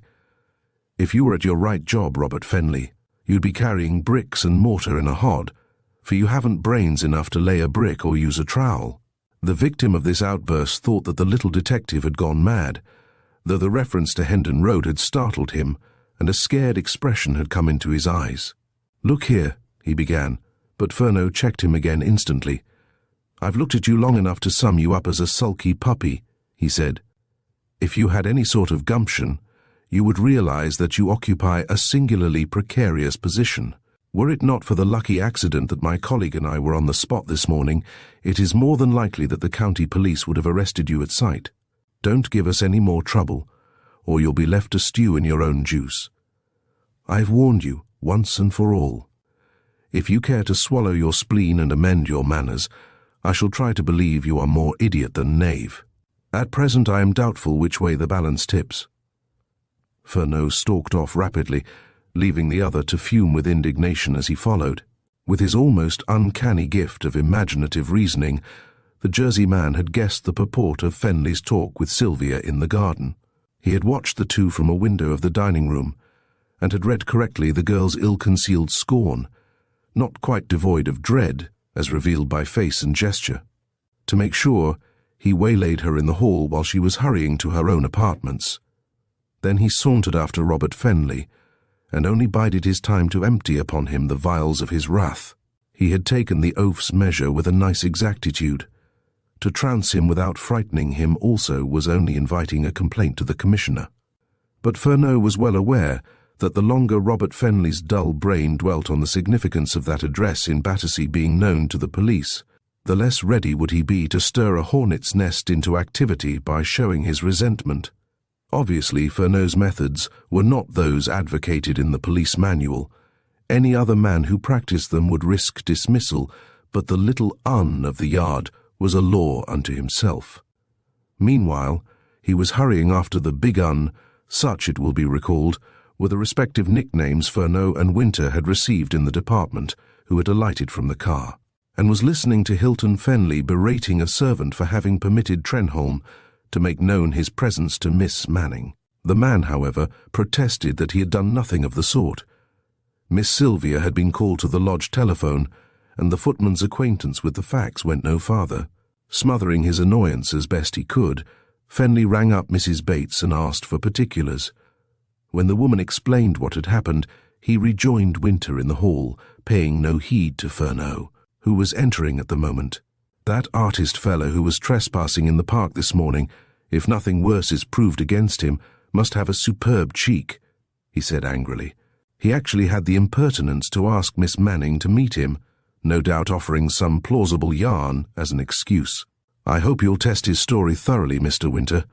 At the least, he should be forced to say what he was doing in these grounds at such an unusual hour." "He is putting himself right with Miss Manning now," broke in Furneaux. "Putting himself right with Miss Manning? What the deuce do you mean, sir?" Fenley could snarl effectively when in the mood, and none might deny his present state of irritation, be the cause what it might. That young lady is the only person to whom he owes an explanation. He is giving it to her now. Will you kindly be more explicit? Fenley glanced from his infuriated questioner to Winter, his face one note of mild interrogation and non-comprehension. Really, Mr. Fenley, I have said the same thing in 2 different ways, he cried. As a rule, I contrive to be tolerably lucid in my remarks, don't I, Mr. Robert? For the younger Fenley had just come in. What's up now? Was Robert's non-committal answer. For some reason, his brother did not reply, but Fenley suddenly grew voluble. Of course, you haven't heard that an artist named Trenholme was painting near the lake this morning when your father was killed, he said. Fortunately, he was there before and after the shot was fired. He can prove, almost to a yard, the locality where the murderer was concealed. In fact, he's coming here tomorrow, at my request, to go over the ground with me. An interesting feature of the affair is that Mr. Trenholme is a genius. I have never seen better work. One of his drawings, a watercolor, has all the brilliancy and light of a David Cox, but another, in oil, is a positive masterpiece. It must have been done in a few minutes because Miss Manning did not know he was sitting beneath the cedars, and it is unreasonable to suppose that she would preserve the same pose for any length of time sufficiently long. That is, did the bounder paint a picture of Sylvia bathing? Broke in Robert, his red face purple with rage. Allow me to remind you that you are speaking of a painter of transcendent merit, said Fenley suavely. When I meet him, I'll give him a damn good hiding. He's rather tall and strongly built. I don't care how big he is, I'll down him. Oh, stop this pothouse talk, put in Hilton, giving the blusterer a contemptuous glance. Mr. Fenley, you seem primed with information. Why should Mr. Trenholme, if that is his name, have the audacity to call on Miss Manning? He might have the impudence to skulk among the shrubs and watch a lady bathing. But I fail to see any motive for his visit to the Towers this evening. Fenley shook his head. Evidently the point did not appeal to him. There is no set formula that expresses the artistic temperament, he said. The man who passes whole years in studying the nude is often endowed with a very high moral sense. Mr. Trenholme, though carried away by enthusiasm this morning, may be consumed with remorse tonight if he imagines that the lady who formed the subject of his sketch is likely to be distressed because of it. I fear I am to blame. I stopped Mr. Trenholme from destroying the picture today.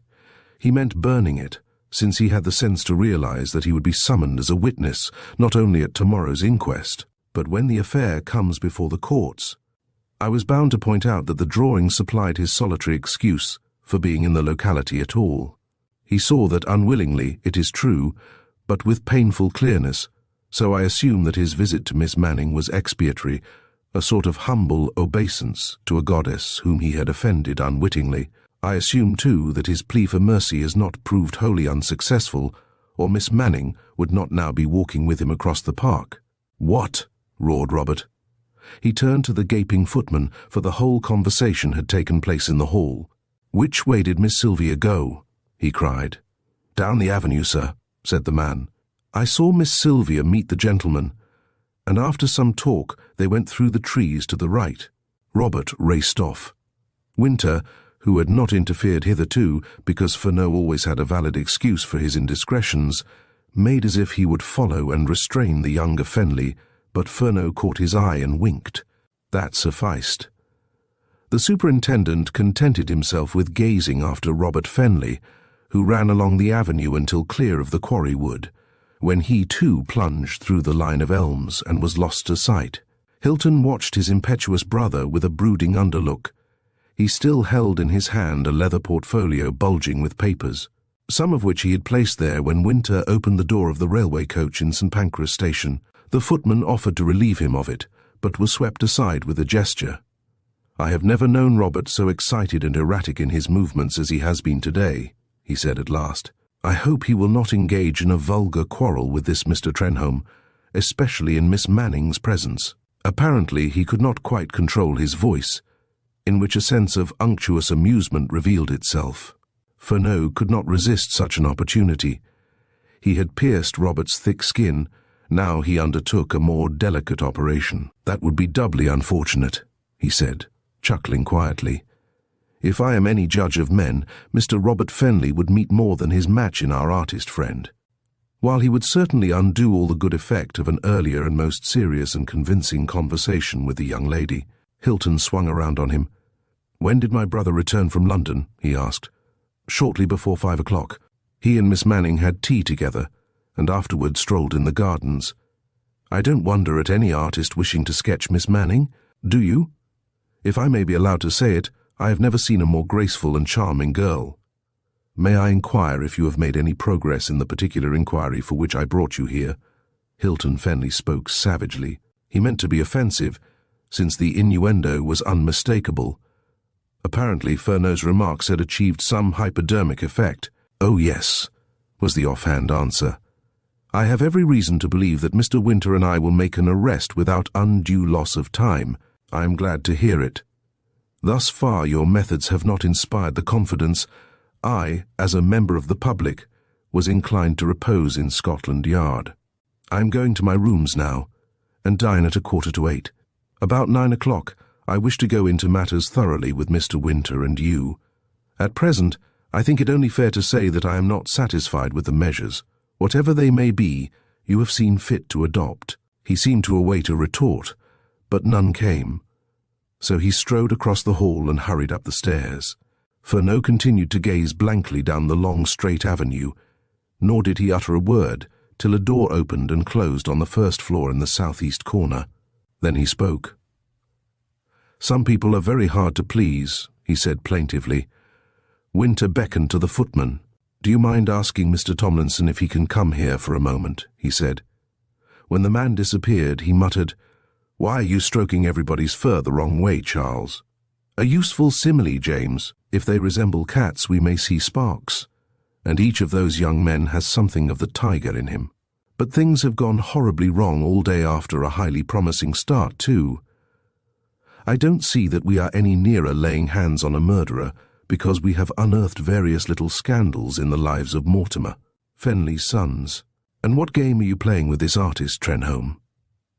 "The supremely interesting problem just now is the game which he is playing with Robert Fenley. If that young ass attacks him, he'll get the licking he wants, and if you're in any doubt about my pronouns—" "Oh, dash you and your pronouns." "Here's Tomlinson. Quick, have you a plan of any sort?" Three separate lines of attack, each deadly, but there are folk whose mental equipment renders them incapable of understanding plain English. Now, my friend Tomlinson will show you what I mean. I'll ask him a simple question, and he will give you a perfect example of a direct answer. Tomlinson, can you tell me what the extrados of a voussoir is?" "No, Mr. Furneaux, I cannot," said the butler, smiling at what he regarded as the little man's humour. "There!" cried Furneaux delightedly. "Ain't I a prophet? No evasions about Tomlinson, are there?" "I think you're cracked," growled Winter, picking up his suitcase. "If I'm to stay here tonight, I shall want a room of some sort. Mr. Tomlinson, can you—" "Share mine," broke in Furneaux. "I'm the quietest sleeper living. Our friend here is sure to have at disposal a room with 2 beds in it. The principal guest room is unoccupied," said the butler. "Where is it?" "On the first floor, sir, facing south. Couldn't be better." "The very thing. Ah, here comes my baggage." And the others saw a policeman bicycling up the avenue with a small portmanteau balanced precariously between the handlebars and the front buttons of his tunic. "You gentlemen will dine in my room, I hope," said Tomlinson, when he had escorted them upstairs. "We are not invited to the family circle, at any rate," said Winter. "Well, you will not suffer on that account," announced Tomlinson genially. "Of course, I shall not have the pleasure of sharing the meal with you, but dinner will be served at 7:45. Mr. Furneaux knows his way about the house, so, with your permission, I'll leave you at present. If you're disengaged at 9:30, I'll be glad to see you in my sanctum." "Isn't he a gem?" cried Furneaux, when the door had closed, and he and Winter were alone. Winter sat down on the side of a bed. He was worried, and did not strive to hide it. For the first time in his life he felt distrustful of himself, and he suspected, too, that Furneaux was only covering abject failure by a display of high spirits. "Why so pensive an attitude, James?" inquired the other softly. Are you still wondering what the extrados of a voussoir is? I don't care a tuppenny damn what it is, but that's where you're wrong. That's where you're crass and pig-headed. The extrados of a voussoir, oh, kill it and let it die happy, is the outer curve of a wedge-shaped stone used for building an arch. Now, mark you, those are words of merit. Wedge, arch wedges of fact which shall construct the arch of evidence. We'll have our man in the dock across that bridge before we are much older. Confound it, how? He couldn't be in his bedroom and in the quarry wood 400 yards away at one and the same moment. Fenley gazed fixedly at his friend's forehead, presumably the seat of reason. Sometimes, James, you make me gasp with an amazed admiration, he cooed. You do, really. You arrive at the same conclusion as I, a thinker, without any semblance of thought process on your part. How do you manage it? Is it through association with me? You know, there's such a thing as inductive electricity. A current passing through a highly charged wire can excite another wire, even a common iron one, without actual contact. I've had a rotten afternoon, and don't feel up to your far-fetched jokes just now, so if you have nothing to report— Shut up, said the superintendent crossly. Then I'll cheer your melancholy with a bit of real news brightened by imagination, answered Fenley promptly. Hilton Fenley couldn't have fired the rifle himself, except by certain bizarre means which I shall lay before the court later. But he planned and contrived the murder, down to the smallest detail. He wore Brother Robert's boots when available. From appearances, Brother Robert is now wearing the identical pair which made those footprints we saw, but I shall know in the morning, for that fiery young sprig obligingly left another well-marked set of prints in the same place 20 minutes ago. When circumstances compelled Hilton to walk that way in his own boots, he slipped on 2 roughly made moccasins, which he burned last night, having no further use for them. Therefore, he knew the murder would take place this morning. I've secured shreds of the sacking out of which he made the pads to cover his feet, and an undergardener remembers seeing Mr. Hilton making off with an empty potato sack one day last week, and wondering why he wanted it. During some mornings recently, Hilton Fenley breakfasted early and went out, but invariably had an excuse for not accompanying his father to the city. He was then studying the details of the crime, making sure that an expert, armed with a modern rifle, could not possibly miss such a target as a man standing outside a doorway, and elevated above the ground level by some 5 feet or more. No servant could possibly observe that Mr. Hilton was wearing Mr. Robert's boots, because they do not differ greatly in size. But luckily for us, a criminal always commits an error of some sort, and Hilton blundered badly when he made those careful imprints of his brother's feet, as the weather has been fine recently, and the only mud in this locality lies in that hollow of the quarry wood. It happens that some particles of that identical mud were embedded in the carpet of Hilton Fenley's sitting room. I'm sorry to have to say it, because the housemaid is a nice girl. Never mind the housemaid. Go on. Exactly what the housemaid would remark if she heard me, only she would giggle, and you look infernally serious. Next item, Hilton Fenley, like most high-class scoundrels, has the nerves of a cat, with all a cat's fiendish brutality. He could plan and carry out a callous crime and lay a subtle trail which must lead to that cry-baby, Robert. But he was unable to control his emotions when he saw his father's corpse. That is where the murderer nearly always fails. He can never picture in death that which he hated and doomed in life. There is an element in death— "Chuck it," said Winter unfeelingly. Fenley winced and affected to be deeply hurt. The worst feature of service in Scotland Yard is its demoralizing effect on the finer sentiments, he said sadly. Men lose all human instincts when they become detectives or newspaper reporters. Now the ordinary policeman ofttimes remains quite soft-hearted. For instance, Police Constable Farrow, though preening himself on being the pivot on which this case revolves, was much affected by Hilton Fenley's first heartbroken words to him. "Poor young gentleman," said Farrow, when we were discussing the affair this afternoon. "He was cut up something awful. I didn't think he had it in him, s'help me, I didn't. Told me to act for the best. Said someone had fired a bullet which nearly tore his father to pieces." There was more of the same sort of thing, and I got Farrow to jot down the very words in his notebook. Of course he doesn't guess why. Now, I wonder how Hilton Fenley knew the effect of that bullet on his father's body. The doctor had not arrived.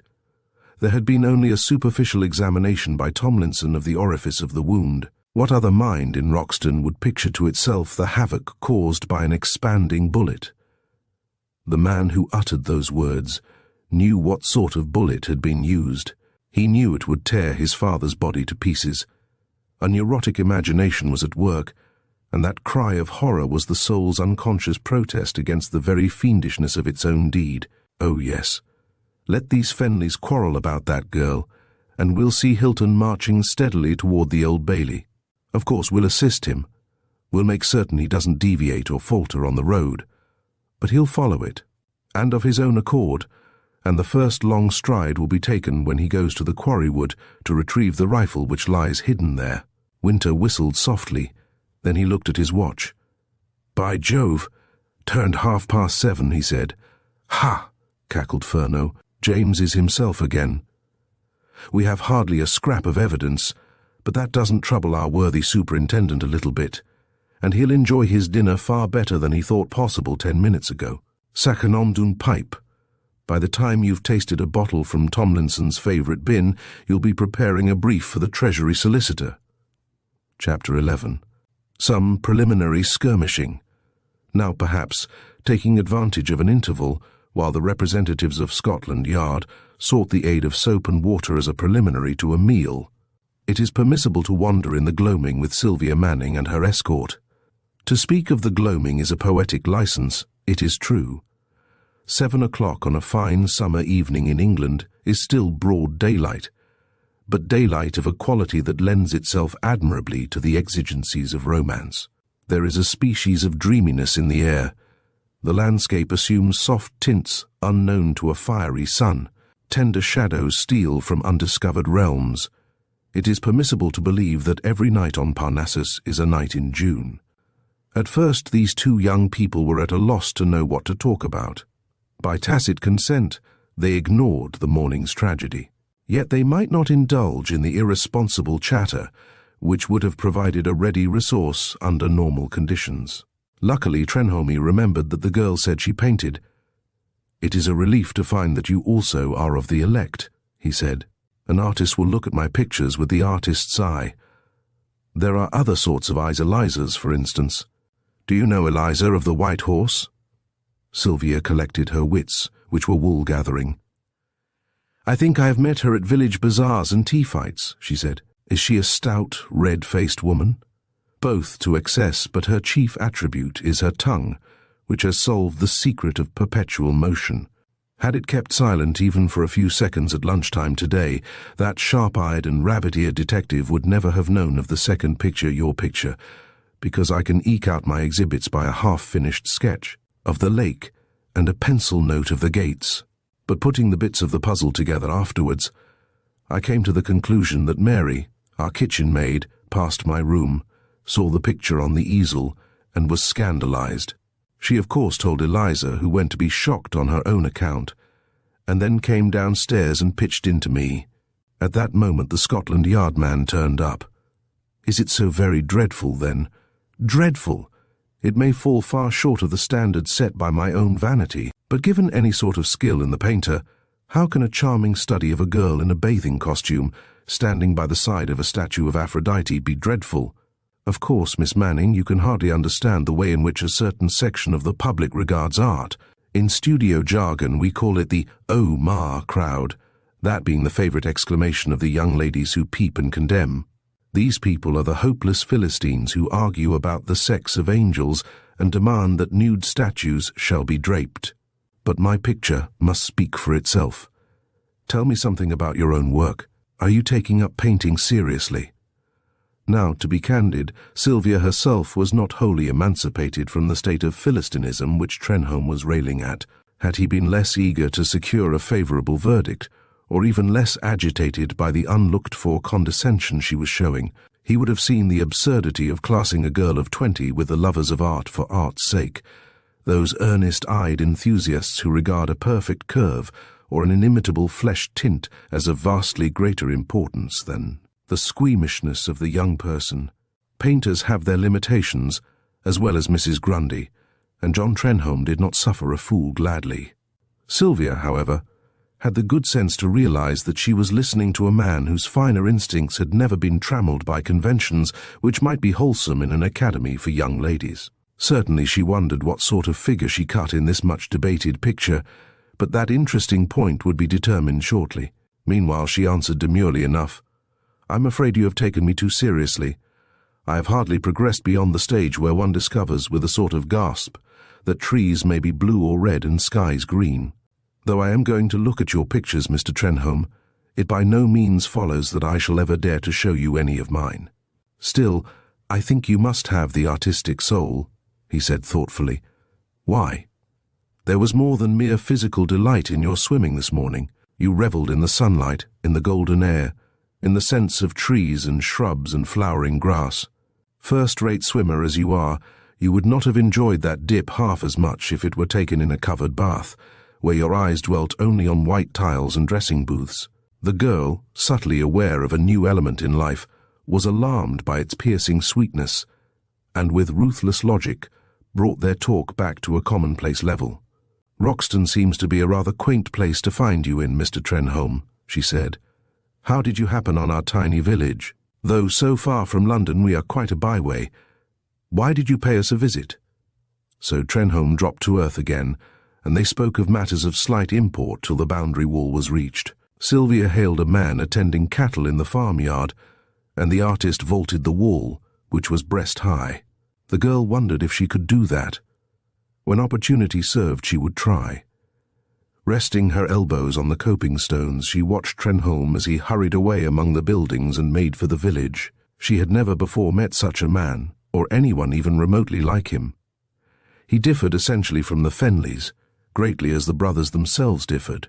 Without conscious effort to please, he had qualities that appealed strongly to women, and Sylvia knew now that no consideration would induce her to marry either of her cousins.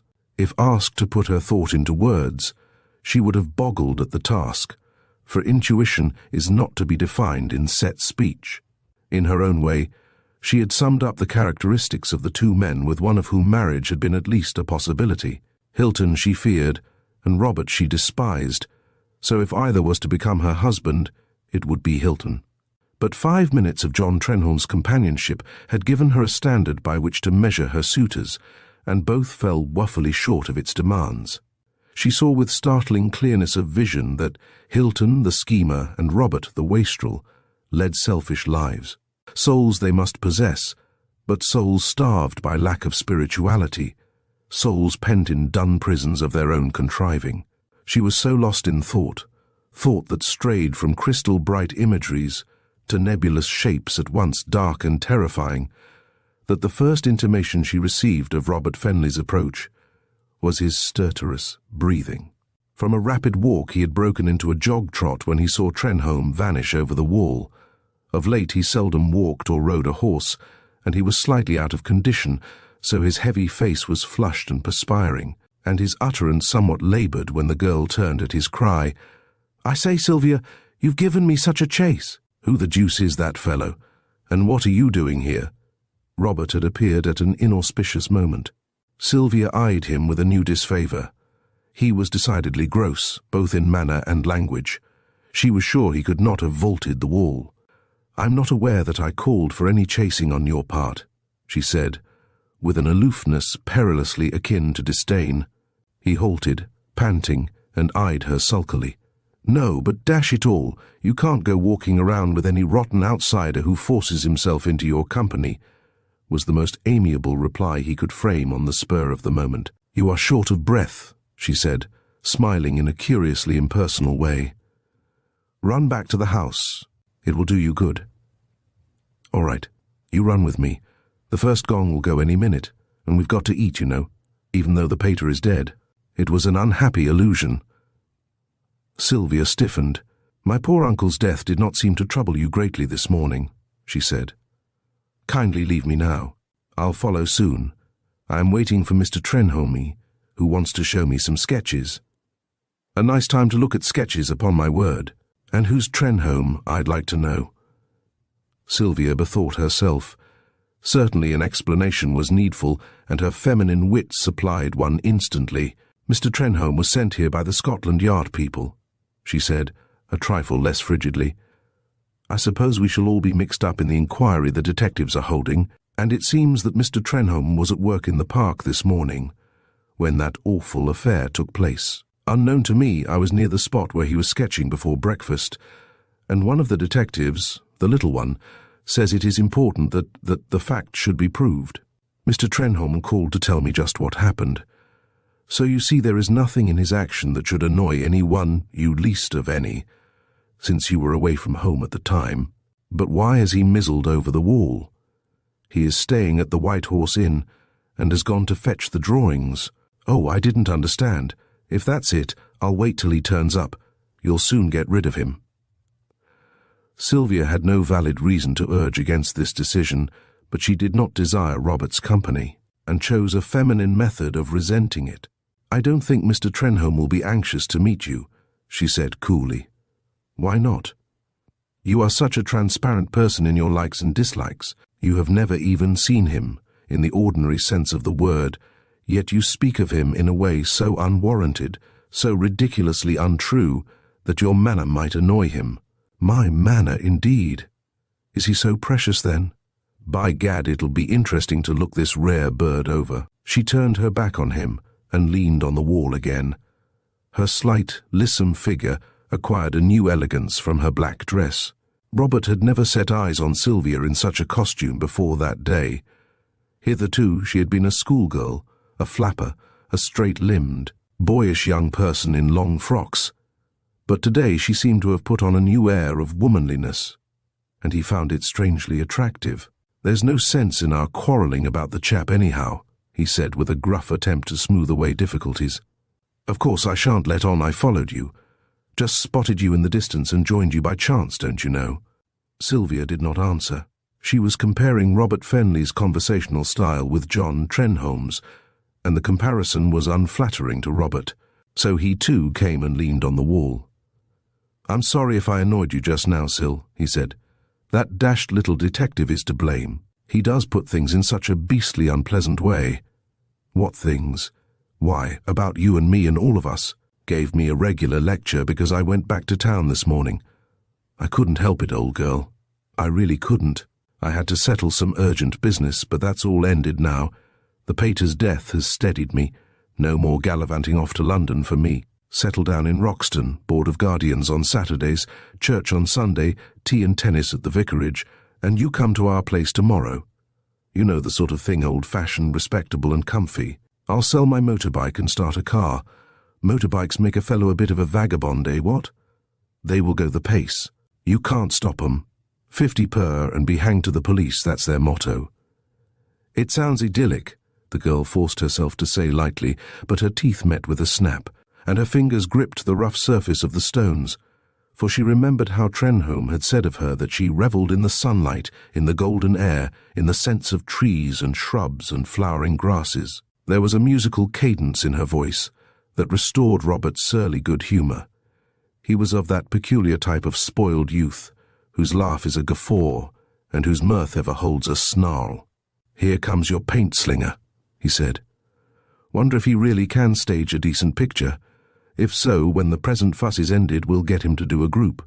You and me, and the keepers and dogs in front of the Warren Covert next October, after a big drive.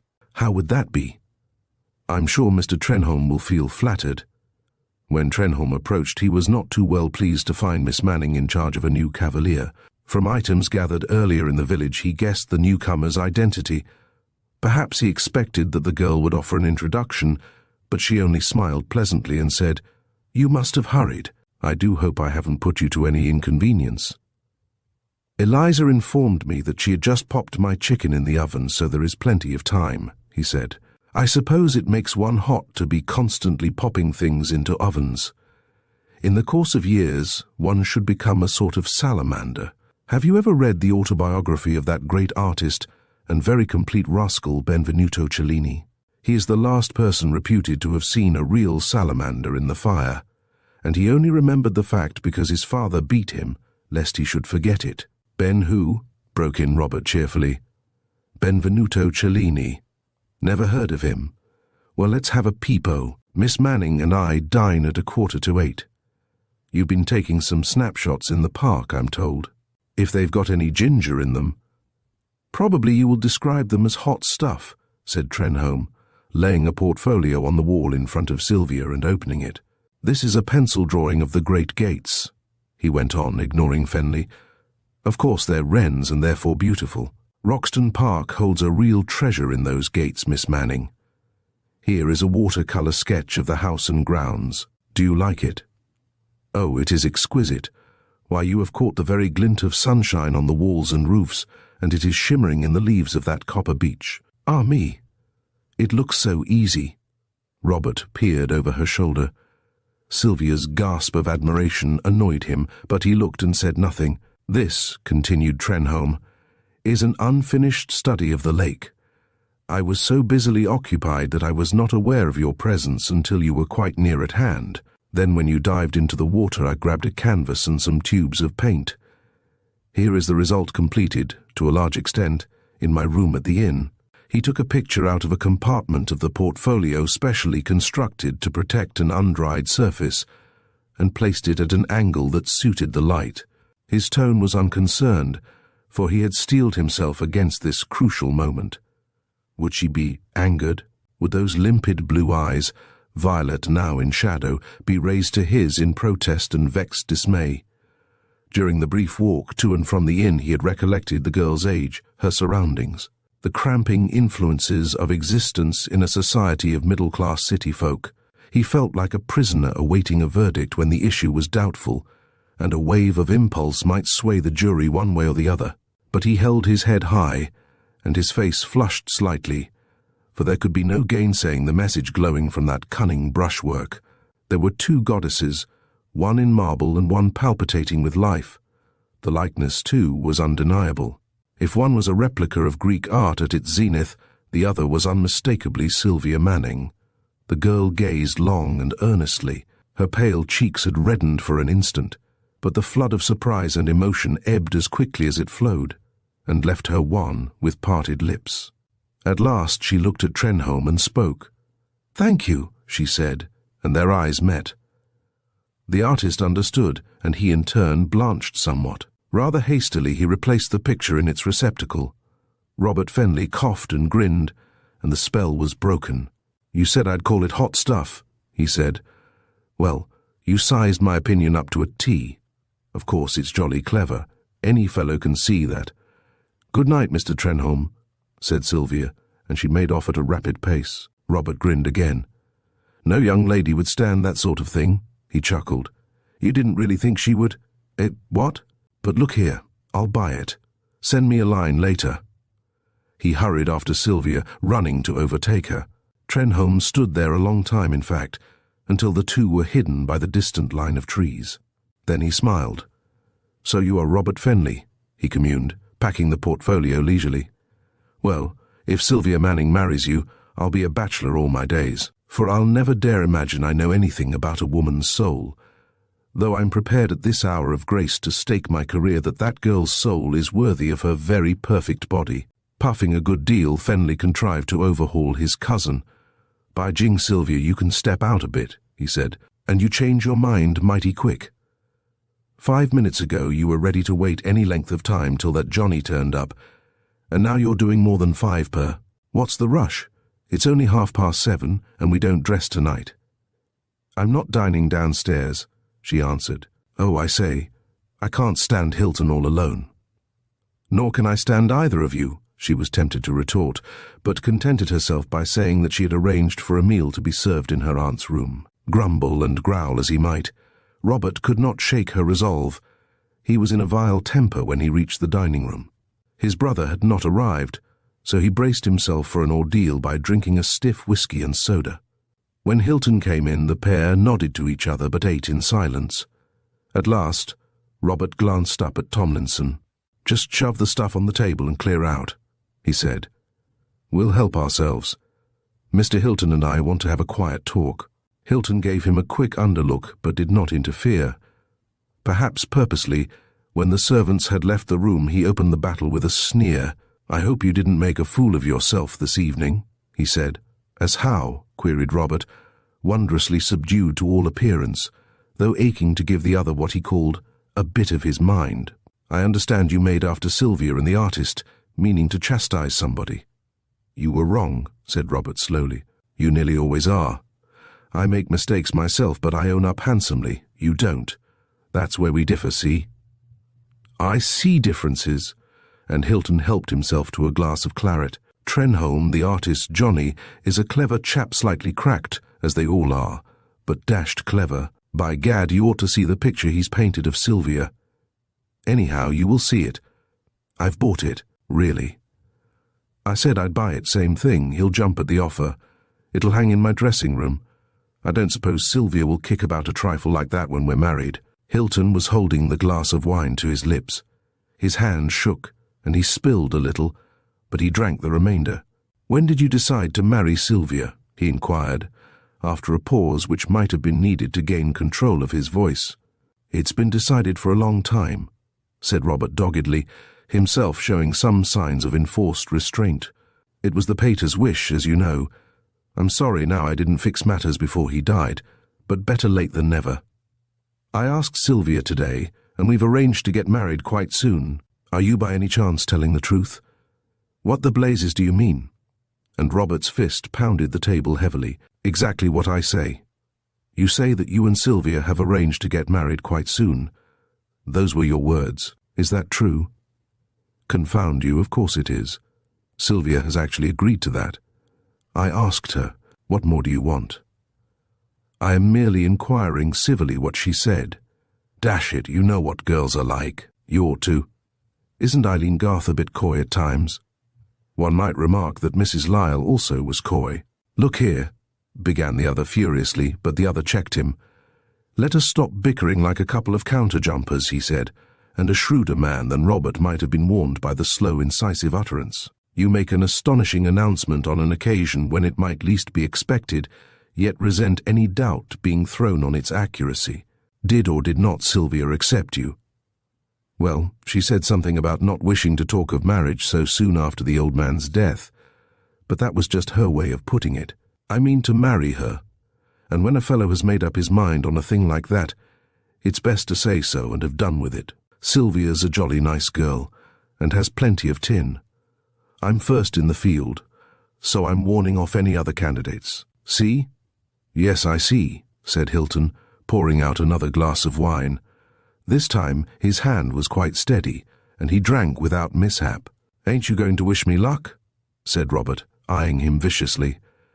"I agree with Sylvia. The day we have lost our father is hardly a fitting time for such a discussion, or shall I say, ceremony. You can say what the devil you like, and you can do what you like. Only keep off my corns and I won't tread on yours." Having, as he fancied, struck a decisive blow in the struggle for that rare prize, Sylvia, Robert Fenley pushed back his chair, rose, waited a second for an answer which came not, and strode out, muttering something about being fed up. Hilton's face was lowered, and one nervous hand shaded his brows. Robert thought he had scored, but he could not see the inhuman rage blazing in those hidden eyes. The discovery, had he made it, might not have distressed him, but he would surely have been puzzled by the strange smile which wrinkled Hilton's sallow cheeks when the door closed and the Eurasian was left alone in the dining room. Chapter 12, where in Scotland Yard once dined and wined. 3 dinners for 2 were in progress in the Towers at one and the same hour. One feast had been shortened by the ill-concealed hatred of each brother for the other. At the second, brooding care found unwanted lodging in the charming personality of Sylvia Manning Care, almost foreboding, heightened by the demented mutterings of her aunt. At the third, with the detectives, sat responsibility, but light-heartedly withal, since these seasoned manhunters could cast off their day's work like a garment. The first and second meals were of the high quality associated with English country houses of a superior class. The third was a spread for epicures. Tomlinson saw to that. He was catering for a gourmet inferno, and rose to the requisite height. The little man sighed as he tasted the soup. "What is it now?" inquired Winter, whose glance was dwelling appreciatively on a dusty bottle labelled Clos Vosgio, 1879. "I hate eating the food of a man whom I mean to produce as a star turn at the Old Bailey," was the despondent answer. "So do I, if it comes to that," said Winter briskly. "But this appetizing menu comes out of another larder. I shall be vastly mistaken if we're not actually the guests of a certain pretty young lady. Finance of the Fenley order is not in good odour in the city. Have no scruples, my boy. We may be vultures at the feast, but before we see the end of the Fenley case, there'll be a smash in Bishopsgate Street. And Miss Sylvia Manning will be lucky if some sharp lawyer is able to grab some part of the wreckage for her benefit. Clear logic, at any rate." And Fenno brightened visibly. "I'll tell you what it's based on. Our swarthy friend was examining lists of securities in the train. He didn't lift his head quickly enough. Took me for a ticket puncher, I expect, so I had time to twig what he was doing. I'd like to run my eye over the papers in that leather portfolio. You may manage it. You're the luckiest fellow breathing. Such opportunities come your way. I have to make them."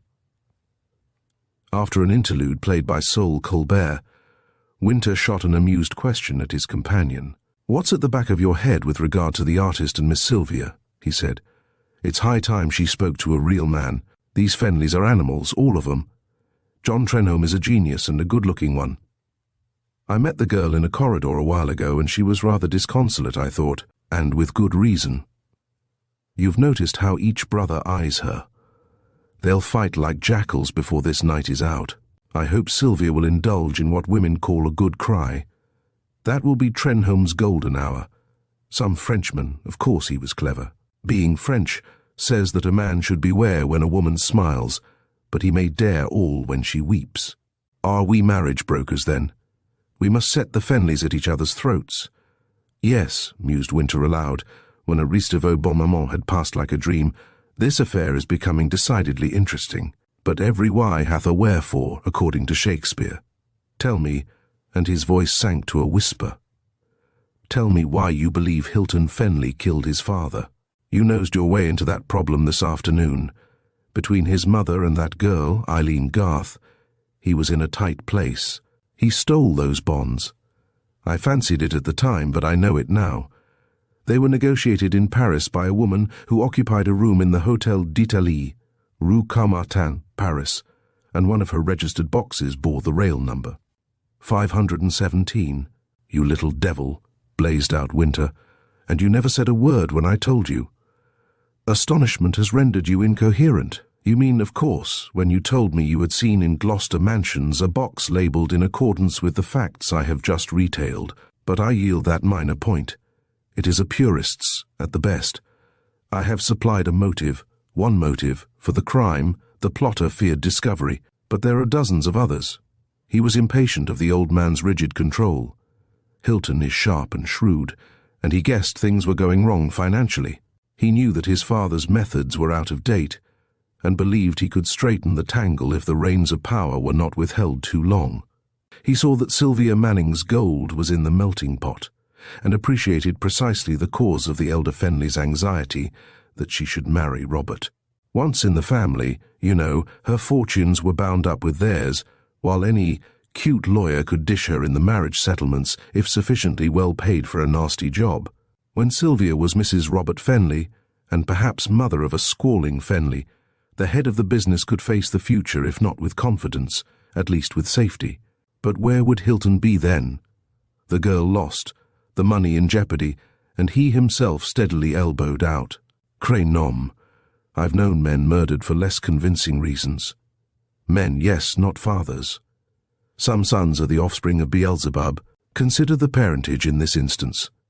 Fenley, a groom and horse-coper on the one hand, and the dark daughter of a Calcutta merchant on the other. If the progeny of such a union escaped a hereditary taint, it would be a miracle. Cremate Hilton Fenley, and his very dust will contain evil germs. You're strong in theory, but weak in proof. That style of argument invariably nettled Furneaux. You must butt into a few more mysterious suites of apartments in London and elsewhere, and you'll supply proof in bucketfuls, he snapped. But was there an accomplice? Squirm as you like, You can't get over the fact that Hilton was in his room when the bullet that killed his father came from the wood. He is not the sort of person likely to trust his liberty, his life even, to the keeping of any other human being. I start from the hypothesis that he alone planned and carried out the crime, so I do not lift my hand and cry impossible, but I ask myself, how was it done? Well, there are several methods worthy of consideration: clockwork, electricity, even a time fuse attached to the proper mechanism. I haven't really bothered myself yet to determine the means, because when that knowledge becomes indispensable, we must have our man under lock and key. Of course, the rifle is securely fixed in the... The door opened. Tomlinson came in, smiling blandly. "I hope you are enjoying your dinner, gentlemen both," he said. "You have made your cook an artist," said Furneaux. "I suppose you are happier here than in a big London restaurant," said Winter. The butler appreciated such subtle compliments and beamed on them. "With a little encouragement and advice, our chef can prepare a very eatable dinner," he said. "As for my own ambitions, I have had them, like every man worth his salt. But I fill a comfortable chair here. No worry, no grumbling, not a soul to say nem or con, so long as things go smoothly." "It must have been nem all the time," giggled Furneaux, and Winter was so afflicted by a desire to sneeze that he buried his face in a napkin. "And how was the wine?" went on Tomlinson, with an eye on the little man. Furneaux's features were crinkled in a Japanese smile. He wanted to kick Winter, who was quivering with suppressed laughter. "I never expected to find such vintages in a house of the mauvais riches," he said. "Perhaps you don't speak French, Mr. Tomlinson, so allow me to explain that I am alluding to men of wealth, not born in the purple. Precisely self-made. Well, sir, poor Mr. Fenley left the stocking of his cellar entirely to me. I gave the matter much thought. When my knowledge was at fault, I consulted experts, and the result—" "That is the result!" cried Furneaux, seizing the empty claret bottle and planting it so firmly on the table that the cutlery danced. A shoulder of lamb, served à la Soubise, appeared, and Tomlinson, announcing that his presence in the dining-room had been dispensed with, thought he would join them in a snack. Being a hospitable creature, he opened another bottle of the Clos Vosgio, but his guests were not to be tempted. "Well then," he said, "in a few minutes you must try our port. It is not Alto Douro, Mr. Furneaux, but it has body and bouquet." Winter was better prepared this time. Moreover, he was carving, and aware of a master's criticism, and there are occult problems connected with even such a simple joint as a shoulder of lamb. Furneaux, too, was momentarily subdued.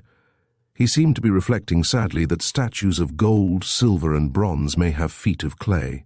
"I have often thought, gentlemen," said the butler, "that yours must be a most interesting profession. You meet all sorts and conditions of men and women." "We consort with the noblest malefactors," agreed Furneaux. "Dear me, sir, you do use the queerest words. Now, I should never dream of describing a criminal as noble, not in the generally accepted sense, perhaps. But you, I take it, have not had the opportunity of attending a really remarkable trial, when, say, some intellectual giant among murderers is fighting for his life. Believe me, no drama of the stage can rival that tragedy. The chief actor, remote, solitary, fenced away from the world he is hoping to re-enter, sits there in state. Every eye is on him, yet he faces judge, jury, counsel, witnesses and audience with a calm dignity worthy of an emperor. He listens imperturbably to facts which may hang him, to lies which may lend colour to the facts, to well-meaning guesses which are wide of the mark. Truthful and false evidence is equally prone to err when guilt or innocence must be determined by circumstances alone. But a prisoner knows. He is the one man able to discriminate between truth and falsity, yet he must not reveal the cruel stab of fact or the harmless buffet of fiction by so much as a flicker of an eyelid. He surveys the honest blunderer and the perjured ruffian, the counsel for the defence and the prosecution respectively, with impartial scrutiny. If he is a sublime villain, he will call on heaven to testify that he is innocent with a solemnity not surpassed by the judge who sentences him to death. Yes, please, a bit off the knuckle end.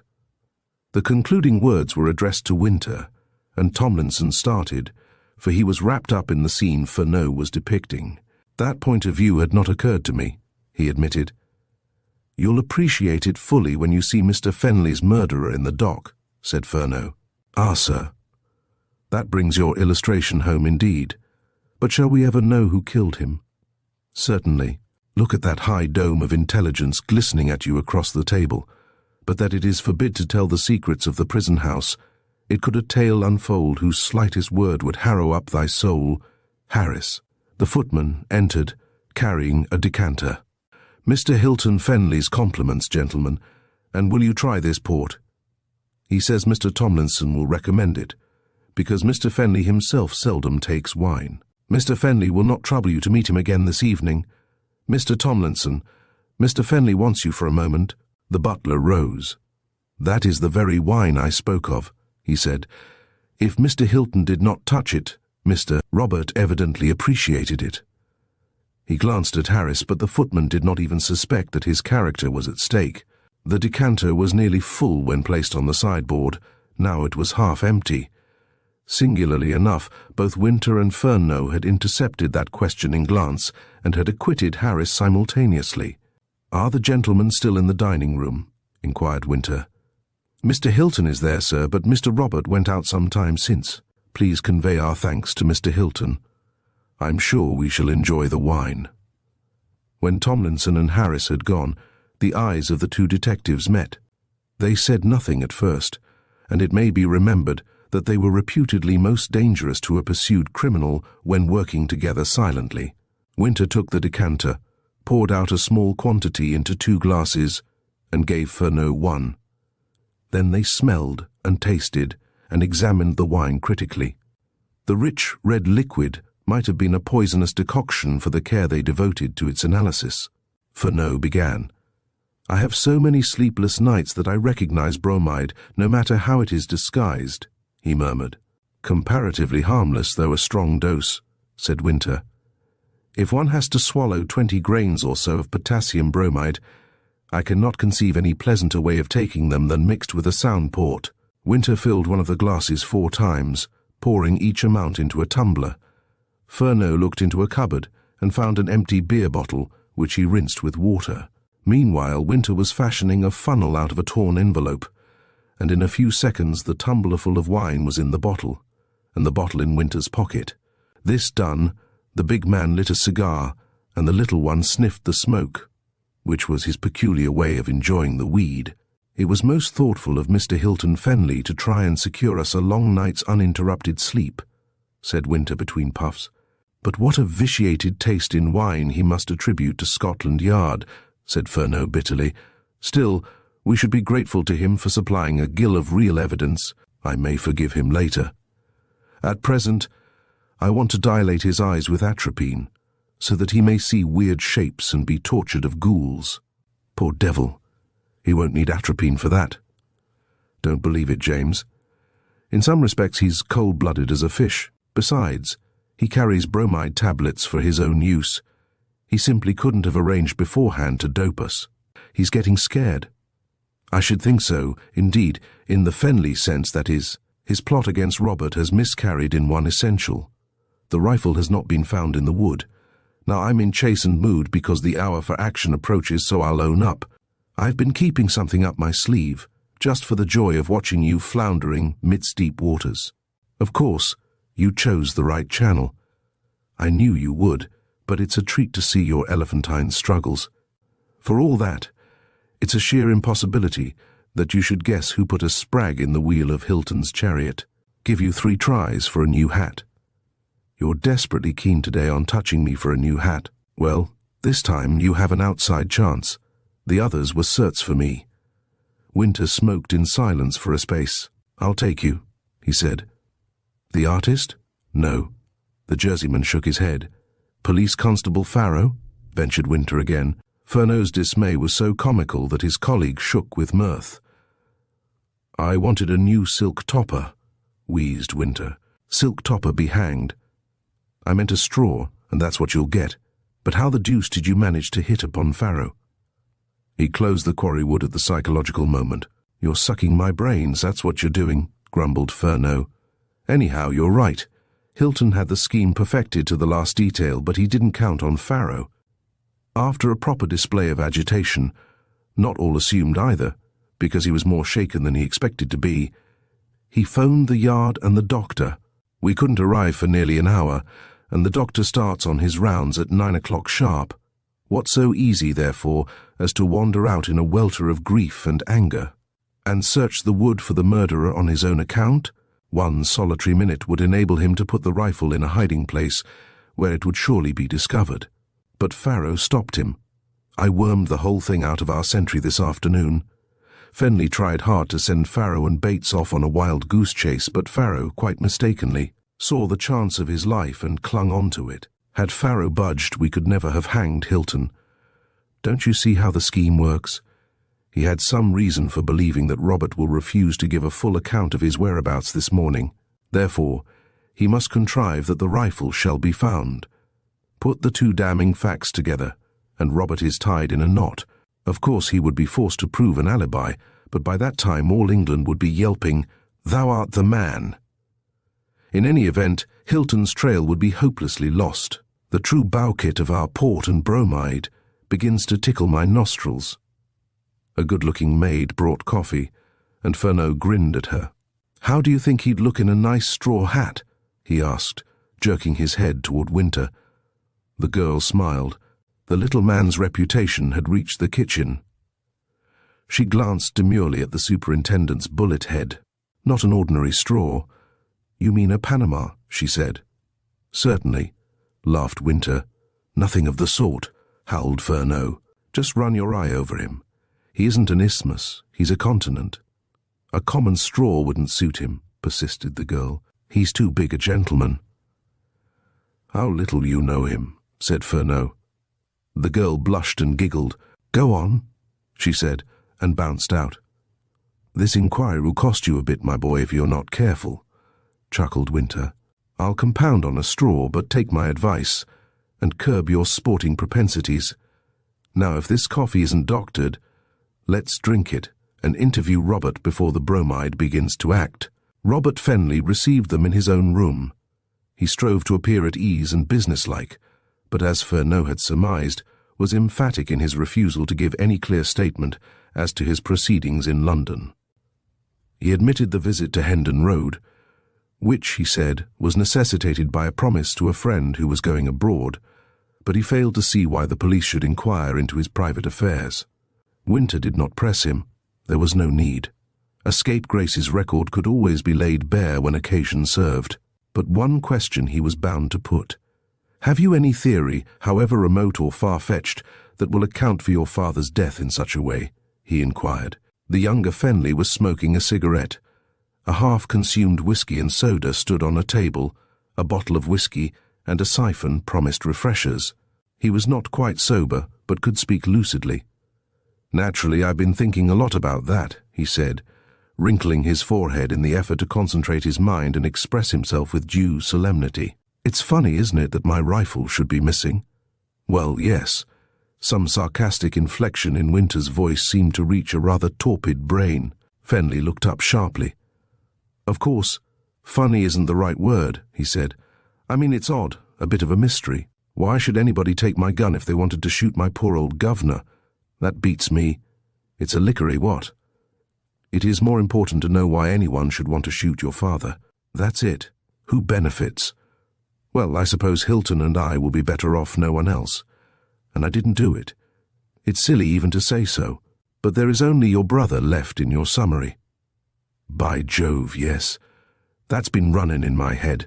It's nonsense anyhow, because Hilton was in the house. I wouldn't believe a word he said, but Sylvia and Tomlinson and Brodie and Harris all tell the same yarn. No, Hilton couldn't have done it. He's ripe for any mischief, is Hilton. But he can't be in this hole now, can he? They could extract nothing of value out of Robert, and left him after a brief visit. In the interim, Hilton Fenley had kept Tomlinson talking about the crime. The dining-room door was ajar, and he knew when the detectives had gone to Robert's room. Then he glanced around the table and affected to remember the decanter of port. "By the way," he said, "I feel as if a glass of that wine would be a good notion tonight. I don't suppose the Scotland Yard men have finished the lot. Just send for it, will you?" Harris brought the decanter, and Tomlinson was gratified by seeing that his favourite beverage had been duly appraised. "Sorry if I've detained you," said Fenley, and the butler went out. Rising, Fenley strolled to the door and closed it. Instantly he became energetic, and his actions bore a curious similitude to those of Winter a little while earlier. Pouring the wine into a tumbler, he rinsed the decanter with water and partly refilled it with the contents of another tumbler previously secreted in the sideboard, stopping rather short of the amount of wine returned from the butler's room. He drank the remainder, washed the glass, and put a few drops of whiskey into it. Carrying the other tumbler to an open window, he threw the medicated wine into a drain under a waterspout, and making assurance doubly sure, douched the same locality with water also. He rinsed this second glass.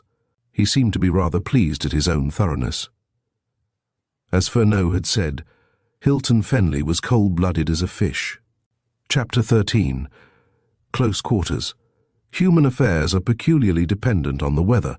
It is not easy to lay down a law governing this postulate which, indeed, may be scoffed at by the superficial reasoner, and the progression from cause to effect is often obscured by contradictory facts. For instance, a fine summer means a good harvest, much travelling, the prolongation of holiday periods, a free circulation of money, and the consequent enhanced prosperity and happiness of millions of men and women. But there are more suicides in June and July than in December and January. On the one hand, fine weather improves humanity's lot. On the other, it depresses the individual. Let the logician explain these curiously divergent issues as he may, there can be no question that the quality of the night which closed a day eventful beyond any other in the annals of Roxton exercised a remarkable influence on the lives of 5 people. It was a perfect night in June.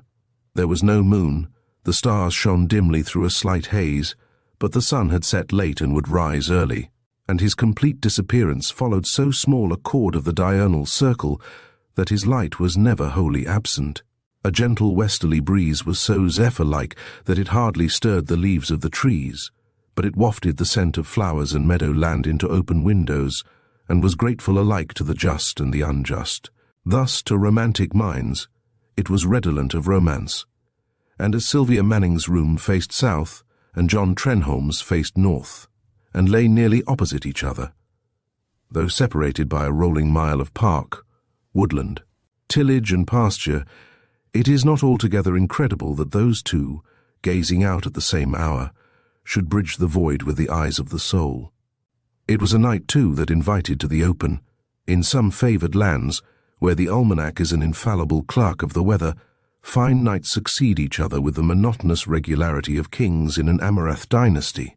But the British climateur, slave to no such ordered sequence, scatters or withholds these magic hours almost impartially throughout the seasons, so that June may demand overcoats and umbrellas, and October invites summer raiment. Hence this superb summer's night found certain folk in Roxton disinclined to forego its enchantments. Trenholme, trying to persuade himself that his brooding gaze rested on the Elizabethan roofs and gables rising above the trees because of some rarely spiritual quality in the atmosphere, suddenly awoke to the fact that the hour was 11. Some men issued from the bar parlour, and snug beneath, and there were sounds of bolts being shot home, and keys turned in recognition of the curfew imposed by the licensing laws. Then the artistic temperament arose in revolt. Chafing already against the narrow confines of the best room the White Horse Inn could provide, it burst all bounds when a tired potman attempted unconsciously to lock it in. Grabbing a pipe and tobacco pouch, Trenholme ran downstairs, meeting the potman in the passage. "Get me a key, Bill," he said. "I simply can't endure the notion of bed just yet, so I'm off for a stroll. I don't want to keep anyone waiting up, and I suppose I can have a key of sorts." Now it happened that the proprietor of the inn was absent at a race meeting, and Eliza was in charge. Trenholme's request was passed on to her, and a key was forthcoming. Hatless, pipe in mouth, and hands in pockets, Trenholme sauntered into the village street. Romance was either a dull jade or growing old and sedate in Roxton. Nearly every house was in darkness, and more than one dog barked because of a passing footstep. About 11:30, Sylvia Manning, sitting in melancholy near her window after an hour of musing, heard a light tap on the door. "Come in," she said, recognizing the reason of this late intrusion. An elderly woman entered. She was an attendant charged with special care of Mrs. Fenley. A trained nurse would have refused to adopt the lenient treatment of the patient enjoined by the late head of the family, so this woman was engaged because she was honest, faithful, rather stupid, and obeyed orders. "She has quieted down now, miss, and is fast asleep," she said in a low tone. "You may feel sure she won't wake before 6 or 7. She never does." The she of this message was Mrs. Fenley. Rural England does not encourage unnecessary courtesy, nor harbour such foreign intruders as madam. The reiterated pronoun grated on Sylvia. She was disinclined for further talk. "Thank you, Parker," she said. "I am glad to know that. Good night." But Parker had something to say, and this was a favourable opportunity. "She's been awful bad today, miss. It can't go on." That is hardly surprising, taking into account the shock Mrs. Fenley received this morning. "That's what I have in me mind, miss. She's changed." "How changed?" "You need not close the door. Never mind the light. It is hardly dark when the eyes become used to the gloom." Parker drew nearer. Obeying the instincts of her class, she assumed a confidential tone. "Well, miss, you know why you went out?" "Yes," said Sylvia rather curtly. She had left the invalid when the use of a hypodermic syringe became essential if an imminent outburst of hysteria was to be prevented. The girl had no power to interfere, and was too young and inexperienced to make an effective protest. But she was convinced that to encourage a vice was not the best method of treating it. More than once she had spoken of the matter to Mortimer Fenley, but he merely said that he had tried every known means to cure his wife, short of immuring her in an asylum, and had failed. "She is happy in a sort of a way," he would add, with a certain softening of voice and manner. "Let her continue so." Thus a minor tragedy was drifting to its close when Fenley himself was so rudely robbed of life. "As a rule, miss," went on the attendant, "she soon settles after a dose, but this time she seemed to pass into a sort of a trance. General Raleigh, her words are broken like and wild, and I pays no heed to 'em, but tonight she talked wonderful clear, all about India at first, and of a band playing, with soggers marching past. Then she spoke about some people called coolies. There was a lot about them, in lines and tea gardens, and she seemed to be speaking to another Mrs. Fenley."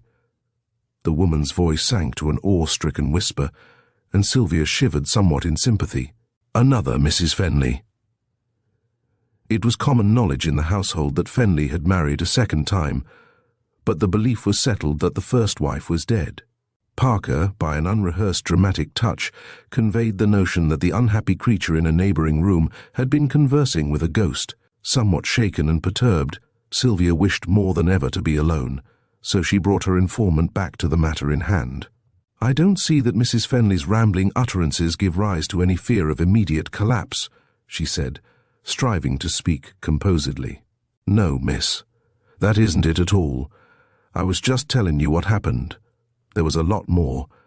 She might have been given the story of her life. But please forgive me, miss, for what I'm going to say. I think someone ought to know I do, really, and you're the only one I dare tell it to." "Oh, what is it?" The cry was wrung from the girl's heart. She had borne a good deal that day, and feared some sinister revelation now. She remembered that poor Mr. Fenley was dead, but didn't appear so greatly upset. She was more puzzled like Kep on muttering, "Who did it? Who could have the cool daring to shoot him dead in broad daylight at his own door before his servants?" She was sort of forcing herself to think, to find out, just as if it was a riddle, and the right answer was on the tip of her tongue. And then, all at once, she gave a queer little laugh. "Why, of course it was Hilton," she said. Sylvia, relieved and vastly indignant, rose impetuously. "Why do you trouble to bring such nonsense to my ears?" she cried. But Parker was stolid and dogged. "I had to tell someone," she vowed, determined to put herself straight with one of her own sex. "I know her ways. If that's in her mind, she'll be shouting it out to every maid who comes near her tomorrow. And I really thought, miss, it was wise to tell you tonight, because such a thing would soon cause a scandal, and it should be stopped. Perhaps you are right, and I ought to be obliged to you for being so considerate, but no one would pay heed to my aunt's ravings. Every person in the house knows that the statement is absurd. Mr. Hilton was in his room. I myself saw him go upstairs after exchanging a few words with his father in the hall, and he came down again instantly when Harris ran to fetch him. I understand that, miss, and I'm not so silly as to think there is any sense in her blaming Mr. Hilton, but it made my flesh creep to hear all the rest so clear and straightforward, and then that she should say, "Hilton did it, the black beast. He always hated Bob and me because we were white, and the jungle strain has come out at last." Oh, it was something dreadful to hear her laughing at her cleverness. Please, please, don't repeat any more of these horrible things," cried the girl, for the strain was becoming unbearable. "I agree with you, miss. They aren't fit to be spoke of, and I say, with all due respect, that they shouldn't be allowed to leak out. You know what young maidservants are like. They're bound to chatter. My idea is that another nurse should be engaged tomorrow, a woman old enough to hold her tongue and mind her own business. Then the two of us can take turns at duty, so as to keep them housemaids out of the way altogether. Yes, I'm sure you are right. I'll speak to Mr. Hilton in the morning." "Thank you, Parker. I see now that you meant well, and I'm sorry if I spoke sharply." "I'm not surprised, miss. It was not a pleasant thing to have to say, nor for you to hear, but duty is duty. Good night, miss. I hope you'll sleep well." Sleep. Parker should not have conjured up a new apparition if Sylvia were to seek the solace of untroubled rest. At present the girl felt that she had never before been so distressfully awake.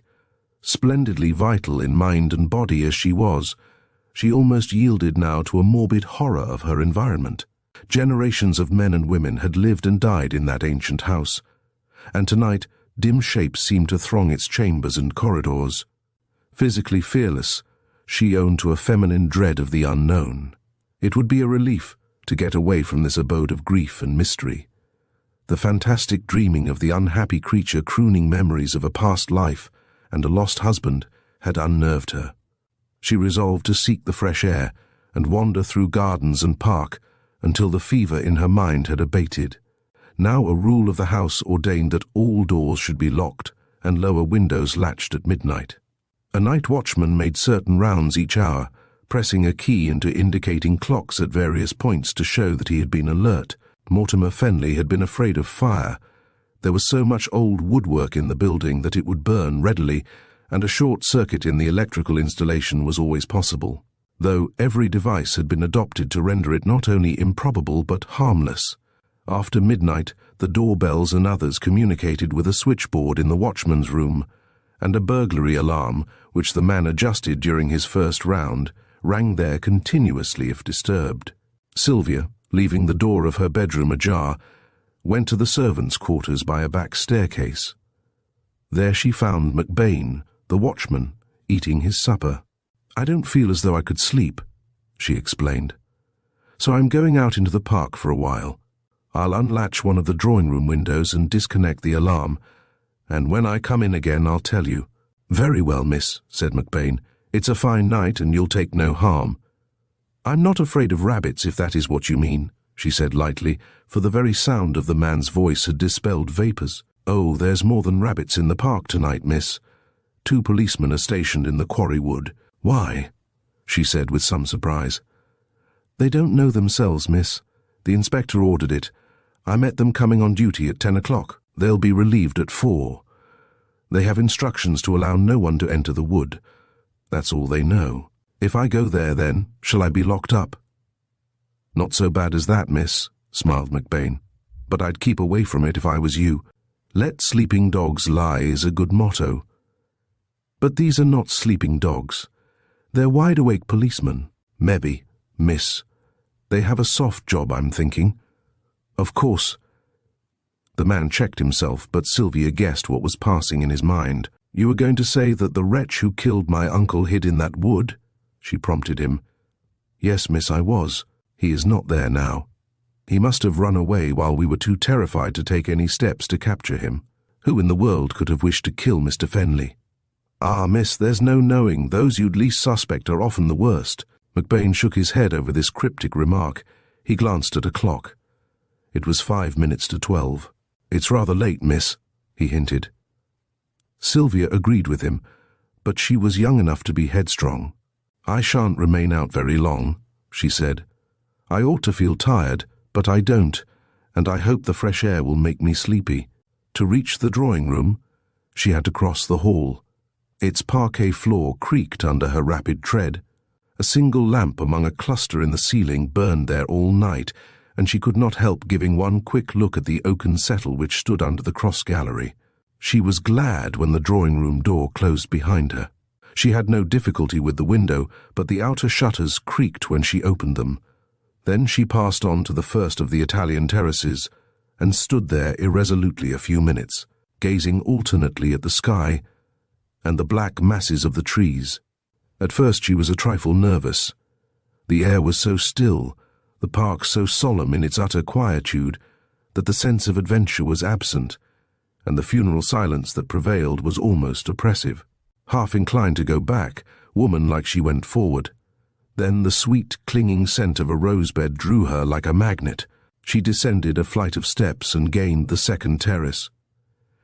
She thought of Trenholme and the picture, and the impulse to stroll as far as the lake seized her irresistibly. Why not? The grass was short, and the dew would not be heavy. Even if she wetted her feet, what did it matter, as she would undress promptly on returning to her room? Besides, she had never seen the statue on just such a night, though she had often visited it by moonlight. La Rochefoucauld is responsible for the oft-quoted epigram that the woman who hesitates is lost, and Sylvia had certainly hesitated. At any rate, after a brief debate in which the arguments were distinctly one-sided, she resolved that she might as well have an object in view as stroll aimlessly in any other direction. So, gathering her skirts to keep them dry, she set off across the park. She might have been halfway to the lake when a man emerged from the same window of the drawing-room, ran to the terrace steps, stumbled down them so awkwardly that he nearly fell, and swore at his own clumsiness in so doing. He negotiated the next flight more carefully, but quickened his pace again into a run when he reached the open. The girl's figure was hardly visible, but he knew she was there, and the distance between pursued and pursuer soon lessened. Sylvia, wholly unaware of being followed, did not hurry, but she was constitutionally incapable of loitering, and moved over the rustling grass with a swiftness that brought her to the edge of the lake, while the second inmate of the towers abroad that night was yet a couple of 100 yards distant. In the dim light, the statue assumed a lifelike semblance that was at once startling and wonderful. Colour flies with the sun, and the white marble did not depend now on tint alone to differentiate it from flesh and blood. Seen thus indistinctly, it might almost be a graceful and nearly nude woman standing there, and some display of will-power on the girl's part was called for before she approached nearer and stifled the first breath of apprehension. Then, delighted by the vague beauty of the scene, with senses soothed by the soft plash of the cascade, she decided to walk around the lake to the spot where Trenholme must have been hidden when he painted that astonishingly vivid picture. Its bold treatment and simplicity of note rendered it an easy subject to carry in the mind's eye, and Sylvia thought it would be rather nice to conjure up the same effect in the prevailing conditions of semi-darkness and mystery. She need not risk tearing her dress among the briars which clung to the hillside. Knowing every inch of the ground, she could follow the shore of the lake until nearly opposite the statue, and then climb a few feet among the bushes at a point where a zigzag path, seldom used and nearly obliterated by undergrowth, led to the clump of cedars. She was still speeding along the farther bank when a man's form loomed in sight in the park, and her heart throbbed tumultuously with a new and real terror. Who could it be? Had someone seen her leaving the house? That was the explanation she hoped for at first. But her breath came in sharp gusts, and her breast heaved when she remembered how one deadly intruder at least had broken into that quiet haven during the early hours of the past day. Whoever the oncomer might prove to be, he was losing no time, and he was yet some 20 yards or more away from the statue itself, separated from Sylvia by about the same width of water, when she recognized, with a sigh of relief, the somewhat cumbrous form and grampus-like puffing of Robert Fenley. Evidently he was rather blear-eyed, since he seemed to mistake the white marble Aphrodite for a girl in a black dress, Or perhaps he assumed that Sylvia was there, and thought he would see her at any moment. "I say, Sylvia," he cried. "I say, old girl, what the deuce are you doing in the park at this time of night?" The words were clear enough, but there was a suspicious thickness in the voice. Robert had been drinking, and Sylvia had learned already to abhor and shun a man under the influence of intoxicants more than anything else in the wide world. She did not fear her cousin. For years she had tolerated him, and that day she had come to dislike him actively. But she had not the least intention of entering into an explanation of her actions with him at that hour and under existing circumstances. She had recovered from her sudden fright and was merely annoyed now, and bent her wits to the combined problems of escape and regaining the house unseen. Remembering that her white face and hands might reveal her whereabouts, she turned, bent and crept up the slope until a bush afforded welcome concealment. Some thorns scratched her ankles, but she gave no heed to such trivial mishaps.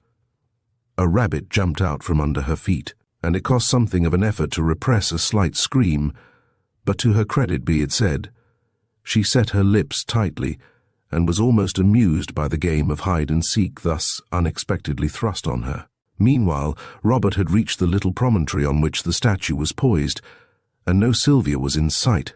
"Sylvia," he cried again, "where are you? No use hiding, because I know you're here. Dash it all, if you wanted a bit of a stroll, why didn't you send for me? You knew I'd come like a shot, eh, what?" He listened and peered, but might as well have been deaf and blind for aught he could distinguish of the girl he sought. Then he laughed, and a peculiar quality in that chuckle of mirth struck a new note of anxiety, even of fear, in Sylvia's labouring heart. "So you won't be good," he guffawed thickly. "Plain puss in the corner, I suppose. Very well, I give you fair warning. I mean to catch you, and when I do, I'll claim forfeit. I don't mind. Fact is, I like it.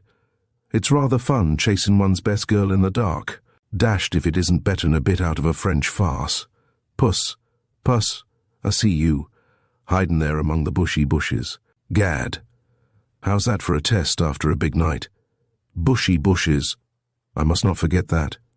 Try it on one of the b-boys. Now, come out of it. Naughty puss. I'll get you in a tick, see if I don't."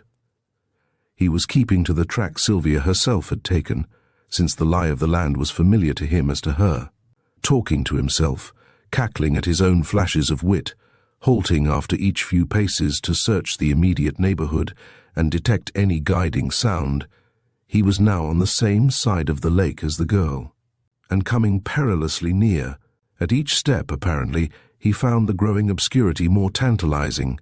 He still continued calling aloud, "Sylvia, Sylvia, I say, chuck it, can't you? You must give in, you know. I'll be grabbing you in a minute."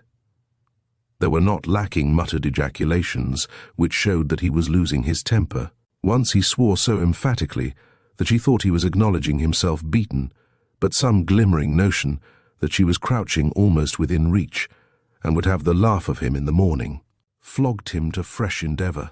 Now he was within 10 yards, 8, 5. In another few seconds his hand might touch her, and she quivered at the thought.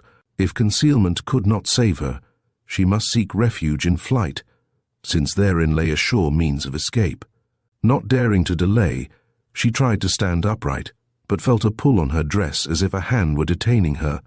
It was only a briar, insidiously entangled in a fold of her skirt, but she was rather excited now, and there was little to be gained by excess of caution, for any rapid movement must betray her. Stooping, she caught the thorn-laden branch and tore it out of the soft material. Fenley heard the ripping sound instantly. "Ha! There you are, my beauty. Got you this time," he cried and plunged forward. Sylvia sprang from her hiding place like a frightened fawn and valiantly essayed the steep embankment. Therein she erred. She would have succeeded in evading her pursuer had she leaped down to the open strip of turf close to the water, dodging him before he realized what was happening. As it was, the briars spread 100 cruel claws against her. With each upward step, she encountered greater resistance. Desperation only added to her panic, and she struggled frenziedly. The man, unhampered by garments such as clogged each inch of Sylvia's path, pushed on with renewed ardour. He no longer spoke, for his hearing alone could help him now, the girl's black-robed form being utterly merged in the dense shadow cast by brushwood and cedars. He, however, was silhouetted against the luminous grey of the park, and Sylvia, casting a frantic glance over her shoulder, saw him distinctly. In her distress she fancied she could feel his hot breath on her neck, and when some unusually venomous branch clutched her across the knees and rendered farther movement impossible until her dress was extricated, she wailed aloud in anger and dismay. "How dare you?" she cried, and her voice was tremulous and broken. "I warn you that if you persist in following me, I shall strike you." "Will you, by Jove?" cried Robert elatedly. "I'd risk more than that, my dear. A kiss for every blow. Only fair, you know." "Eh, what?" On he came. He was so near that in one active bound he would be upon her, but he advanced warily, with hands outstretched. "Oh, what shall I do?" she sobbed. "Go back, you brute. I hate you. There are policemen in the wood. I'll scream for help." "No need, Miss Manning," said a calm voice which seemed to come from the circumambient air. "Don't cry out or be alarmed, no matter what happens." A hand, not Robert Fenley's, caught her shoulder in a reassuring grip. A tall figure brushed by, and she heard a curious sound that had a certain smack in it, a hard smack combined with a thudding effect, as if someone had smitten a pillow with a fist. A fist it was assuredly, and a hard one, but it smote no pillow. With a gurgling cough, Robert Fenley toppled headlong to the edge of the lake, and lay there probably some minutes, for the man who had hit him knew how and where to strike. Sylvia did not scream. She had recognized Trenholme's voice, but she felt absurdly like fainting. Perhaps she swayed slightly, and her rescuer was aware of it, for he gathered her up in his arms as he might carry a scared child, nor did he set her on her feet when they were clear of the trees and in the open park. "You are quite safe now," he said soothingly. "You are greatly upset, of course, and you need a minute or two to pull yourself together, but no one will hurt you while I am here. When you feel able to speak, you'll tell me where to take you, and I'll be your escort." "I can speak now, thank you," said Sylvia, with a composure that was somewhat remarkable. "Please, put me down." He obeyed, but she imagined he gave her a silent hug before his clasp relaxed. Even then, his left hand still rested on her shoulder in a protective way. Chapter 14. The Spreading of the Net. That John Trenholme should be in the right place at the right moment, and that the place should happen to be one where his presence was urgently required in Sylvia Manning's behalf, was not such a far-fetched coincidence as it might be deemed, for instance, by a jury. Juries are composed mainly of bald-headed men whose shining pates have been denuded of hair by years and experience, and these factors dry the heart as surely as they impoverish the scalp. Consequently, juries in bulk, be it understood, individual jurors may perhaps retain the emotional equipment of a Chatterton, are skeptical when asked to accept the vagaries of the artistic temperament in extenuation of some so-called irrational action. In the present case, counsel for the defense would plead that his clients, Sylvia would undoubtedly figure in the charge, were moved by an overwhelming impulse shared in common. It was a glorious night, he might urge. Each had been thinking of the other.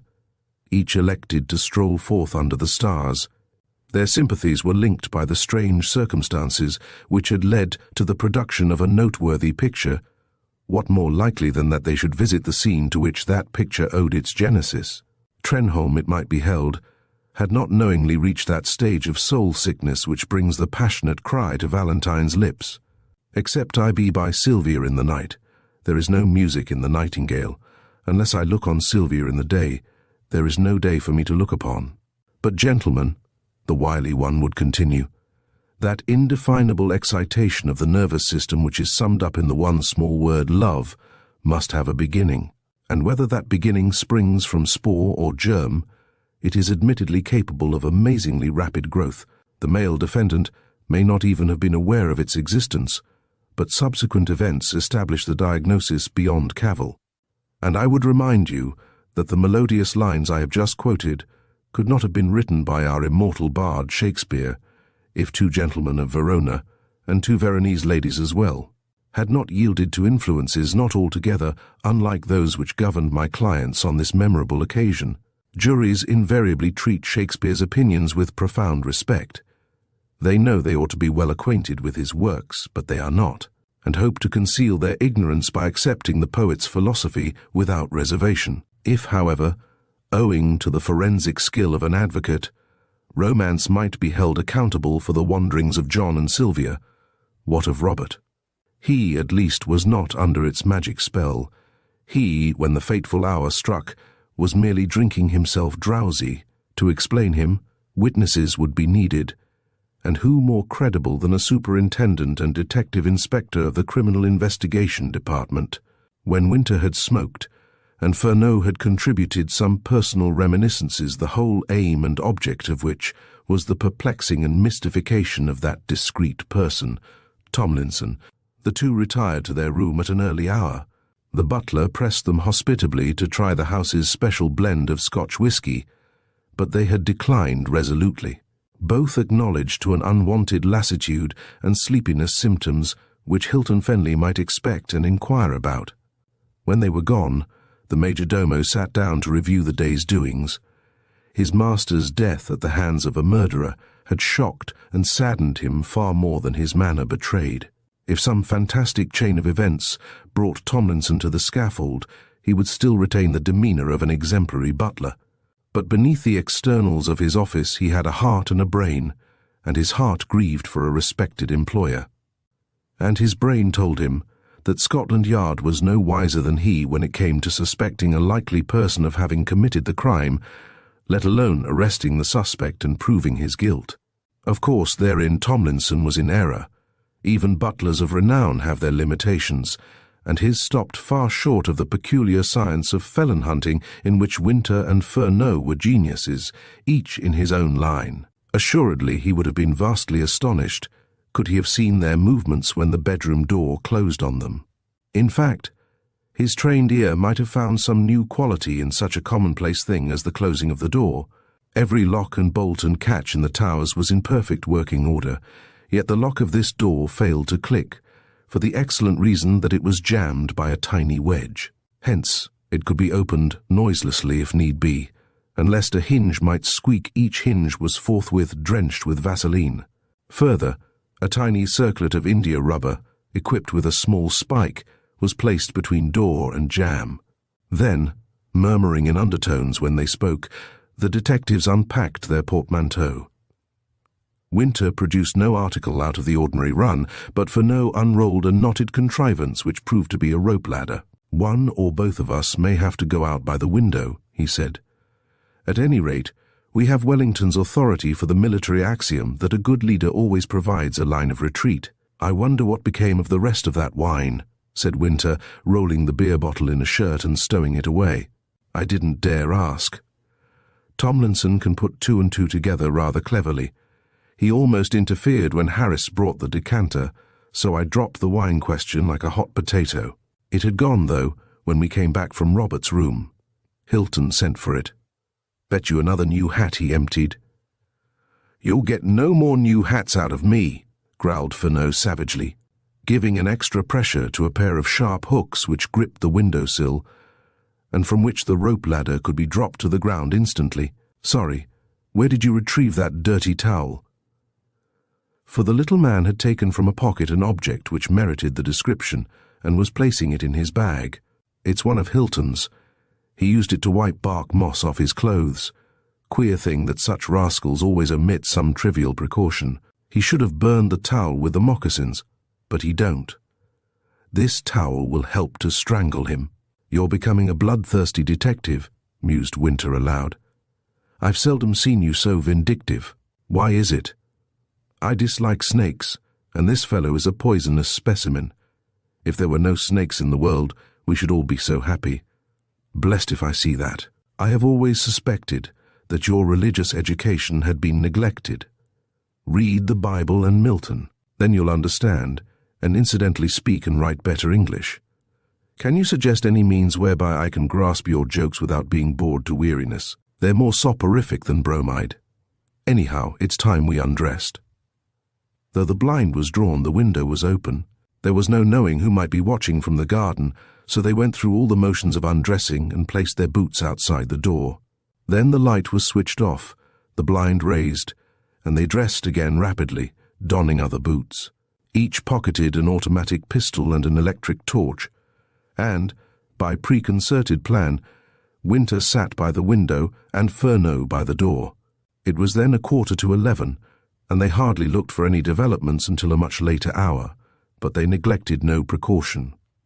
Unquestionably, it would be difficult for anyone to move about in that part of the house, or cross the gardens without attracting their attention. Their room was situated on the south front, 2 doors from Sylvia's, and 2 from Hilton Fenley's bedroom.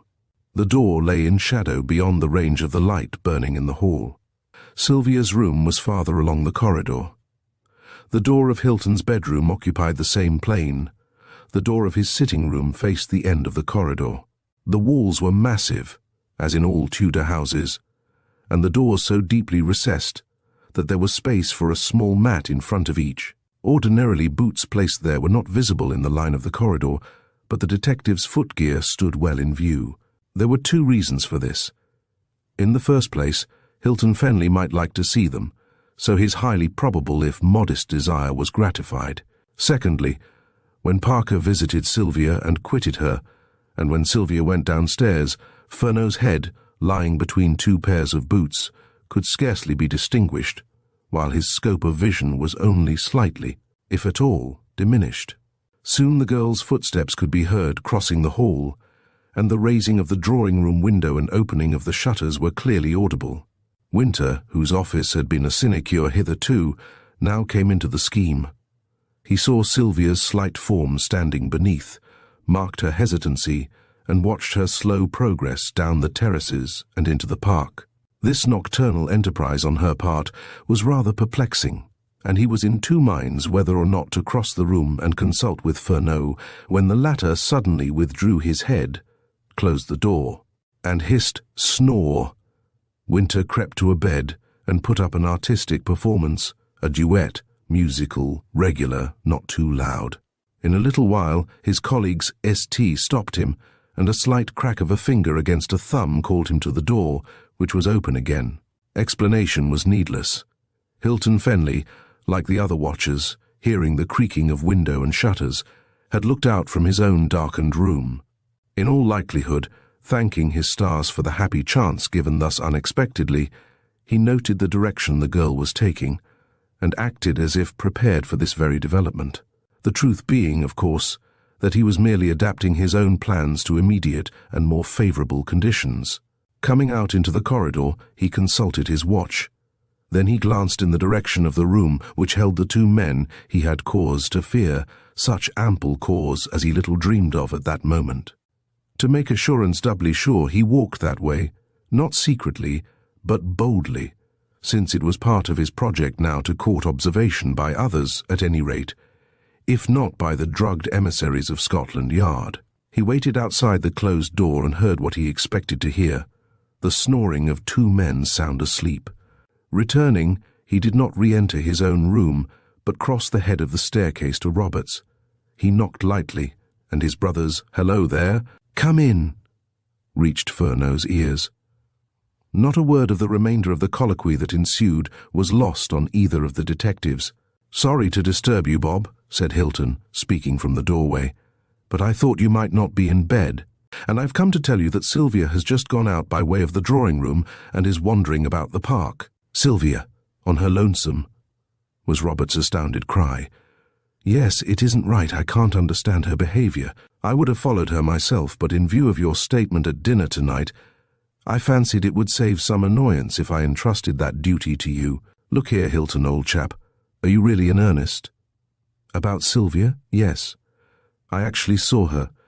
At this moment she is heading for the lake. If you hurry, you'll see her yourself. I say, it's awfully decent of you. I take back a lot of what I said tonight. Of course, as matters stand, this is my job. Tell McBain not to lock us out. I'll attend to that if necessary. But don't mention me to Sylvia. She might resent the notion of being spied on. Say that you too were strolling about. You see, I heard the window being opened and looked out naturally. Anyhow, drop me and run this affair on your own. Robert was slightly obfuscated.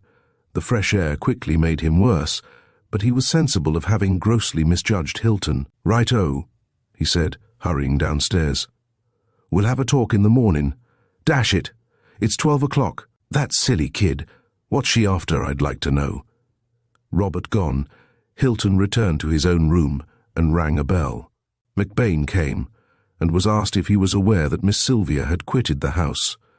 McBain gave his version of the story, and Fenley remarked that he might leave the window unfastened until he made his rounds at 1 o'clock.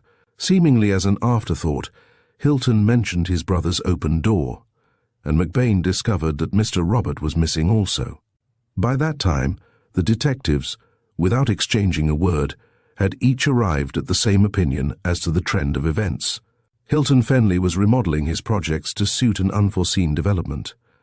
No matter what motive inspired Sylvia Manning's midnight ramble, there could be no disputing the influence which dominated Robert Fenley. He was his brother's catspaw.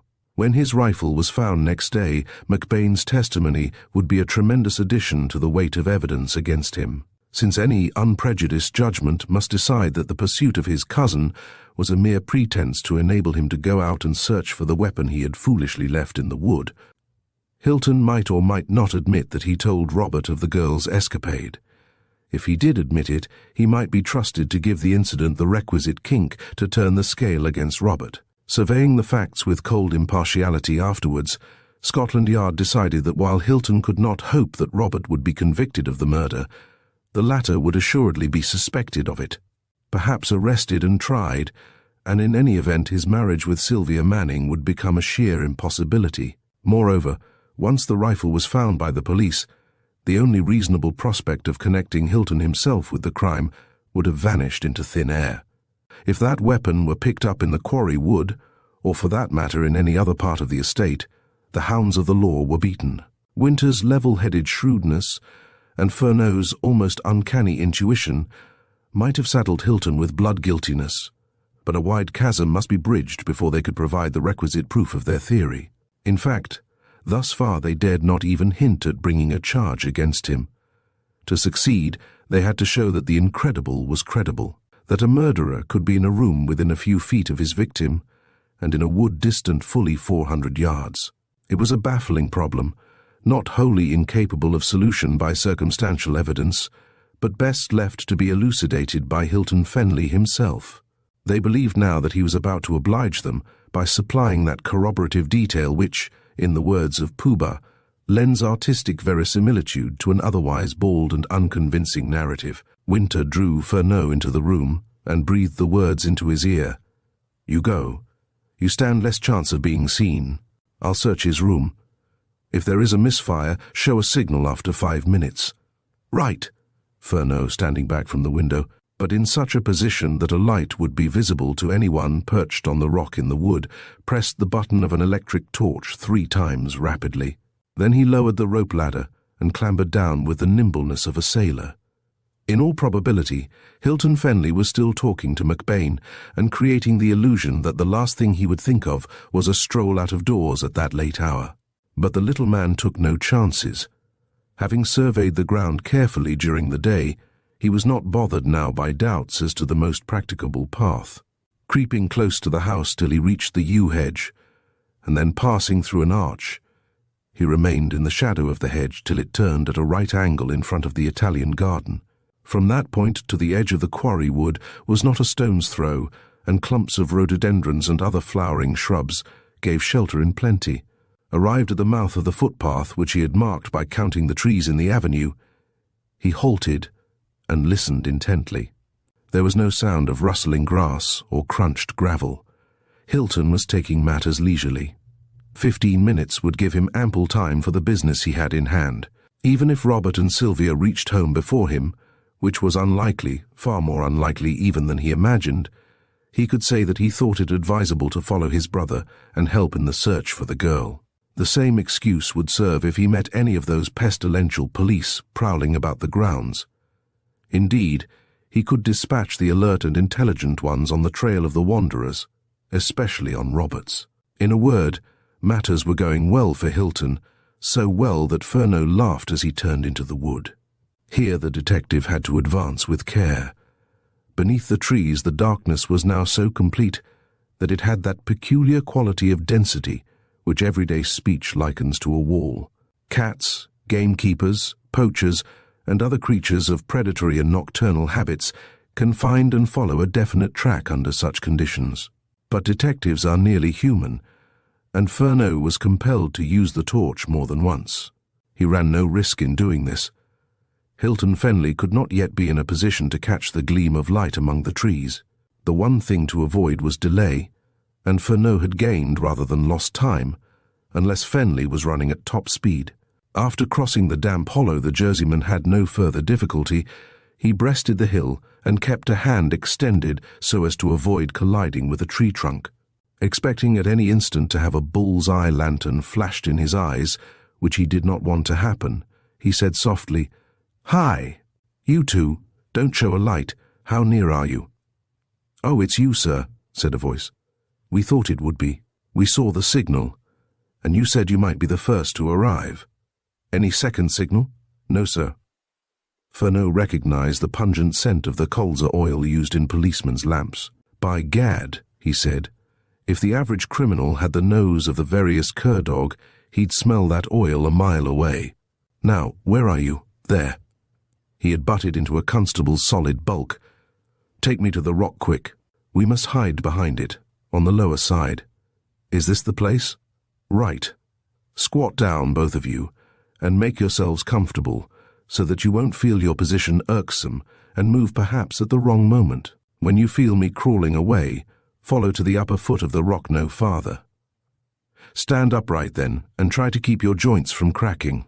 There must be no creaking of belts or boots. Absolute silence is the order. Not a word spoken. No matter what you hear, don't move again until you see the light of my electric torch. Then run to me, turning on your own lamps, and help in arresting anyone I may be holding. Use your handcuffs if necessary, and don't hesitate to grab hard if there is a struggle.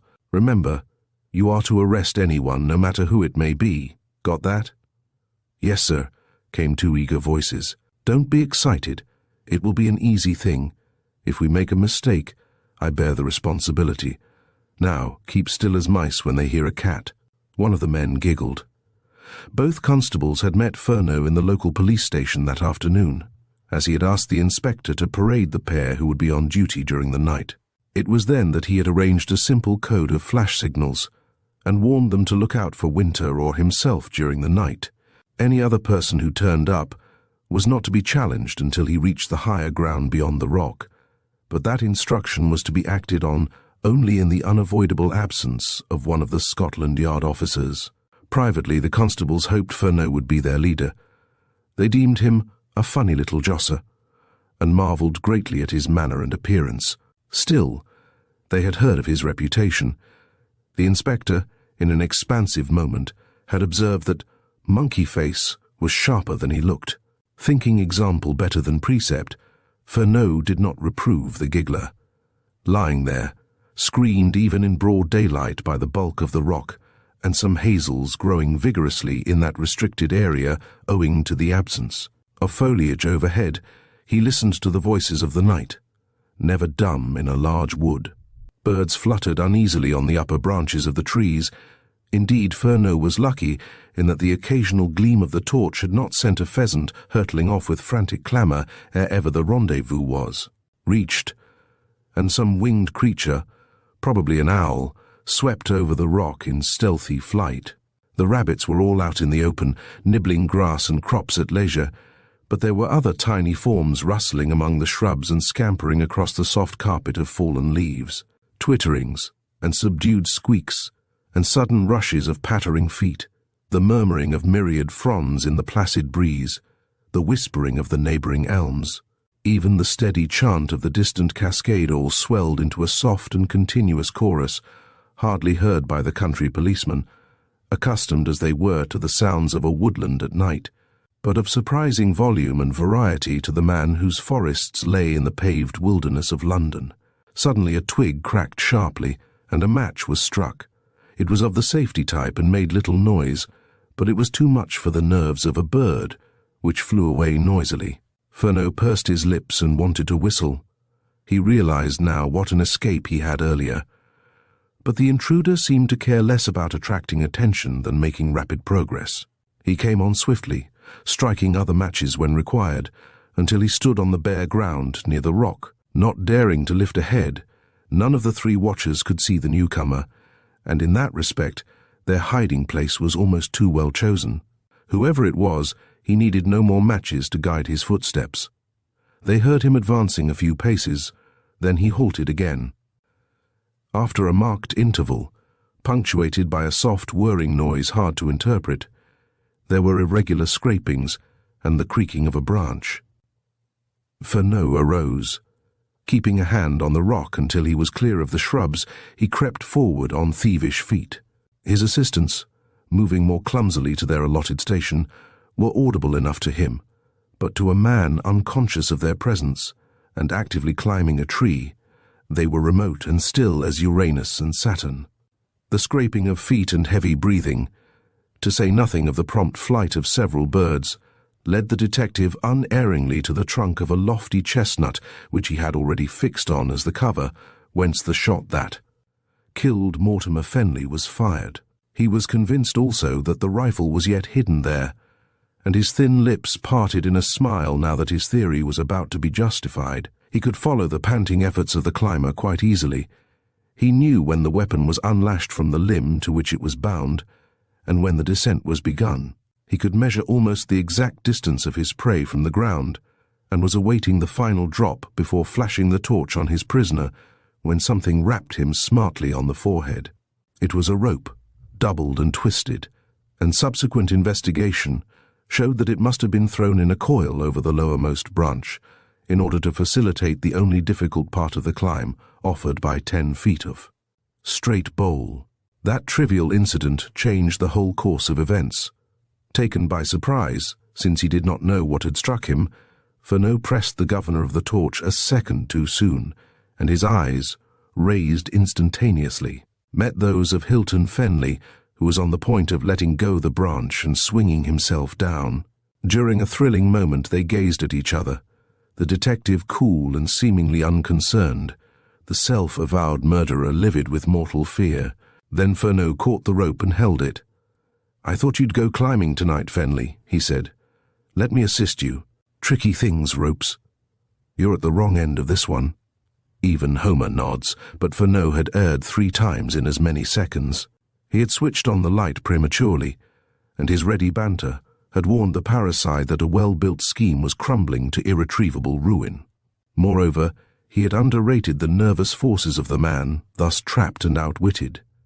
Fenley knew that when his feet touched the earth, he would begin a ghastly pilgrimage to the scaffold. 2 yellow orbs of light were already springing up the slight incline from the rock, betokening the presence of captors in overwhelming number. What was to be done? Nothing in reason, yet Fenley had likened him to a snake, and he displayed now the primal instinct of the snake to fight when cornered. Thrusting the heavy gun he was carrying straight downward, he delivered a vicious and unerring blow. The stock caught the detective on the crown of the head, and he fell to his knees, dropping the torch, which of course went out as soon as the thumb relaxed its pressure. Chapter 15. Some stage effects.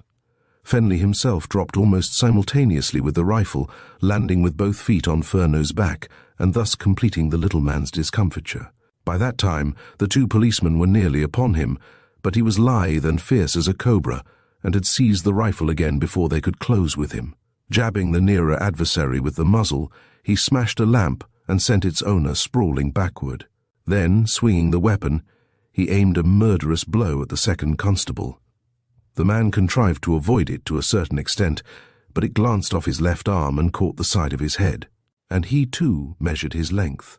All 3, detective and police, were on their feet promptly, for none was seriously injured, but Fenley was dazed and had to grope for the torch, and the second constable's lamp had gone out owing to a rush of oil from the cistern. Thus, during some precious seconds, they were in total darkness. Meanwhile, Fenley had escaped. Luck, after deserting him, had come to his rescue in the nick of time. He had blundered into the path and managed to keep to it, and the somewhat strong language in which Fenley expressed his feelings anent the Hertfordshire constabulary, and the no less lurid comments of two angry members of the force helped to conceal the sounds which would otherwise have indicated the direction taken by the fugitive. At last, having found the torch, Fenley collected his scattered wits. "Now don't be scared and run away, you two," he said sarcastically, producing an automatic pistol. "I'm only going to tell Mr. Winter that we've bungled the job." He fired twice in the air, and two vivid spurts of flame rose high among the branches of the chestnut. But the loud reports of the shooting were as nothing compared with the din that followed. Every rook within a mile flew from its eyrie and cawed strenuously.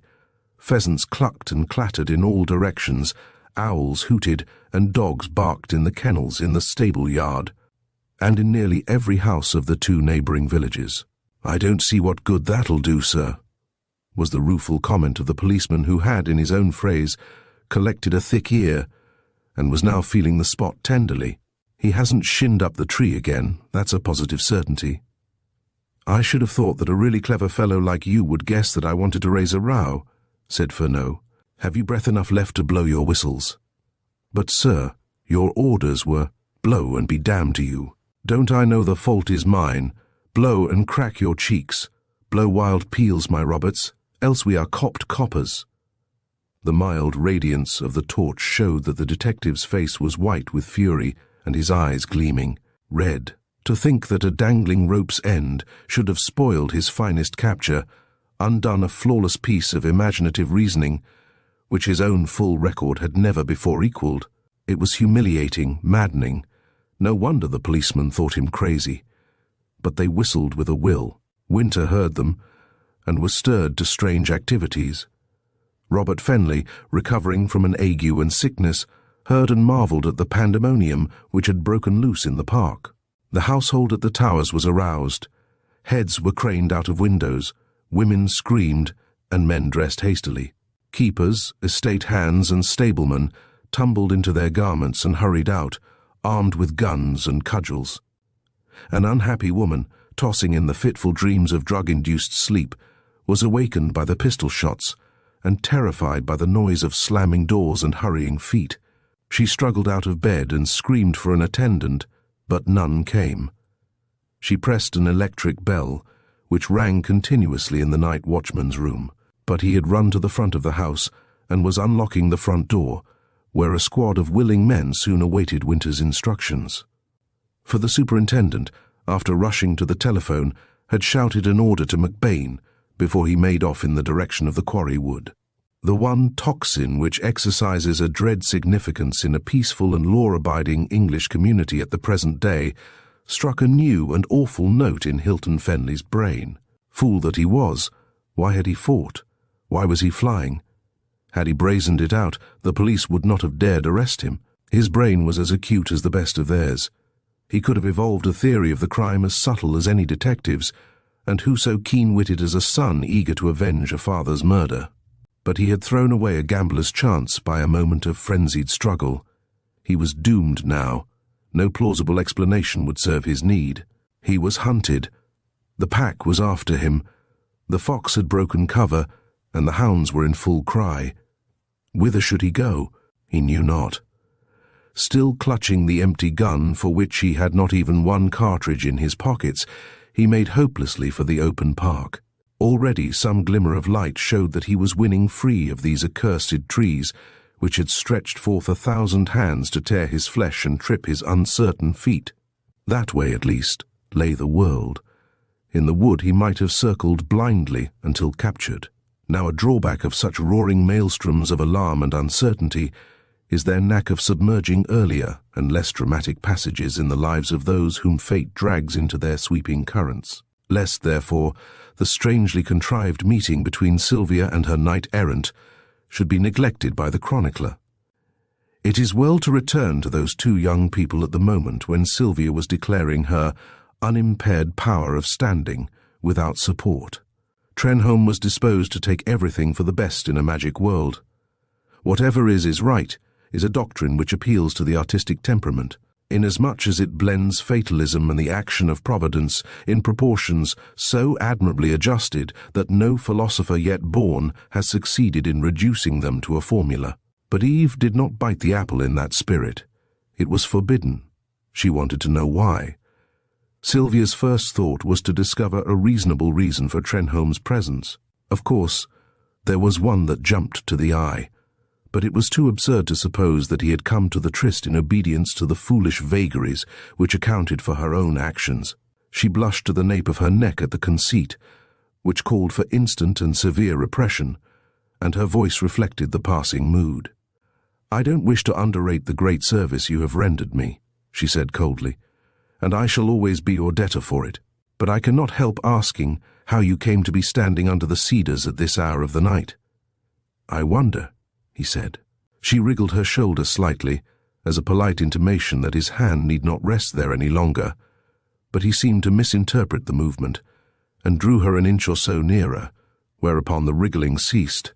"But that is no answer at all," she murmured, aware of a species of fear of this big, masterful man, a fear rather fascinating in its tremors, like a novice's cringing to the vibration of electricity in a mildly pleasant form. A fear as opposed to her loathing of Robert Fenley, as the song of a thrush to the purr of a tiger. "I can tell you, in a disconnected sort of way," he said, evidently trying to focus his thoughts on a problem set by the gods, and which, in consequence, was incapable of logical solution by a mere mortal. It was a fine night. I felt restless. The four walls of a room were prison-like. I strolled out. "I was thinking of you. I am here." She trembled a little. Blushing even more deeply than before, she fancied he must be able to feel her skin hot through silk and linen. For all that, she contrived to laugh. "It sounds convincing, but there is something missing in the argument," she said. "Most likely," he admitted. "A woman analyzes emotion far more intimately than a man. Perhaps, if you were to tell me why you were drawn to cross the park at midnight, you might supply a clue to my own moon madness. But there isn't any moon, and I think I ought to be returning to the house." He knew quite well that she had evaded his question, and so readily does the heart respond to the whisperings of hope. He was aware of a sudden tumult in that which doctors call the cardiac region. She too had come forth to tell her longings to the stars. That thrice-blessed picture had drawn them together by a force as unseen and irresistible as the law of gravitation. Then he became aware of a dreadful qualm. Had he any right to place on her slim shoulders the weight of an avowal from which he had flinched? He dropped that protecting hand, as if it had been struck sharply. "I have annoyed you by my stupid word-fencing," he said contritely. "No, indeed," she said, and reveling in a new sense of power, her tone grew very gentle. "Why should we seek far-fetched theories for so simple a thing as a stroll out of doors on a night like this? I am not surprised that you, at any rate, should wish to visit the place where that delightful picture sprang into being. It was my exceeding good fortune that you happened to be close at hand when I needed help. I must explain that—" "My explanation comes first," he broke in. "I saw you crossing the park. A second time in the course of one day, I had to decide whether to remain hidden or make a bolt for it. Again I determined to stand fast, for had you seen and heard a man vanishing among the trees, you would certainly have been alarmed, not only because of the hour, but owing to today's extraordinary events. Moreover, I felt sure you were coming to the lake, and I did not wish to stop you. That was a bit of pure selfishness on my part.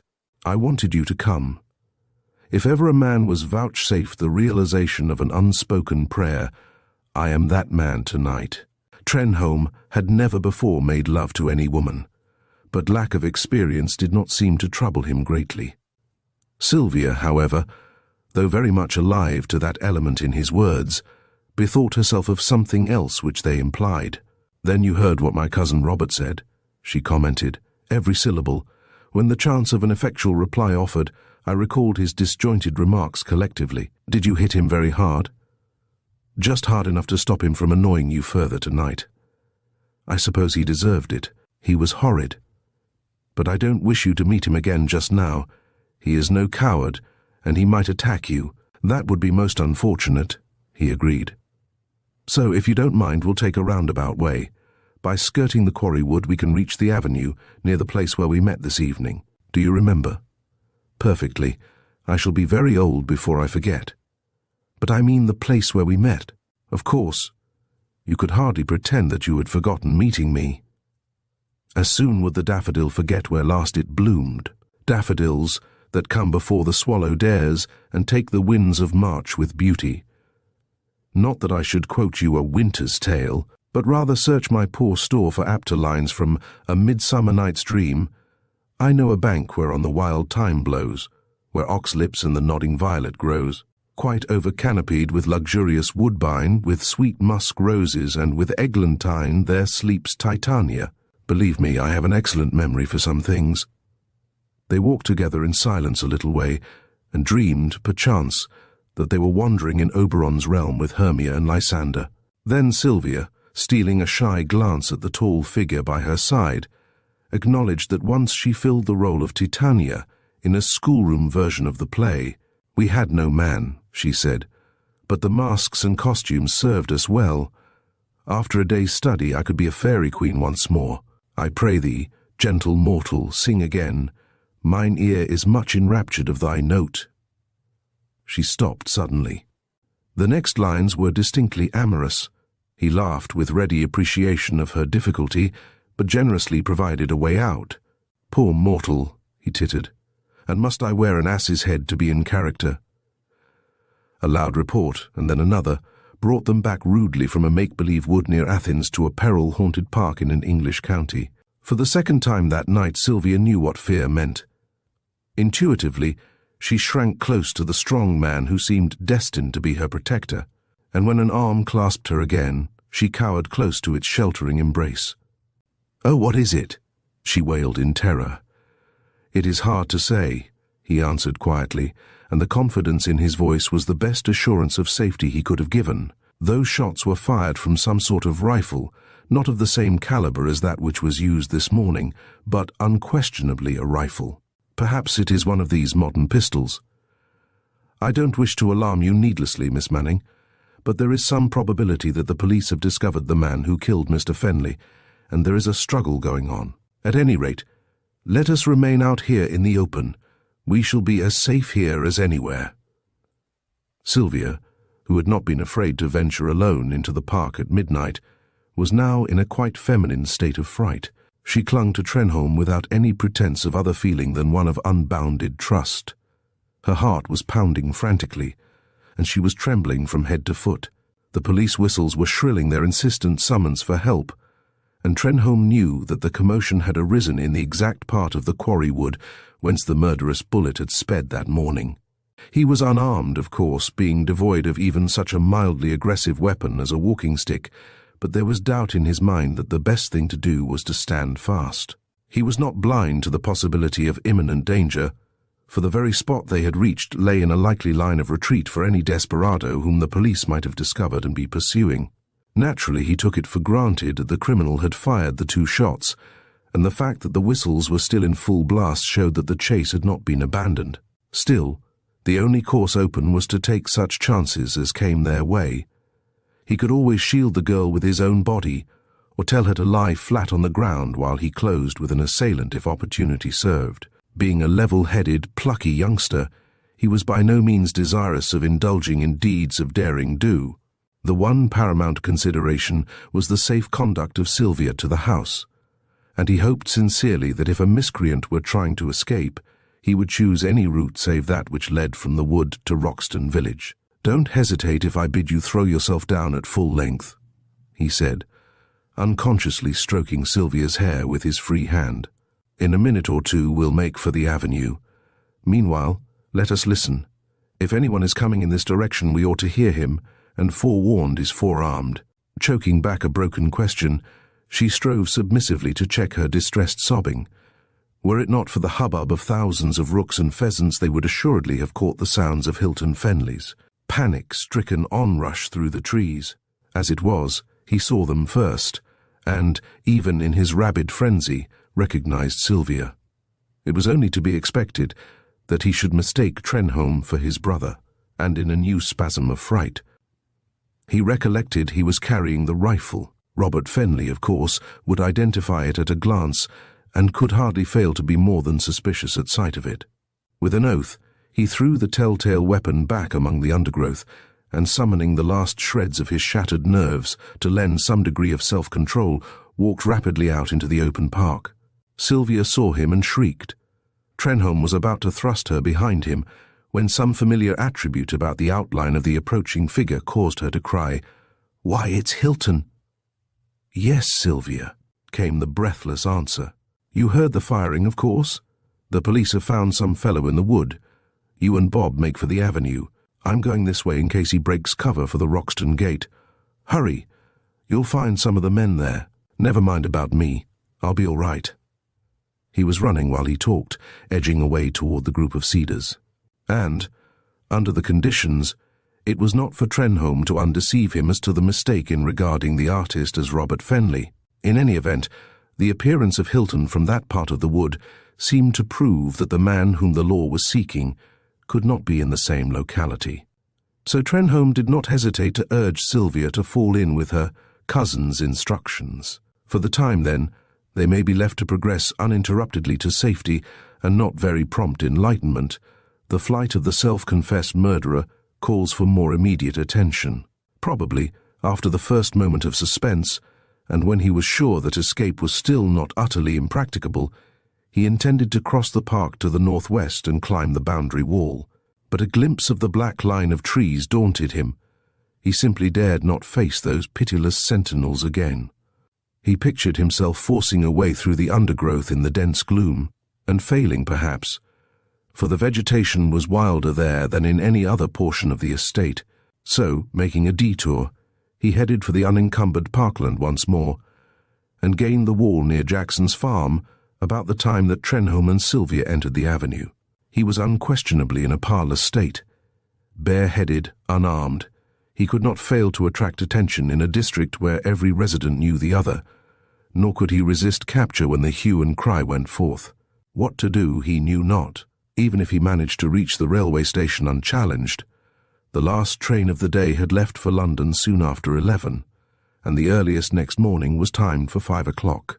Too late by many hours to serve his desperate need. Could he hire a motor car or bicycle?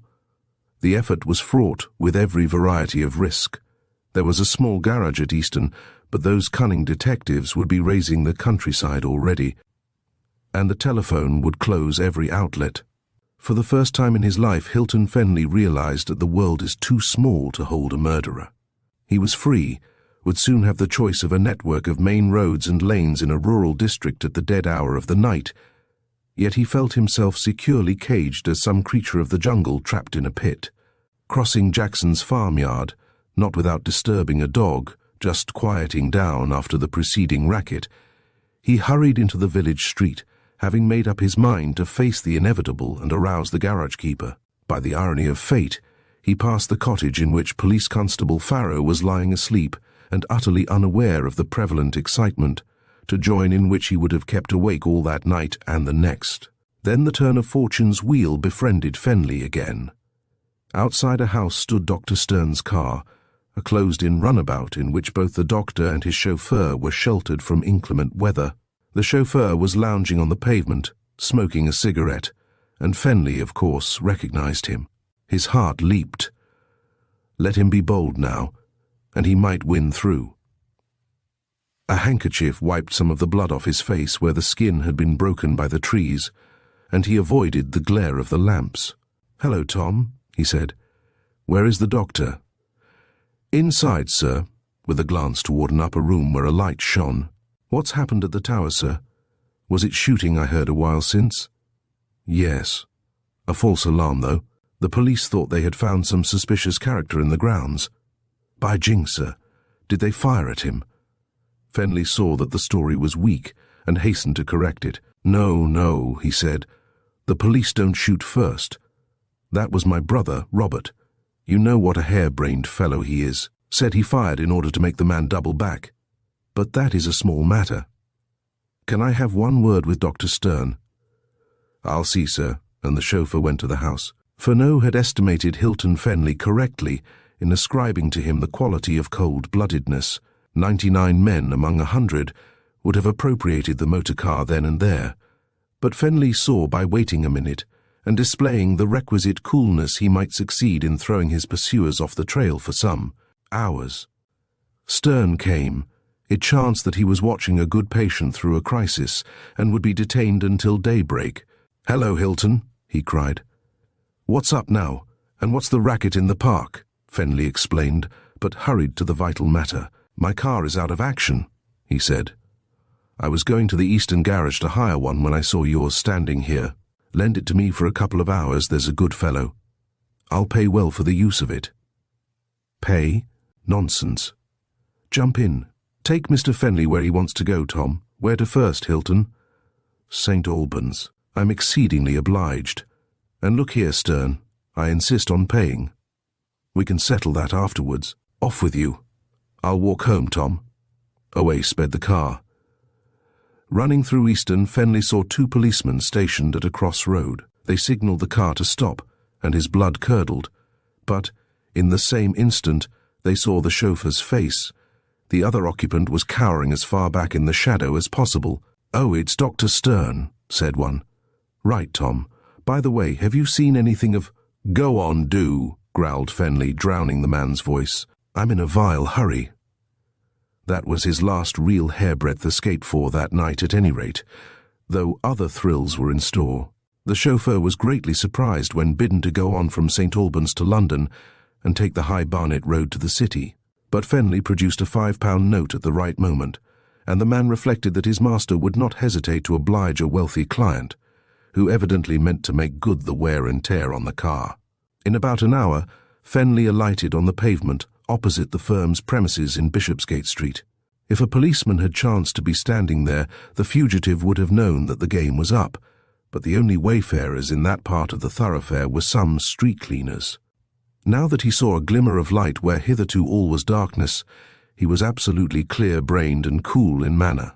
"Wait 5 minutes," he said. "I shan't detain you longer." He let himself in with a master key, taken from his dead father's pockets earlier by Tomlinson. Going to the banker's private office, he ransacked a safe and a cabinet with hasty method. He secured a hat, an overcoat, an umbrella, and a packed suitcase, left there for emergency journeys in connection with the business, and was back in the street again within less than the specified time. His tongue clave to the roof of his mouth when he found a policeman chatting with the chauffeur, but the man saluted him with a civil "Good morning" in the City of London, which is deserted as a cemetery from 10 o'clock at night till 6 in the morning. The police keep a sharp eye on waiting cabs and automobiles between these hours, and invariably inquire their business. This constable was quite satisfied that all was well when he saw Mr. Hilton Fenley, whom he knew by sight. In any event, the flying murderer was safer than he dared hope in that place and at that time. The Roxton telephonic system was temporarily useless insofar as it affected his movements, for a fire had broken out at the towers, and the flames of the burning roof had been as a beacon for miles around during the whole of the time consumed by the run to London. Chapter 16. The Close of a Tragedy. Winter was in the quarry wood and feeling his way, but trusting to hands and feet when he heard, and soon saw, Furneaux and the 2 constables coming toward him. The little detective held the electric torch above his head, and was striding on without looking to right or left. The bitterness of defeat was in his face. Life had turned to gall and wormwood. As the expressive American phrase has it, he was chewing mud. The superintendent smiled. He knew what torment his friend was suffering. "Hello there," he said gruffly, and the 3 men jumped, for their nerves were on edge. "Oh, it's you, Napoleon," yelped Furneaux. "Behold Soult and his army corps, come to explain how Sir John Moore dodged him at Corunna. You've lost your man, then. Botched the job at the moment of victory, and all through a rope end. Tush! That isn't in your line. Must I be lashed by your wit, too? The rope was applied to me, not to Fenley."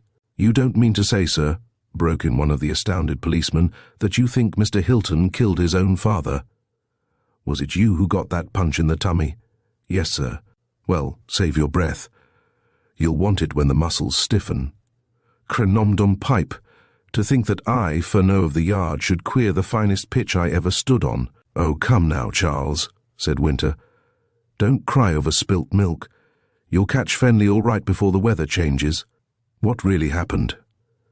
Aware of the paramount necessity of suppressing his personal woes, Fenley at once gave a graphic and succinct account of Fenley's imminent capture and escape. He was scrupulously fair, and exonerated his assistants from any share of the blame, if indeed anyone could be held accountable for the singular accident which precipitated matters by a few vital seconds. Had Fenley reached the ground before the torch revealed the detective's presence, the latter would have closed with him instantly, throwing the torch aside, and thus taking the prisoner at the disadvantage which the fortune of war had brought to bear against the law. Fenley was wiry though slight, and he could certainly have held his man until reinforcements came, nor would the constable's lamps have been extinguished during the melee. Then he has vanished, rifle and all, said Winter, when Fenley had made an end. As though the earth had swallowed him.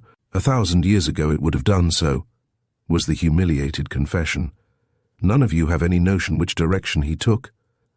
I received such a whack on the skull that I believe he disappeared in fire, said Fenley. My friend here, turning to the policeman who had voiced his amazement at the suggestion that Hilton Fenley was a murderer, was in the position of Bret Harte's lecturer on geology, while this other stalwart thought he had been kicked by a horse. We soon recovered, but had to grope for each other. Then I called the heavens to witness that I was dished. That gave us a chance of salvage anyhow, said Winter. I phoned the Roxton inspector, and he will block the roads. When he has communicated with St. Albans and some other centres, we should have a fairly wide net spread. Bates is coming from the lodge to take charge of a search party to scour the woods. We want that rifle. He must have dropped it somewhere. He'll make for a station in the early morning. He daren't tramp the country without a hat and in a black suit. Winter was trying to put heart into his colleague, but Fenley was not to be comforted. The truth was that the blow on the head had been a very severe one. Unfortunately, he had changed his hard straw hat for a soft cap, which gave hardly any protection.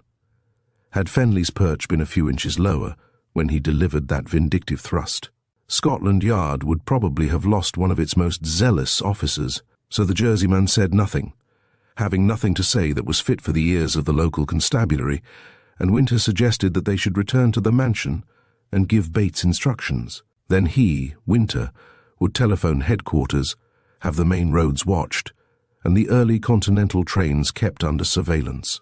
Fenley, torch in hand, at once led the way.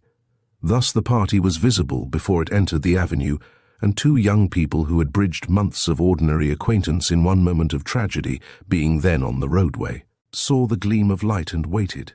Good, cackled the little detective when his glance fell on them. I'm glad to see there's one live man in the bunch. I presume you've disposed of Mr. Robert Fenley, Mr. Trenholme? Yes, said the artist. His affairs seem to be common property. His brother evidently knew he was out of doors. And now you... Fenley woke up at that. His brother? How can you know what his brother knew? Mr. Hilton Fenley saw Miss Manning and myself, and mistook me for... Saw you? When? About 5 minutes ago, on the other side of the wood. What did he say? Quick. He told us that the shooting was the outcome of your efforts to catch some man hiding among the trees. Of my efforts? He didn't mention you by name. The words he used were the police. He was taking part in the chase, I suppose. Which way did he go? Trenholme hesitated. Not only was he not quite conversant with the locality, but his shrewd wits had reached a certain conclusion, and he did not wish to be too outspoken before Sylvia. Surely she had borne sufficient for one day. Thereupon the girl herself broke in. Hilton went toward the cedars. He may be making for the eastern gate. Have you caught any man? Not yet, Miss Manning, said Winter, assuming control of the situation with a firm hand. I advise you to go straight to your room, and not stir out again tonight. There will be no more disturbance, I promise you that. Even the chief of the CID can err when he prophesies. At that instant, the two lines of trees lost their impenetrable blackness. Their foliage sprang into red-tinted life, as if the witches of the Brocken had chosen a new meeting place, and a crackling, tearing sound rent the air. Oh, screamed Sylvia, who chanced to be facing the mansion. "The house is on fire." They were standing in a group almost where Police Constable Farrow had stood at 10 minutes past 10 the previous morning. Hence they were aware of this addition to the day's horrors before the house servants, who, headed by Tomlinson, were gathered on and near the flight of steps at the entrance. Every female servant in the establishment was there as well, not outside the door, but quaking in the hall. McBain was the first among the men to realize what was happening. He caught the loud clang of an automatic fire alarm ringing in his room, and at once called the house fire brigade to run out the hose while he dashed upstairs into the north corridor, from which a volume of smoke was pouring. "Good heavens!" he cried on reaching the cross gallery. "It's in Mr. Fenley's rooms." Mr. Fenley's rooms. No need to tell the horrified staff which rooms he meant. A fire was raging in the private suite of the dead man. The residence was singularly well equipped with fire-extinguishing appliances. Mortimer Fenley had seen to that. Hand grenades, producing carbonic acid gas, generated by mixing water with acid and alkali, were stored in convenient places, and there was a plentiful supply of water from many hose pipes. The north and south galleries looked onto an internal courtyard, so there was every chance of isolating the outbreak if it were tackled vigorously. And no fault could be found with either the spirit or training of the amateur brigade. Consequently, only 2 rooms, a bedroom and adjoining dressing room, were well alight. These were burned out completely.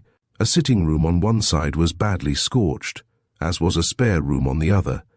But the men soon knew that they had checked the further progress of the flames and were speculating while they worked as to the cause of a fire originating in a set of empty apartments, when Parker, Mrs. Fenley's personal attendant, came sobbing and distraught to Sylvia. "Oh, miss," she cried. "Oh, miss, where is your aunt?" "Isn't Mrs. Fenley in her room?"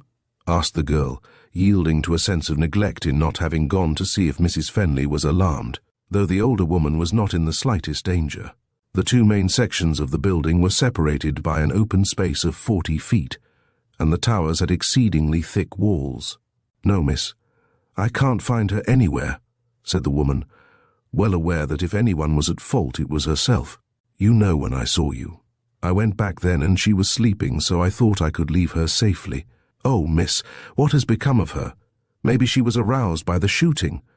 All hands that could be spared from the firefighting operations engaged instantly in an active search, but there was no clue to Mrs. Fenley's disappearance beyond an open door and a missing night light. The electric current was shut off at the main at midnight, except on a special circuit communicating with the hall, the courtyard, and McBain's den, where he had control of these things. High and low they hunted without avail, until McBain himself stumbled over a calcinated body in the murdered banker's bedroom. The poor creature had waked to some sense of disaster. Vague memories of the morning's horror had led her, nightlight in hand, to the spot where she fancied she would find the one person on earth in whom she placed confidence. For Mortimer Fenley had always treated her with kindness, even if his methods were not in accord with the commonly accepted moral code. Presumably, on discovering that the rooms were empty, some further glimmering knowledge had stirred her benumbed consciousness. She may have flung herself on the bed in a paroxysm of weeping, heedless of the overturned night light and the havoc it caused.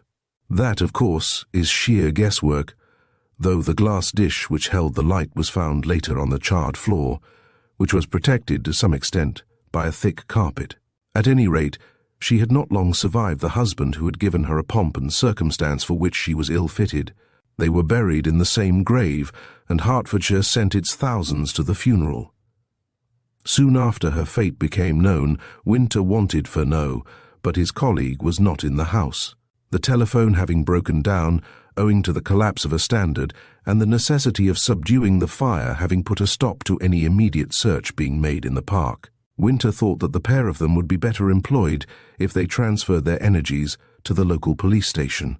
He found Furneaux seated on the lowermost step at the entrance. The Jerseyman was crying as if his heart would break, and Trenholme was trying to comfort him, but in vain. "What's up now?" inquired the superintendent, thinking at the moment that his friend and comrade was giving way to hysteria indirectly owing to the blow he had received. Furneaux looked up. It was the darkest hour of the night, and his chief could not see the distraught features wrung with pain. "James," he said, mastering his voice by a fierce effort, "my mad antics killed that unfortunate woman. She was aroused by the shots. She would cry for help, and none came. Heavens, I can hear her now. Then she ran for refuge to the man who had been everything to her since she was a barrack-room kid in India. I'm done, old fellow. I resign. I can never show my face in the yard again." "It'll do you a world of good if you talk," said Winter, meaning to console, but unconsciously wounding by cruel sarcasm. "I'll be dumb enough after this night's work," said Furneaux, in a tone of such utter dejection that Winter began to take him seriously. "If you fail me now, Charles," he said, and his utterance was thick with anger at the crassness of things, "I'll consider the advisability of sending in my own papers. Dash it." He said something quite different, but his friends may read this record, and they would repudiate an exact version with scorn and disbelief.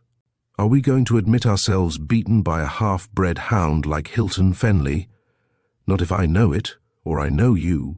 We've got the noose round his neck, and you and I will pull it tight if we have to follow him to— "Pardon the interruption, gentlemen," said a voice. "I was called out of bed to come to the fire, and took a short cut across the park. Blow me if I didn't kick my foot against this." And Police Constable Farrow, who had approached unnoticed, held out an object which seemed to be a rifle. Owing to his being seated, Furneaux's eyes were on a level with it, and he could see more clearly than the others. He struck a match. Then there could be no doubt that the policeman had actually picked up the weapon which had set in motion so many and such varied vicissitudes. But Farrow had more to say. It had been his happy lot during many hours to figure bravely in the Fenley case, and he carried himself as a valiant man and true to the end. "I think I heard you mention Mr. Hilton," he went on. "I met Dr. Stern in the village, and he told me Mr. Hilton had borrowed his car." Furneaux stood up. "Continue, Solomon," he said, and Winter sighed with relief. The little man was himself again. "That's all, gentlemen, or practically all. It struck me as unusual, but Dr. Stern said Mr. Hilton's motor was out of gear, and he wanted a car in a desperate hurry."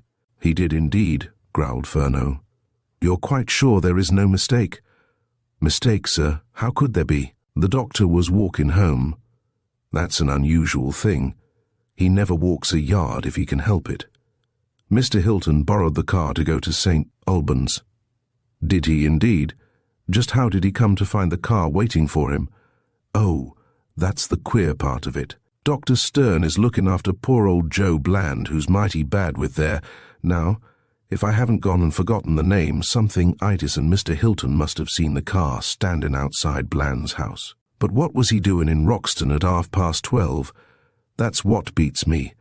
And then, just fancy me stubbing my toe against this." Again he displayed the rifle as if it were an exhibit and he were giving evidence. "Let's go inside and get a light," said Winter, and the four mounted the steps into the hall. Robert Fenley was there red-faced as ever, for he had helped in putting out the fire, but quite sober, since he had been very sick. Some lamps and candles gave a fair amount of light, and Robert eyed Trenholme viciously. "So it was you," he said. "I thought it was." "Well, my father and mother are both dead, and this is no time for settling matters, but I'll look you up when this business is all over. If you do, you'll get hurt," said Winter brusquely. "Is that your rifle?" And he pointed to the weapon in Farrow's hands. "Yes. Where was it found?" "In the quarry wood, sir, but most in the park," said the policeman. "Has it been used recently?" Fenley could hardly have put a question better calculated to prove his own innocence of any complicity in the crime. Winter took the gun, meaning to open the breech, but he and Furneaux simultaneously noticed a bit of black thread tied to one of the triggers. It had been broken, and the two loose ends were some inches in length. "That settles it," muttered Furneaux. The scoundrel fixed it to a thick branch, aimed it carefully on more than one occasion look at the sights, set for 400 yards, and fired it by pulling a cord from his bedroom window when he saw his father occupying the exact position where the sighting practiced on Monday and Tuesday showed that a fatal wound would be inflicted. The remaining length of cord was stronger than this packing thread, which was bound to give way first when force was applied. Well, that side of the question didn't bother us much, did it, Winter? May I ask who you're talking about? Inquired Robert Fenley hoarsely. About that precious rogue, your half-brother, was the answer. That is why he went to his bedroom, one window of which looks out on the park and the other on the east front, where he watched his father standing to light a cigar before entering the motor. He laid the cord before breakfast, knowing that Miss Manning's habit of bathing in the lake would keep gardeners and others from that part of the grounds. When the shot was fired, he pulled in the cord. I saw him doing that, interrupted Trenholme, who, after one glance at the signs of his handiwork on Robert Fenley's left jaw, had devoted his attention to the extraordinary story revealed by the detectives. You saw him? And Furneaux wheeled round in sudden wrath. Why the deuce didn't you tell me that? You never asked me. How could I ask you such a thing? Am I a necromancer, a wizard, or eke a thought-reader? Trenholme favoured the vexed little man with a contemplative look. I think you are all those, and a jolly clever art critic as well, he said. Furneaux was discomfited, and Winter nearly laughed, but the matter at issue was too important to be treated with levity. Tell us now what you saw, Mr. Trenholme, he said. When the shot was fired, I recognized it as coming from a high-velocity rifle, said the artist. I was surprised that such a weapon should be used in an enclosed park of this nature, and looked toward the house to discover whether or not any heed would be given to the incident there. From where I was seated, I could see the whole of the south front, but not the east side, where the brass fittings of the automobile alone were visible, glinting through and slightly above a yew hedge. Now, when Miss Manning returned to the house and entered by way of a window on the ground floor, I noticed that no other window was open. But after the report of the gun, I saw the end window of the first floor on the southeast side slightly raised, say 6 inches, and someone in the room was, as I regarded it, gesticulating or making signs. That continued nearly half a minute and then ceased. I don't know whether the person behind the glass was a man or a woman, but someone was there and engaged in the way I have described. If your theory is correct, the motions would be precisely those you suggest, similar to those of a fisherman reeling in a line. Your simile happens to be exact, said Winter. While Hilton Fenley and my friend here were having a dust-up in the quarry wood, I searched his rooms, and among other things I came upon a salmon reel carrying an exceptional quantity of line. So our case is fairly complete. I'm sorry to have to inform you, Mr. Fenley, that not only did your half-brother kill your father, but he tried his level best to put the crime on your shoulders. He overreached himself in sending for Scotland Yard men.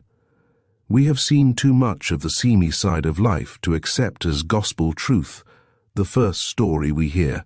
The very fact that Hilton Fenley was attacking you in your absence prejudiced us against him at the outset. There were other matters, which I need not go into now, which converted our dislike into active suspicion.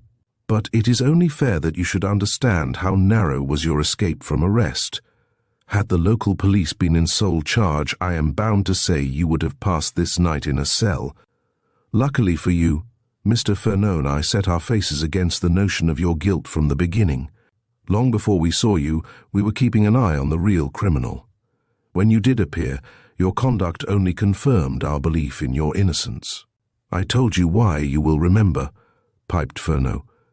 But Robert Fenley said no word. He was stunned. He began to feel ill again, and made for his room. Sylvia had not been seen since she heard of Mrs. Fenley's death. The detectives collected their belongings, which with the gun and a bag packed with various articles taken from Hilton Fenley's suite, the reel, for instance, a suit of clothes bearing marks, possibly of moss, and the leather portfolio of papers, were entrusted to Farrow and another constable for safe conveyance. Accompanied by Trenholme, they walked to Easton. On the way, the artist supplied sufficient details of his 2 meetings with Sylvia to put them in possession of the main incidents. Furneaux, though suffering from a splitting headache, had recovered the use of a vinegary tongue. I was mistaken in you, he chuckled. You're a rank impressionist. Indeed, you're a neo-impressionist, a get-busy-and-do-it-now master of art. But she's a mighty nice girl, isn't she?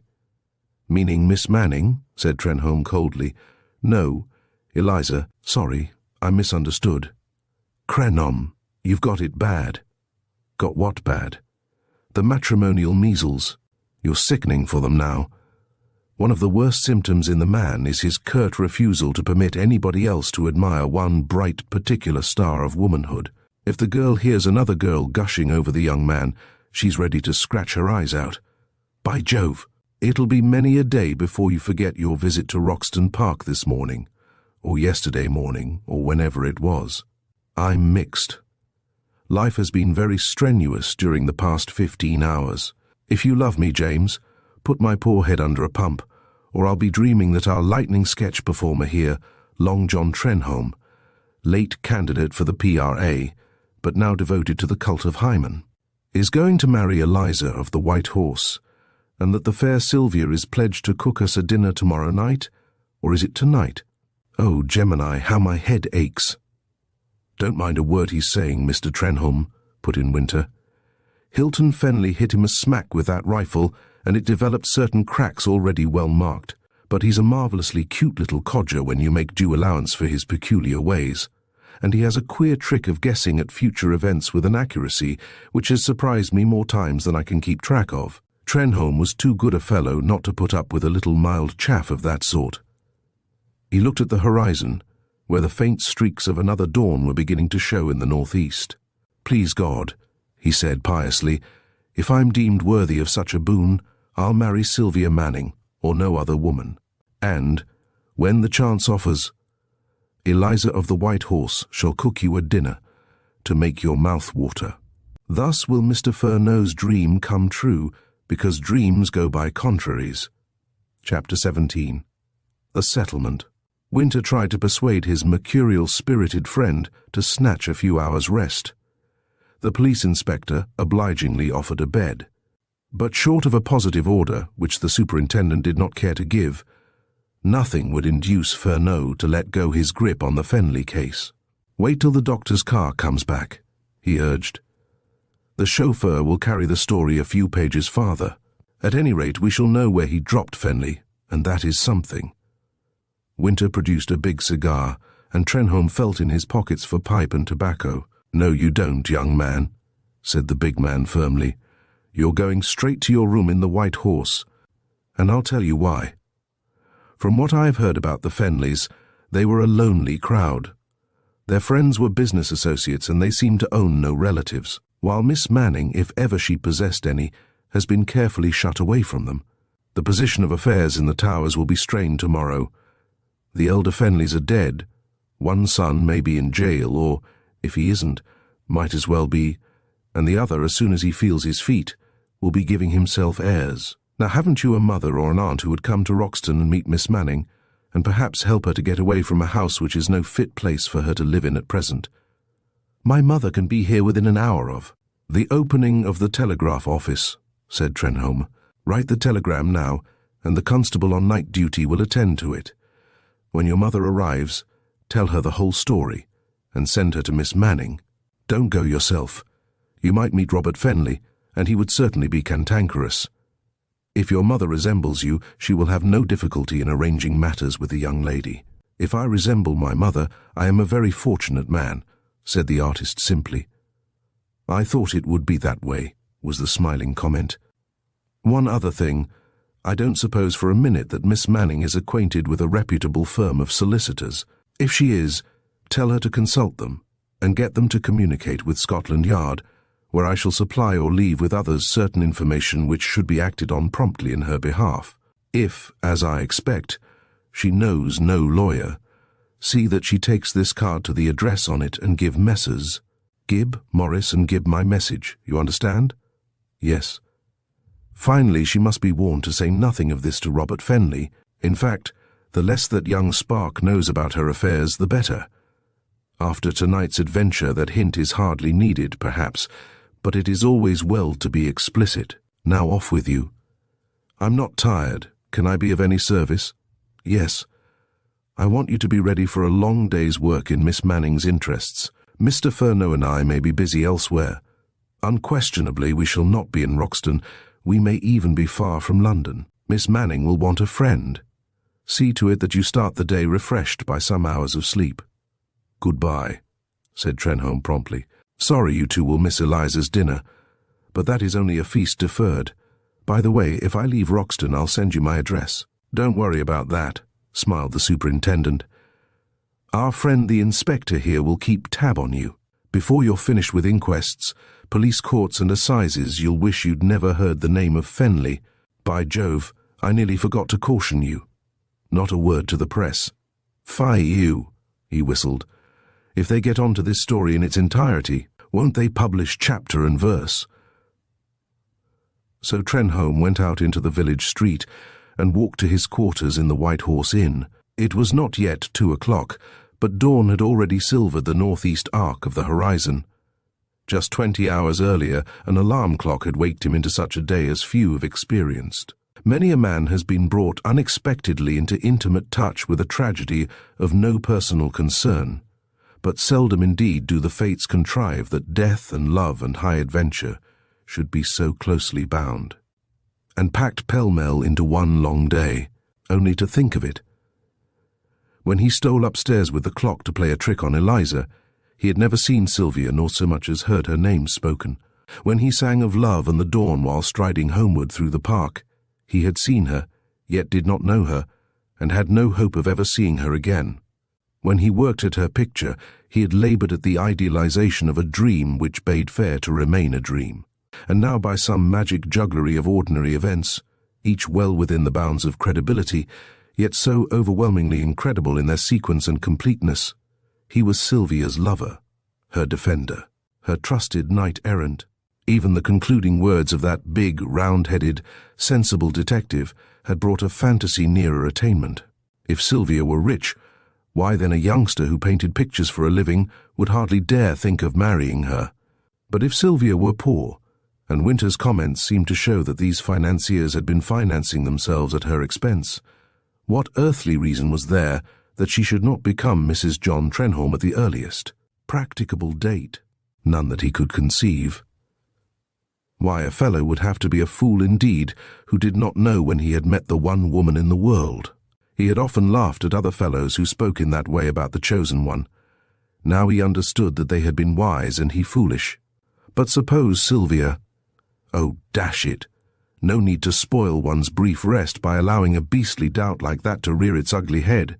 One thing he was sure of, Robert Fenley could never be a rival, and Fenley, churl that he was, had known her for years, and could hardly be pestering her with his attentions if she were pledged to another man. Moreover, he, John, newly in love and tingling with the thrill of it, fancied that Sylvia would not have clung to him with such complete confidence when the uproar arose in the park, if well, the history of the Fenley case will never be brought to an end if any attempt is made to analyze the effects of love's first vigorous growth in the artistic temperament.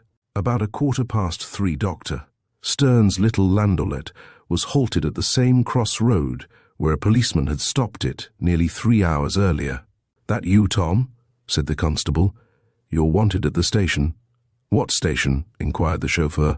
"The police station." "Am I, by gum? What's up?" "The Scotland Yard men want you." "But what for? I haven't run over so much as a hen." "Oh, it's all right. You're wanted as a witness. Never mind why. They'll tell you. The doctor is there, smoking a cigar till you turn up. I left him at Joe Bland's." "Joe Bland has left Boxton for Kingdom Come, and the Towers is half burnt down. Things haven't been happening while you were away, have they?" "Not half," said Tom. "No, nor quarter," grinned the policeman to himself when the car moved on. "Wait till you know who you took on that trip and why, and your sparking plug will be out of order for a week." It was as well that the chauffeur had not the slightest notion that he had conveyed a murderer to London when he began to tell his tale to his employer and the detectives. They wanted a plain, unvarnished story, and got it. On leaving the offices in Bishopsgate Street, Fenley asked to be driven to Gloucester Mansions, Shaftesbury Avenue. Tom had seen the last of him standing on the pavement, with a suitcase on the ground at his feet. He was wearing an overcoat and a derby hat, and was pressing an electric bell. "He told me I needn't wait, so I made for the Edgware Road, and that's all," said Tom. "Cool as a fish," commented Furneaux. "Well, sir, I didn't get hot over it," said the surprised chauffeur. I'm not talking about you. Could you manage another run to town? Are you too tired?" The mystified Tom looked at his employer. Dr. Stern laughed. "Go right ahead," he cried. "I'm thinking of buying a new car." 120 miles in one night should settle the matter so far as this old rattletrap is concerned. "Of course we'll pay you, Doctor," said Winter. "That's more than Hilton Fenley will ever do, I'm afraid." Tom tickled his scalp under his cap. "Mr. Hilton gave me a $5, he said rather sheepishly. There was something going on that he did not understand, but he thought it advisable to own up with regard to that lordly tip. "You're a lucky fellow," said the doctor. "What about petrol? And do you feel able to take these gentlemen to London?" Tom was a wiry person. In 5 minutes he was on the road again, bound for Scotland Yard this time. As a matter of form, a detective was sent to Gloucester Mansions, and came back with the not unforeseen news that Mrs. Garth was very angry at being disturbed at such an unearthly hour. No, she had seen nothing of Mr. Hilton Fenley since the preceding afternoon. Someone had rung the bell about 2 o'clock that morning, but the summons was not repeated, and she had not inquired into it, thinking that a mistake had been made and discovered by the blunderer. Sheldon was brought from his residence. He had a very complete report concerning Mrs. Lyle, but that lady's shadowy form need not flit across the screen, since Robert Fenley's intrigues ceased to be of interest. He had dispatched her to France, urging that he must be given a free hand until the upset caused by his father's death was put straight. Suffice it to say that when he secured some few hundreds a year out of the residue of the estate, he married Mrs. Lyle, and possibly became a henpecked husband. The Garths, too, mother and daughter, may be dropped. There was no getting any restitution by them of any share of the proceeds of the robbery. They vowed they were innocent agents and received no share of the plunder. Miss Eileen Garth has taken up musical comedy, if not seriously, at least zealously, and commenced in the chorus with quite a decent show of diamonds. London was scoured next morning for traces of Hilton Fenley, but with no result. This again fell in with anticipation. The brain that could plan the brutal murder of a father was not likely to fail when contriving its own safety. Somehow both Winter and Furneaux were convinced that Fenley would make for Paris, and that once there, it would be difficult to lay hands on him. Furneaux, be it remembered, had gone very thoroughly into the bond robbery, and had reached certain conclusions when Mortimer Fenley stopped the inquiry. In pursuance of this notion, they resolved to watch the likeliest ports. Furneaux took Dover, Winter Newhaven, and Sheldon Folkestone. They did not even trouble to search the outgoing trains at the London termini, though a detailed description of the fugitive was circulated in the ordinary way. Each man travelled by the earliest train to his destination, and having secured the aid of the local police, mounted guard over the gangways. Furneaux drew the prize, which was only a just compensation for a sore head and sorer feelings. He had changed his clothing, but adopted no other disguise than a travelling cap pulled well down over his eyes. He took it for granted that Fenley, like every other intelligent person going abroad, was aware that all persons leaving the country are subjected to close if unobtrusive scrutiny as they step from pier to ship. Fenley, therefore, would have a sharp eye for the quietly dressed men who stand close to the steamer officials at the head of the gangway, but would hardly expect to find Nemesis hidden in the purser's cabin. Through a porthole Furneaux saw every face and, on the third essay, while the fashionable crowd which elects to pay higher rates for the 11 o'clock express from Victoria was struggling like less exalted people to be on. Bored quickly, he found his man in the thick of the press. Fenley had procured a new suit, a Homburg hat, and some baggage. In fact, it was learned afterwards that he hired a taxi at Charing Cross, breakfasted at Canterbury, and made his purchases there at leisure. Before driving on to Dover, he passed between 2 uniformed policemen with the utmost self-possession, even pausing there momentarily to give some instruction to a porter about the disposition of his portmanteau. That was a piece of pure bravado, perhaps a final test of his own highly strung nerves. The men, of course, were not watching him or any other individual in the hurrying throng. They had a sharp eye for Furneaux, however, and when he nodded and hurried from his lair, one of them grabbed Fenley by the shoulder. At that instant a burly German, careless of anyone's comfort but his own, and somewhat irritated by Fenley's halt at the mouth of the gangway, brushed forward. His weight and Fenley's quick flinching from that ominous clutch loosed the policeman's hold, and the murderer was free once more for a few fleeting seconds. The constable pressed on, shoving the other man against the rail. "Here, I want you," he said, and the quietly spoken words rang in Fenley's ears as if they had been bellowed through a megaphone. Owing to his own delay, there was a clear space in front. He took that way of escape instinctively, though he knew he was doomed, since the ship's officers would seize him at the policeman's call. Then he saw Furneaux, whose foot was already on the lower end of the gangway. That then was the end. He was done for now. All that was left of life was the ghastly progress of the law's ceremonial until he was brought to the scaffold and hanged amidst a whole nation's loathing. His eyes met Furneaux's in a glare of deadly malice. Then he looked into eternity with daring despair and dived headlong over the railing into the sea. That awesome plunge created tremendous excitement among the bystanders on quay and ship. It was seen by hundreds. Men shouted, women screamed, not a few fainted. A sailor on the lower deck ran with a lifebelt, but Fenley never rose. His body was carried out by the tide and was cast ashore some days later at the foot of Shakespeare's cliff. Then the poor mortal husk made some amends for the misdeeds of a warped soul. In the pockets were found a large amount of negotiable scrip, and no small sum in notes and gold, with the result that Messrs. Gibb, Morris and Gibb were enabled to recover the whole of Sylvia Manning's fortune, while the sale of the estate provided sufficiently for Robert Fenley's future. The course of true love never ran smoother than for John and Sylvia. They were so obviously made for each other, they had so determinedly flown to each other's arms, that it did not matter twopence to either whether Sylvia were rich or poor, but it mattered a great deal when they came to make plans for a glorious future. What a big, grand world it was, to be sure, and how much there was to see in it. The continent, America, the gorgeous East. They mapped out tours that would find them middle-aged before they neared England again.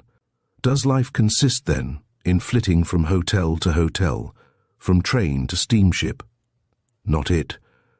German Kultur took care to upset that theory. John Trenholme is now a war-worn major in the gunners, and Sylvia has only recently returned to her home nest after 4 years' service with the Red Cross in France. But these things came later. One evening in the autumn, Winter and Furneaux took Sheldon over to Roxton and dined with Dr. Stern and Tomlinson at the White Horse. Tomlinson had bought the White Horse and secured Eliza with the fixtures. Of course, there was talk of the Fenleys, and Winter told how Hilton Fenley's mother had been unearthed in Paris. She was a spiteful and wizened half-caste, but she held her son dear, as mothers will, be they black or white or chocolate-coloured, and it was to maintain her in an establishment of some style that he had begun to steal. She had married again, and the man had gone through all her money, dying when there was none left. She retained his name, however, and Fenley adopted it too, during frequent visits to Paris. Hence he was known there by a good many people, and could have sunk his own personality had he made good his escape. The mother's hatred of Mortimer Fenley had probably communicated itself to her son. When she was told of Hilton's suicide and its cause, she said that if anything could console her for his death, it was the fact that he had avenged her wrongs on his father. What was her grievance against poor Mortimer Fenley? Inquired the doctor. I knew him well, and he was a decent sort of fellow, rather blustering and dictatorial, but not bad-hearted. His success, I believe, said Winter. They disagreed, and she divorced him, thinking he would remain poor. The whirligig of time changed their relative positions, and to a jealous-minded woman that was unforgivable. The affair made a rare stir here anyhow, went on the doctor. The people who have taken the towers have not only changed the name of the place, but they have commissioned a friend of mine, an architect, to alter the entrance. There will be 2 flights of steps and a covered porch, so the exact spot where Fenley fell dead will be built over. Gentlemen, said Tomlinson, talking is dry work. I haven't my old cellar to select from, but I can recommend the brands you see on the table. Mr. Furneaux, I'm sure you have not forgotten that Chateau Yquem? Then, and not until then, did the ex-butler hear that the detectives had never tasted his famous port. His benign features were wrung with pain, for it was a wine of rare bouquet and hard to replace. But Furneaux restored his wonted geniality by opening a parcel hitherto reposing on the sideboard. "I never sent you that bottle of Alto Duro," he cried. "Here it is, a crusted quart for your own drinking. Lest you should be tempted to be too generous tonight, I've brought another. Now, a cradle and a corkscrew." So, after a dirge, and before the world shook in war, the story ends on a lively note. For what is there to compare with good wine and good cheer, each in moderation? And one bottle among 5 is reasonable enough in all conscience. As the final threads of mystery unravel in the strange case of Mortimer Fenley, we are left pondering the complexities of human nature and the lengths to which one might go for revenge or justice. John Trenholme's journey reveals the darker sides of ambition and the unforeseen consequences of choices made in haste. With each twist and turn, the story challenges our perceptions of morality and the true nature of guilt. Thank you for joining us in this captivating narrative. We hope you enjoyed the ride into the depths of mystery.